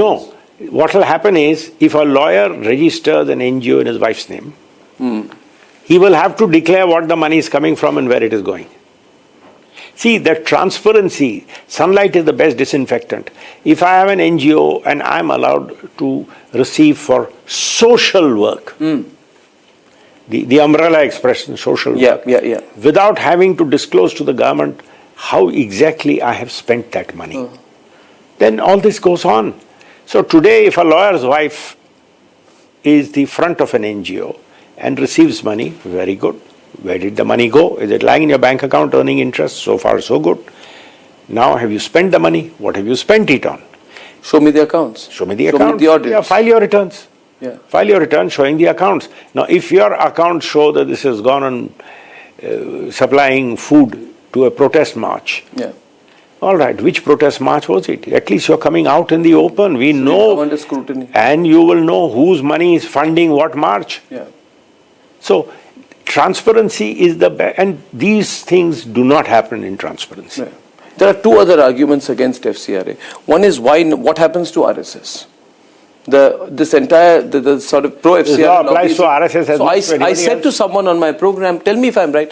I said this. Where has it been written that the RSS has got exemption under foreign contribution? On the contrary. On the contrary. It applies to them. 100%. So if somebody, okay, so here's a question: if somebody were to be giving money from Switzerland or Belarus or Sri Lanka to RSS, and it were to be found that RSS is indulging in proselytization, can you act against RSS? Of course. Of course. Of course you can. The law is the same. Then that argument is a non-starter from the first word go. Why? Why doesn't the government explain this? I don't know. See, again, we are in a war of narratives. I was on 4 debates where I said, can you show me which provision of the central, of that Citizenship Amendment Act applies to Indians? No, the rules will be made, otherwise rules can't be made. So it's all a narrative. It is entirely narrative setting. 100%. Once you set the narrative, you put one other side on the defensive. That's why I'm doing this. Yeah, so now the other argument here is too much power. And that's, this, India being an undemocratic state, you can seize assets. There's a designated authority. Of course. An Orwellian situation being created that big brother is watching over you. All people are equal, but some people are more equal than others. Blah, blah, blah, blah, blah. One country where big brother doesn't watch you. No, but they say that if the West if we find that somebody is doing conversion, the government seizes control of the assets to a designated authority. But they say there is no opportunity to appeal that. I'm sorry, there is an opportunity for hearing. Earlier that wasn't there. In fact, they have now relaxed the rule. Say thank you that there's a hearing. No, they provided for a hearing, and if the order is arbitrary, it will be challenged in a court. You can always challenge it in a court, and the court will see if there is adequate material for the order. So I don't know where all these ideas are coming from. It's ridiculous to say a court will stand by and let somebody's property be taken without adequate evidence. This is all a fake narrative. I got a feeling during this Jantar Mantar thing, I was counting 7,000 people there, 2,800 hardened criminals, say 4,200 left. Say assume 50% of them are students and 50% of the hangers-on and reel makers. which means 2,800 students out of what is called a Gen Z, I call it the youth population of 40 crore at least, is not even 0.0001%. But through the glare and the focus of media and narrative setting, claim to represent the entire country, whereas this issue did not have resonance in other parts of the country. So even here, it appears to me that all the people who will be smashed because of FCRA coming in, FCRA amendment, are exercising disproportionate control over judiciary, democracy, media, narratives, and there's all coming together here. See, today, narrative rules the day. Now, I can understand politicians have to be sensitive to narrative because they have to go back to the people and ask for votes. I'm sorry to say I have seen judgments where you can see the unseen influence of narratives, because judges also have what are called can't helps. Every judge is a human being. I'm not suggesting anything inappropriate, but narratives do affect you. Like a lot of senior judges used to say, back in the day, we do not read newspapers, because when I go into the court, I don't want to know if somebody has something to say about this. I must hear it from the lawyers, read it from the papers, decide, and then read about it in the newspapers. So that's the importance of judges staying away from narratives. And being in the legal profession where everything is tested on cross-examination, everything is tested in a court on the anvil of truth, I realize how dangerous narratives are. And the kind of things I've heard about the FCRA, it's a long-standing law. It's a law which says if you are receiving a donation, you and I live in the real world. Try getting a dollar out of an American. Sir, I say one thing to you. Can I share a personal experience? Once went to America and a few of us were taken for lunch, and we were told there's an American presidential candidate who lost was taking us for lunch. We were very young, just out. And we thought that this is a great opportunity to have a fancy lunch in a fancy restaurant. After the lunch was over, the politician's assistant came across and divided the bill by, divided the tip. Your share. And I walked out of the restaurant thinking, in America there is no free lunch. Why would the Americans be pumping in money to India for a social cause? That's what I'm saying. And the people who are taking the money know it. There's a quid. America has huge racial problems. There is a large tribe of America where the indigenous people are kept in reservations. America has its own host of problems. How much money do they spend on their own problems? Europe today is in economic shambles. London is a city, believe me, I have had to switch to wearing an Apple Watch because I have a flat in what is considered a very fancy area of London, Mayfair. You are told, please don't wear an expensive watch in Mayfair, you'll be mugged. My wife has been mugged once, hold your breath, on Bond Street.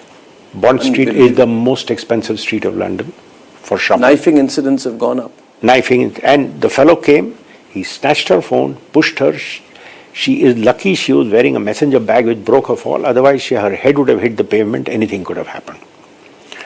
Disappeared. The police said there's nothing we can do. So this is what is happening in a city like London. Selfridges. She went shopping in Selfridges. Her wallet disappeared in Selfridges. She went up to the 5th floor to complain, and there was a big queue. In front of her, there was a Chinese girl who was howling away. She was from a rich family, she had done a lot of shopping. Her bags, her passport, her ticket, money, everything was gone. Poor thing was on a flight late night. She said, I don't know what to do, it's a weekend. This is the state of London. Okay? Are these people going to give donations to India? They can't fix their own system. You know, there's this phrase called quangocracy which is going on there. Quasi NGOs running the democracy of the UK. As a result of that, in London, I studied there in the 90s, and I was at Oxford and later in the early 2000s in Cambridge. The police was respected and feared. Yes. Today it isn't. No, it's and I felt very bad during CJP because if you're going to be beating up RAF personnel in the way some of these people were, then we are going down that path. So I think this Western Hemisphere, envious of India, seeing us not as a collaborator, So, a competitor would want to target us, and we need to block See, them. first of all, when you say somebody from the Western world is sending you a donation, I cannot suppress a smile. They could well do with the money themselves. There, the what they call it, the Yellow Jackets protests in Paris bring the city to a halt. They are a few less now. I know what the situation. I spend a lot of time in south of France now. I see what the situation is like. They could do with all the help. The big fight against immigration is because they say we can't take more people. They are sending donations to India. Why? Why is this? In conclusion, Mr. Salve, why are people not asking these questions in India? And therefore, I'm very happy that this interview is happening because, you know, when I knew that you were here today, I ran between your prime ministerial appointment and your next big arbitration case. I said, I must get the time to understand in perspective and get from you the bigger picture. You see, this interview shows this could be used against Indian corporates. This interview shows it could be used for conversion. This interview shows it could be used to build a narrative using or misusing the media to break. I want your narrative to start from here. Yeah. A donation is suspect. A donation coming from a country like America, which would not give, look at what they have done turning their back on Gaza. Yeah. Look at what they have done turning their back on the refugees from Syria. Look at what they have done turning their back on the large refugee migration happening from southern Lebanon. They are sending donations to India? Yeah. Really? Why? So when somebody says the Western world is so generous, so charitable and so prosperous, and poor little, starving India, they are out of goodness of heart sending money. You're living in an Alice in Wonderland. This has been absolutely fantastic. You speak to people in government, are they confident? See, the government today... What does the government need to do? The government...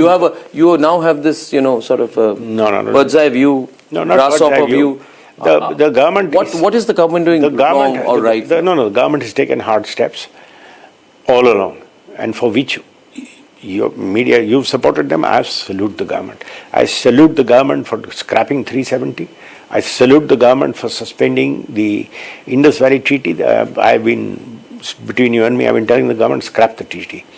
I mean, for the simple logic that all water negotiations have a 100-year time span. Yeah. Because you're based on... But you saw the Pakistanis, how they had a conference there in Islamabad recently. Of course they will do. To get people around. Of course they will do. To sort of, of course. raise... And then suddenly those people who fund Pakistan will also fund NGOs here to hold meetings. Yep.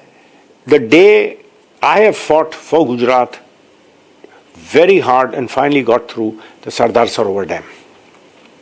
I have seen Meda Patkar and gang for protecting the lifestyle of 20,000 tribals. You ask that tribal if he is happy with his lifestyle.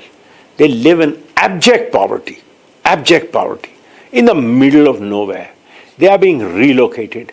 For them, you prevent drinking water to 3 million people, in a perpetually, to 30 million people, in a perpetually drought-prone Saurashtra. So, and who is funding all this? And she used to attend international conferences. And she came and protested outside Supreme Court and all that thing happened. Fortunately, we had some very tough judges at that time who took a strong line and dealt with the Sardar Sarovar case. Now, I have seen this. Where was all that money coming from? And World Bank gave a $10 million loan. Do you know what American pressure did to World Bank? They said, the government of India must agree that we will come and audit and monitor and we will see how you spend it. And we said, sorry, no. That compromises our sovereignty. Do you attach those conditions to other countries? They said, no, but we can't trust you. We said, keep your money. They received, in those days, there were no emails, they received millions of letters saying, tribals are being crushed in India, do not give this money. The loan was cancelled. 4 weeks later, the loan was transferred to another country where another company supplied the turbo generators. Can you imagine? So we don't see these. We don't connect the dots, but the dots include corporates, media, and proselytization. Not only conversion, but all these three and a lot more. Mr. Salve, you've given us a very sweeping perspective. I'm glad you took the time. I am telling you, if somebody criticizes FCRA, I say, let's put FCRA second. First, answer my question. Who is this lovely person who has so much money? He doesn't want to give it to Gaza. Sir, ask the media. Where people are starving. See what has happened today. How many people today, how many children have been killed? How many people are going without a meal in that part of the world? What about Morocco? There are so many poorer countries in the world. Their heart doesn't bleed for them. What is happening in Somalia? What's happening in Ethiopia? What's happening in Congo? Their heart bleeds for India, the fourth largest economy. Yeah, because we will be... Wake up. Yeah, we need to... This interview is a wake-up call. Wake up. I'm glad to meet you today. I'm glad to see you fit and fine and looking great and see more of you here in India, sir. Mr. Salve, thank you very much, sir. It's a total pleasure. Thank you so much, sir. Was that all right? Always. Huh? Excellent.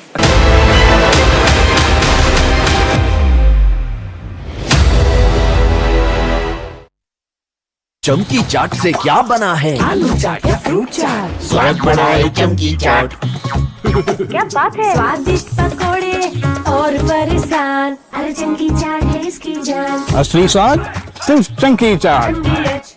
13,000 placements last year. At Amity, we are committed to nurturing passionate, hardworking and proactive professionals. Our pure सूजी pasta उबालो मिलाओ और खाओ 8 minute में तैयार। क्या taste है सबका राजा आर प्योर मसाला। चमकी चाट से क्या बना है? सैंडविच लस्सी और छाछ हर घूंट में चमकी चाट।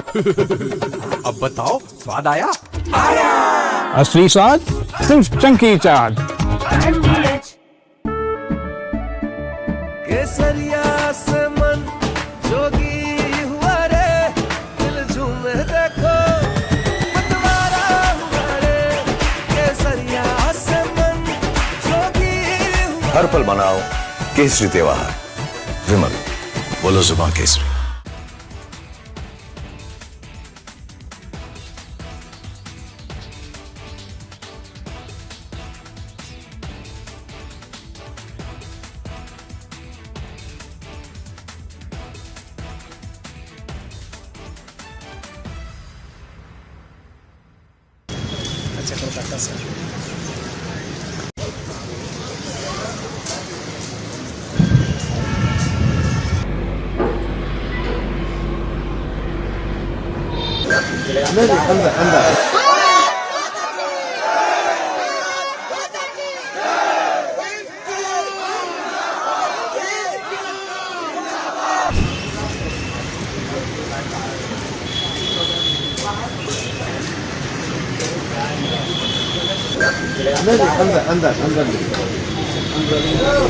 और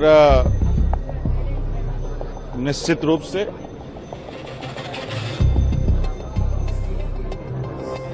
तबीयत तो दादा कल जब डॉक्टर आए हैं तो शुगर बीपी सब लो हो गया है और जो है सो डॉक्टर बोल रहे हैं पानी लीजिए। लेकिन हमें लगता है कि अब इस राज्य के लिए, इस मुल्क के लिए हम अपने आप को त्याग कर दें, अपने जान को, अपने जिस्म को त्याग कर दें, क्योंकि सरकार जाग नहीं रही है। एक टीम भी बुलाई तो उधर से बुलाई, इधर इस मंच से बुलाई ही नहीं। आज मैसेज किया है कि जो है सो इधर से भी बुलाएंगे। अब बताइए कल क्यों नहीं बुलाए? हम लोग दो गुट में नहीं है दादा। ये 25 तारीख को ये यहाँ से देवेंद्र नाथ बाबू जो है उनकी अगुवाई में बापू वाटिका से ये आंदोलन शुरुआत होती है। आप देख लीजिए बैनर में भी लिखा हुआ 25 जुलाई से। और ये जिस तरह से उलूल जुलूल बात किया जा रहा है, आपके चैनल पे मैं बता दूं कि बता दिया जा रहा है कि जो है सो सीएम साहब से बात नहीं होगी, उनके मंत्रियों से बात होगी। मैं सीएम साहब को कहना चाह रहा हूं कि आप बिल्कुल ही ये आंदोलन को और लंबा करना चाह रहे हैं। आपसे मैं पहले भी बोला था, आप ही के चैनल पे बोला था कि सीएम साहब आपसे डायरेक्ट बात करना चाहते हैं, वो भी उसमें भी वीडियो रिकॉर्डिंग के साथ बात करना चाहते हैं। नेशनल न्यूज, इंटरनेशनल न्यूज और राज्य का न्यूज, सभी न्यूज के सामने बात करना चाहते हैं।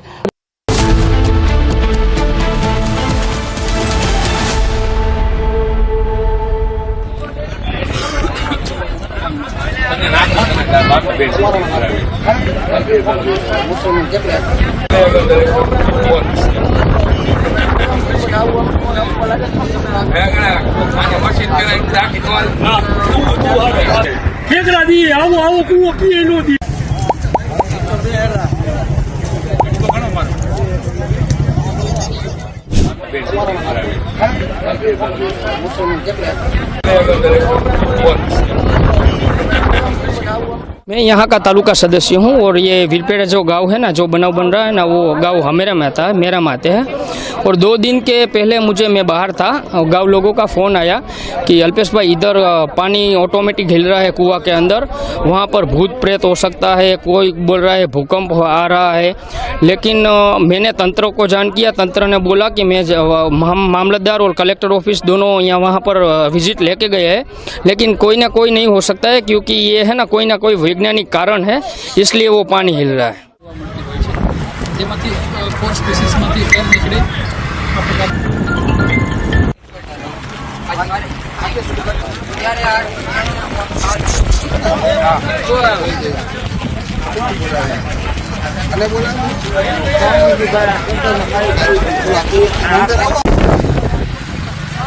पिछले कुछ दिनों में जो सोशल मीडिया पे वीरपड़ा के कुएं के बारे में न्यूज़ रिपोर्ट्स आ रहे थे, उसके आधार पे आज डिस्ट्रिक्ट जियोलॉजिस्ट की हमारी टीम ने वहाँ विजिट की है। उनके ध्यान पे जो प्राथमिक तथ्य आए हैं वो इस तरह के हैं कि वहाँ पे लोकल जगह पे किसी जगह पे पानी के नीचे एयर ट्रैप होने के कारण जैसे जैसे एयर में मूवमेंट होता है वैसे वैसे जो पानी की सतह है उस पर मूवमेंट देखा जाता है। प्राथमिक अभी यही हमारे ध्यान पे आए हैं। जो लोगों के मन में शंका थी कि इसमें कुछ सीस्मिक एक्टिविटी है या फिर इससे रिलेटेड ये घटना है, उसके लिए हमने गुजरात में जहाँ सीस्मिक एक्टिविटी मेजर होती है वहाँ भी पाया था। पिछले 5-10 दिन में कोई भी अनयूजुअल घटना अभी तक उनके ध्यान पे आई नहीं है। इसलिए लोगों को किसी भी तरह की अफवाह से या किसी भी तरह की ऐसी जो डर फैलाने वाली न्यूज़ है उससे दूर रहना चाहिए। और इस बारे में ज़्यादा तपास के लिए हमने गुजरात जो ग्राउंड वाटर रिसर्च इंस्टीट्यूट है उन्हें भी हम जान कर रहे हैं और आने वाले कुछ दिनों में वो भी विजिट करेंगे और उसके बाद हमें एक डिटेल रिपोर्ट इस बारे में सबमिट करेंगे। इसलिए मैंने आज हजनाड़ी गांव है ना उधर जा रहा था, 3 बजे गया तब ये हुआ नहीं था, और मैं जब वापस आया 3-12 मिनट हुई थी तब ये दृश्य हुआ था। जब ये 2 दिन पहले शाम को हुआ था ये पानी जे वो सच नहीं लग रहा था और लोगों को बोल रहा था ये AI वाला है, और AI वाला नहीं है, ये सच है। पहले आज मैंने आया ये देखा तो मैंने वीडियो उतारा, तो वीडियो उतार के मैंने गांव में लोगों को बोलाया फ़ोन करके कि तुम अभी आओ, ये जो हो रहा है सच में हो रहा है, ये कुदरती कोई प्रक्रिया हो रही है। क्या हो रहा है इसमें? क्या हो रहा है तो कोई पता नहीं है, कुदरती जो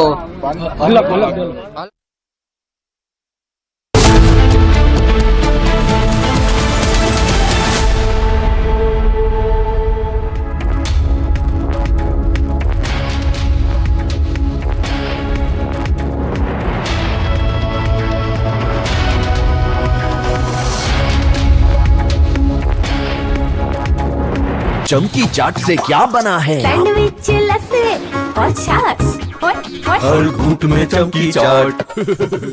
अब बताओ स्वाद आया? असली स्वाद सिर्फ chunky chaat. 13,000 placements last year. At Amity, we are committed to nurturing passionate, hardworking and proactive professionals. कुछ तो सस्ता लो, सब बढ़िया लो, इसमें क्या खास बात है? थोड़े में ज्यादा स्वाद, यही तो है इसकी खास बात। मसाला चमकी चाट से क्या बना है? आलू चाट या फ्रूट चाट, स्वाद बढ़ाए चमकी चाट। क्या बात है? स्वादिष्ट पकोड़े और फरसान, अरे चमकी चाट है इसकी जान। असली स्वाद सिर्फ चंकी चाट। केसरिया से मन जोगी हुआ रे, दिल झूमे देखो मतवारा हुआ रे। केसरिया से मन जोगी हुआ। हर पल मनाओ केसरी त्योहार। विमल, बोलो जुबान केसरी।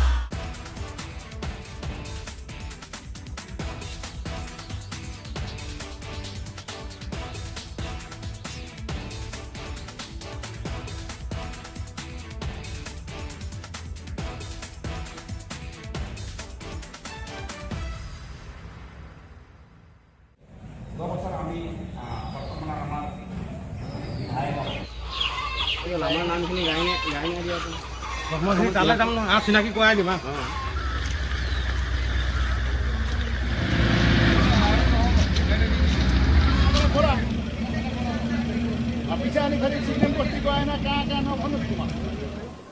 पानी बाढ़ से कमी से पानी बाकी है बाढ़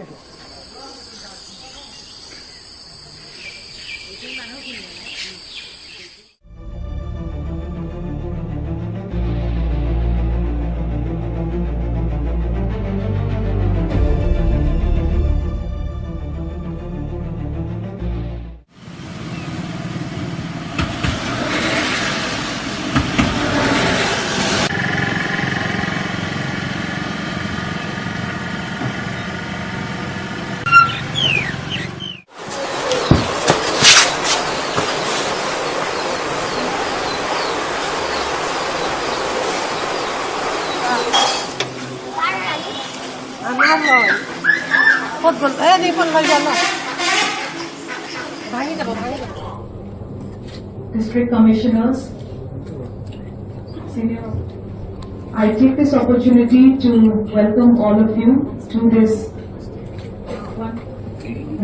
program has been.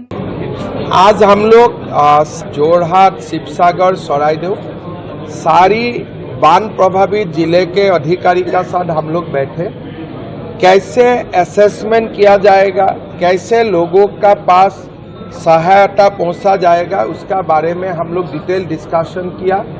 एक एप्लीकेशन भी डेवलप किया गया है, कैसे हम लोग ऑनलाइन पोर्टल में डेटा को फिट करूंगा। कल जिला में ट्रेनिंग होगा, परसों से 9 तारीख से हमारा सर्वे स्टार्ट होगा। पहला फेज का सर्वे हम 30 अगस्त तक कंप्लीट करूंगा और आगे जाके 10 सितंबर तक सूची को हम लोग फाइनल करूंगा।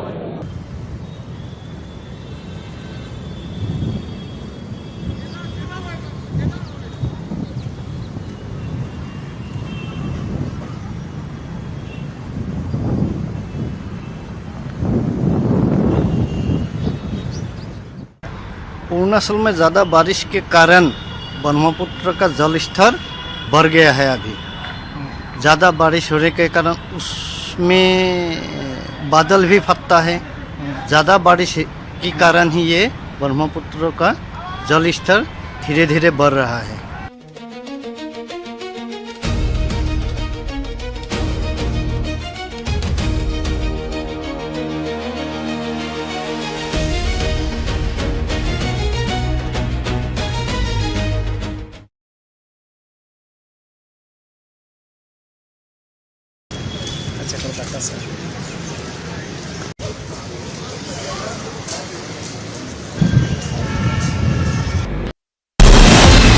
From Asia's largest news headquarters,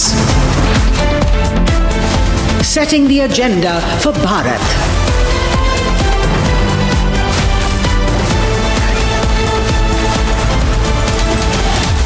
You're watching Republic.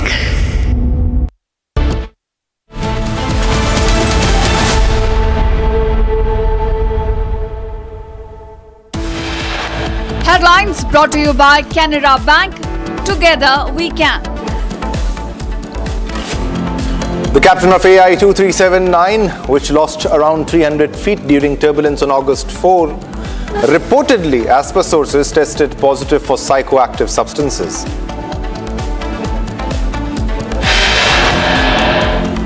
Air India offers skates on pilot dope test, says that pilot's dope test report has not been shared with them yet.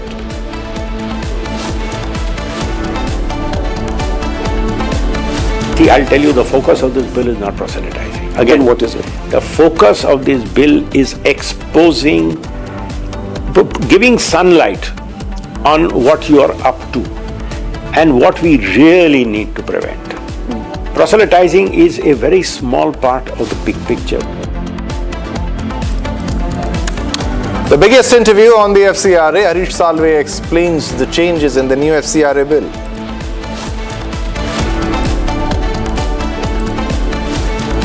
Protesters in Jharkhand urge JPSC aspirants in Ranchi to stay united in their long-running protests, warn against attempts to hijack protest. This is Pakistan's Defence Minister Khwaja Asif calling for Islamic NATO pushes anti-India narrative as usual.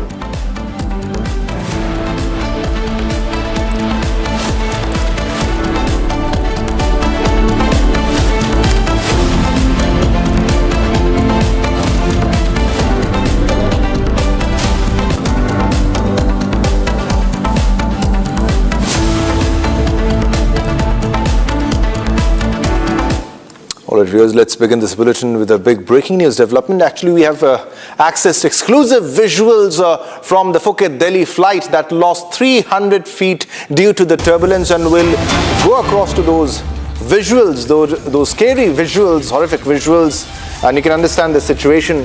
And these are the visuals from the Phuket-Delhi flight, which we have access to. Republic has exclusive visuals of that turbulence and the entire incident where 17 passengers were injured and some suffered serious spinal injuries. Exclusive video on your television screen which highlights the kind of injuries which were suffered by the passengers, by the flyers who were traveling in this flight. In this particular flight, and the drop was around 300 feet. This is AI 2379, where the drop was of around 300 feet. And this is the situation, 300 feet drop. 300 feet drop is the situation which unfolded in this flight.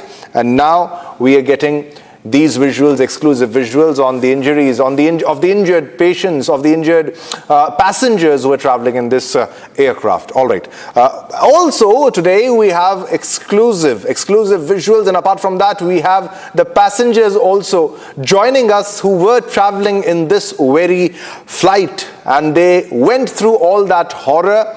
They understand the situation pretty well, and the 300 feet drop, and the airline blamed the turbulence for that, and now we are getting reports where we're getting to know there are multiple reports where they're blaming the pilot now, and reports suggest that he tested positive in the dope test. I have with me Preeti Arora, who's one passenger of that aircraft, of that airlines, in that plane. I also have Diljit Singh joining with me. Thanks a lot to both of you. And my first question will be to you, Preeti Arora. आप हिंदी में बोलना चाहें तो आप हिंदी में बोलें. If you're comfortable in English, whichever language you want to use, you use, and you can explain us the situation. क्या बीता था? What was the situation? I understand it was pure horror that you went through, and now the airlines completely blamed the turbulence for that. But you are the witness to what happened. क्या हुआ था? What exactly happened, Preeti?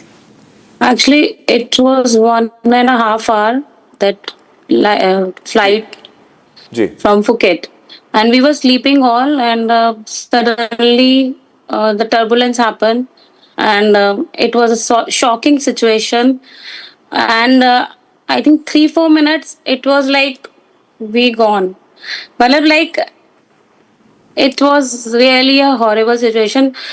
The plane was shaking like I think 2-3 minute तो हमें लगा था कि हमारा कुछ भी नहीं है, और everyone was shouting.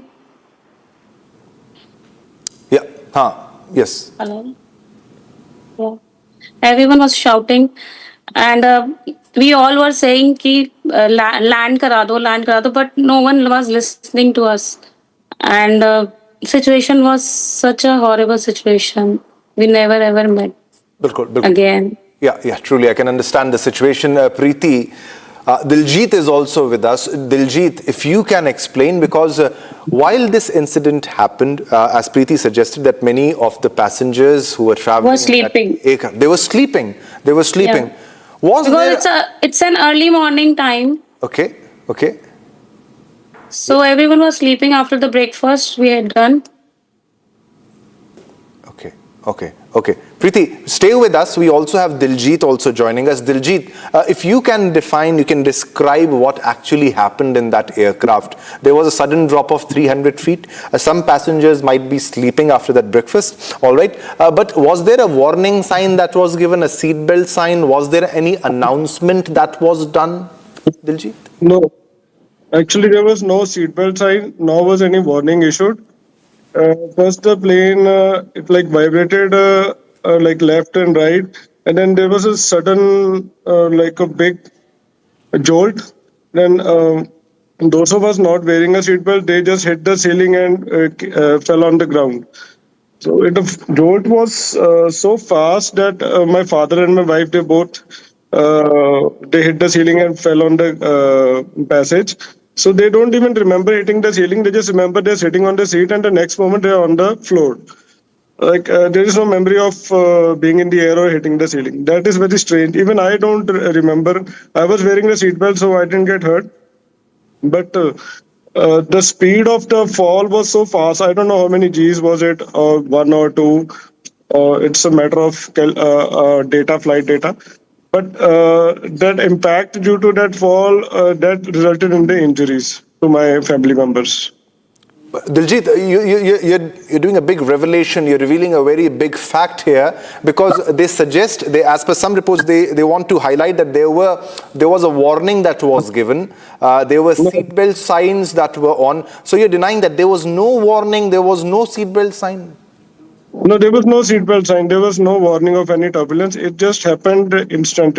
After this incident, obviously there was panic. There was screams and a lot of shouting. And then the crew, they announced that it is an emergency. Everyone fastened their seatbelts. That happened afterwards. Even they were hit. The air hostess, they got injuries. There was no such sign. If there was such sign, they would have been seated and belted. All right, Diljit. Yeah, Preeti. The way Diljit is explaining, as you explained, that some of you were sleeping. Now, Preeti, we are getting to know, as per some sources, as per multiple sources, that the pilot has failed the dope test. There's a high possibility he might have been under the influence of some substance, maybe intoxicated. Even we all were discussing this, that pilot was drunk. Okay. In the same flight, because he went to us and he was saying, please don't make video, बात का बतंगड़ बन जाएगा. Like you can listen to my video also. बात का बतंगड़ बन जाएगा, video मत बनाओ, सोशल मीडिया पे मत डालो. ओके, तो मतलब पायलट ने आई थिंक हमारी लाइफ से ज्यादा उसको अपनी रेपुटेशन की पड़ी थी. लाइक मतलब पायलट ने आपसे कहा कि बात का पतंगड़ बन जाएगा? पायलट ने आकर प्रॉपर कॉरिडोर में आकर ये बोला कि लाइक वीडियोस मत बनाओ, सोशल मीडिया पे मत डालो, don't post on social media, हमारी बात का बतंगड़ बन जाएगा. अब मतलब आप आए हो, आप हमारे को ये बोलो ना कि मतलब पैनिक मत करो या कुछ हमारी लाइफ के लिए बोलो ना. इतना लाइफ थ्रेटनिंग चीज हो रही है हमारे साथ, आप आकर आपको अपनी रेपुटेशन की पड़ी है इस टाइम पे भी. और उनके हाव भाव से कुछ अलग लग रहा था. अलग ही लग रहा था. तभी मेरे जो पीछे जिसको इंजर हुआ है, ये जो आप दिखा रहे हो रिपीटेडली, दैट गाय, इनके साथ भी जो बैठे थे, हम लोग यही बात कर रहे थे कि क्या ये ड्रंक है. मतलब ये बोल कैसे रहा है. मतलब इसको ये नहीं है कि हम लोग सेफ हैं या नहीं, हमसे आके पूछे, पैसेंजर से आके बात करे. लेकिन वो सिर्फ उसको अपनी रेपुटेशन की पड़ी थी. वो आकर शायद हमें यही बोलने आया था कि वीडियो मत बनाओ. Even air hostess also saying कि don't make a video, drop the camera, drop. मतलब like this is not done. इतनी ज्यादा शॉकिंग सिचुएशन थी, और उसमें भी आपको अपनी रेपुटेशन की पड़ी है. आप हमारे साथ क्या कर रहे हो? आप हमारी लाइफ के साथ खेल रहे हो. 137 people were there and you were playing and you were drunk. All right. Diljit is also with us. Diljit, because this, as per some passengers, as Preeti very well highlighted, the fact that they're saying people were questioning, people were having this conversation, was the pilot under some influence? All right, right now we cannot confirm that, but there are multiple sources which have said. The airlines is also waiting for the confirmation, but you usually understand how much time some airlines might take to complete that investigation. But it is also about the passenger safety. It was about your life and all the passengers who will be traveling even in the future. So as a passenger in that aircraft, what did you experience by observing the behavior of the pilot in that instant? Maybe he was also under shock because there was severe turbulence, but what did you observe, your observation, Diljit? Yeah, the pilot did come into the cabin, and first he did say that koi hawa ka jhoka aa gaya, like that. Then So we all were feeling very threatened. But then he said something that was unsettling.